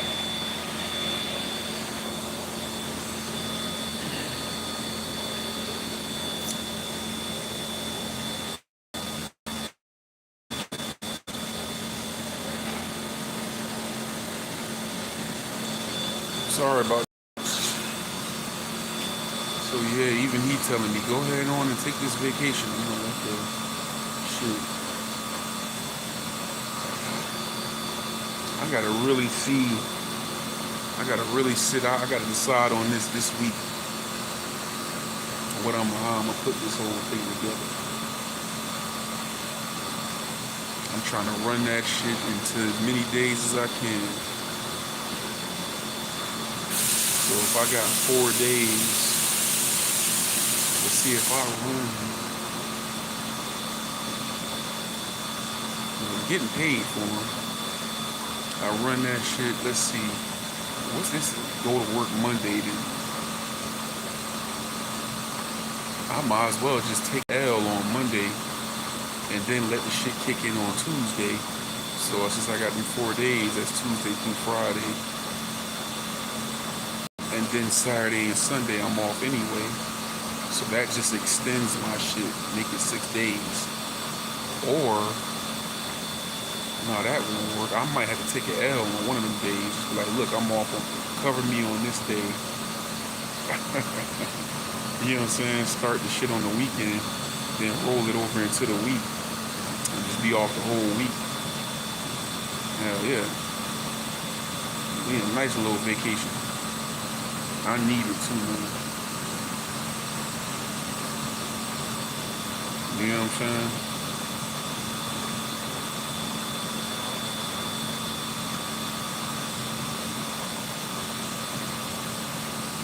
Hell yeah.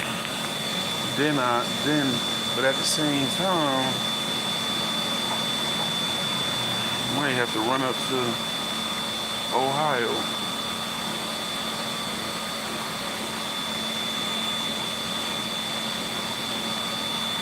Hit the like button, hit the subscribe button.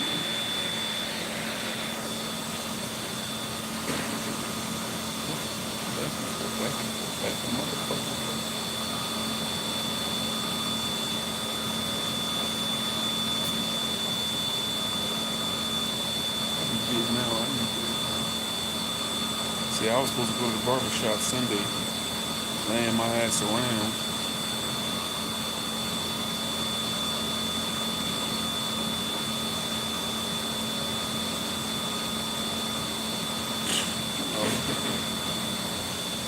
Yeah, yo, y'all ever watch Ed Bassmaster? Nothing.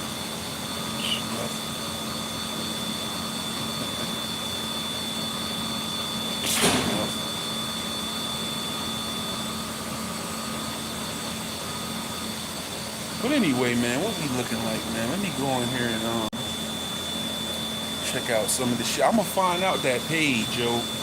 Y'all, last night when I was getting ready to go to sleep last night, well, it's only one person in here. Damn. I was about to say, I gotta go through. I gotta find my recent activity or whatever. See if they show who I. In my recent activity, who I subscribe to. It's a channel that's out here that's like our channel. They got a panel with people coming up there talking shit, and it's wild and crazy, it seemed like, from my little observation last night, right? I just can't remember the name. And they got a segment of the show where they interview, and it's called, like, mine's a Slap Global. They shit is S.L.A.P. So I'm gonna see, but I tapped in over there and they was talking cash shit last night. I was like, what's going on with these motherfuckers? But they using StreamYard too. I'm like, oh, they got a little thing going like how we got.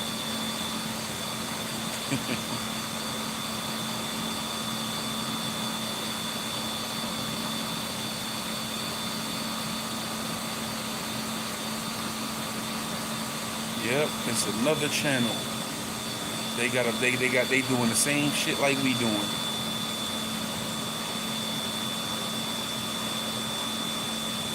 Might catch them live and go over there and crash and shit. But I'm gonna find out who they is, y'all. And I may come on here and let y'all know who they is. I wanna check out some more of their content. Cause I wanna see specifically when they started this slap shit. But I went on there, they had some chick on there from Texas just doing a lot of cussing and I'm like, damn. So they it's the same shit as over here. Because when I went through them when I went through them thumbnails, I only seen the slap. They ain't been doing it that long. So I'm like, you know what I'm saying? I'm like, okay.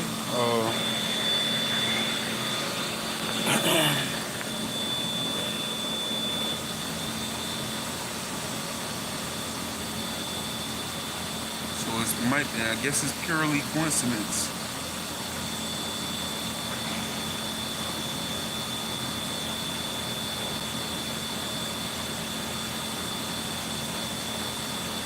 Yeah, you got another outfit out there, y'all.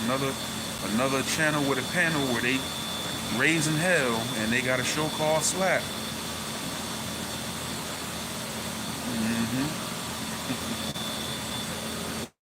Another show out there. The whole sound like he from New York.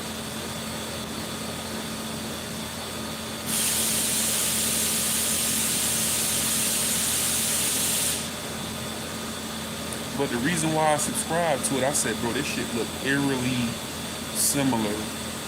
But I know it's coincidence though, because they probably been around longer. They got 6,000 something subs. But that's like, I'm looking like in the little skim through last night before I went to bed, I'm like, this shit looking eerily similar. You know what I'm saying?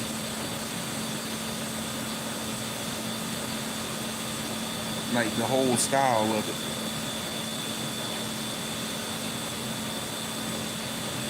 But like they say, no idea is original shit. Nothing new under the sun.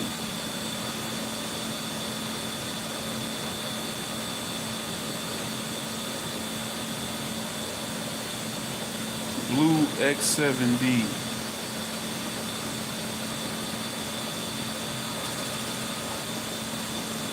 Yeah, I'm about to get off here though, so you came at the last minute. While you here, hit the like button, hit the like, and subscribe to the channel.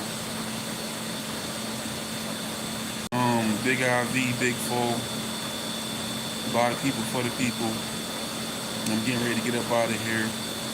Thanks for tapping in this morning on the ride along, cold as ice episode. We was talking about when you see them and when they know you see them. So thanks for tapping in. Thanks for coming through, man. I appreciate all y'all. Big IV, Big Foe, by the people, for the people. Like, share, and subscribe to the channel. Once again, thank y'all for tapping in. ivtherealonly@gmail.com, all lowercase, business inquiries, feedback, as well as your suggestions on show topics and things you might want to talk about on the Real Only podcast, airing at 9:30 p.m. Eastern Time on the East Coast, and quite possibly, if we decide to, on Saturdays as well. We have been known to do that. IV the Real Only, all lowercase, that's IVDAREALONLY on Instagram and TikTok. Instagram and TikTok as well. If you want to subscribe to the channel, if you want to support the channel, the Cash App is $JBARMS. That's J Barnes. If you want to support the Cash App, you want to support the channel. I'm going to get up out of here though, people. We running 4 hours and some change, probably damn near 5 hours, all on this live. Thank y'all for tapping in. I might be back in here later. If not, I'll see y'all tomorrow morning, ride along. You know what I'm saying? Salute.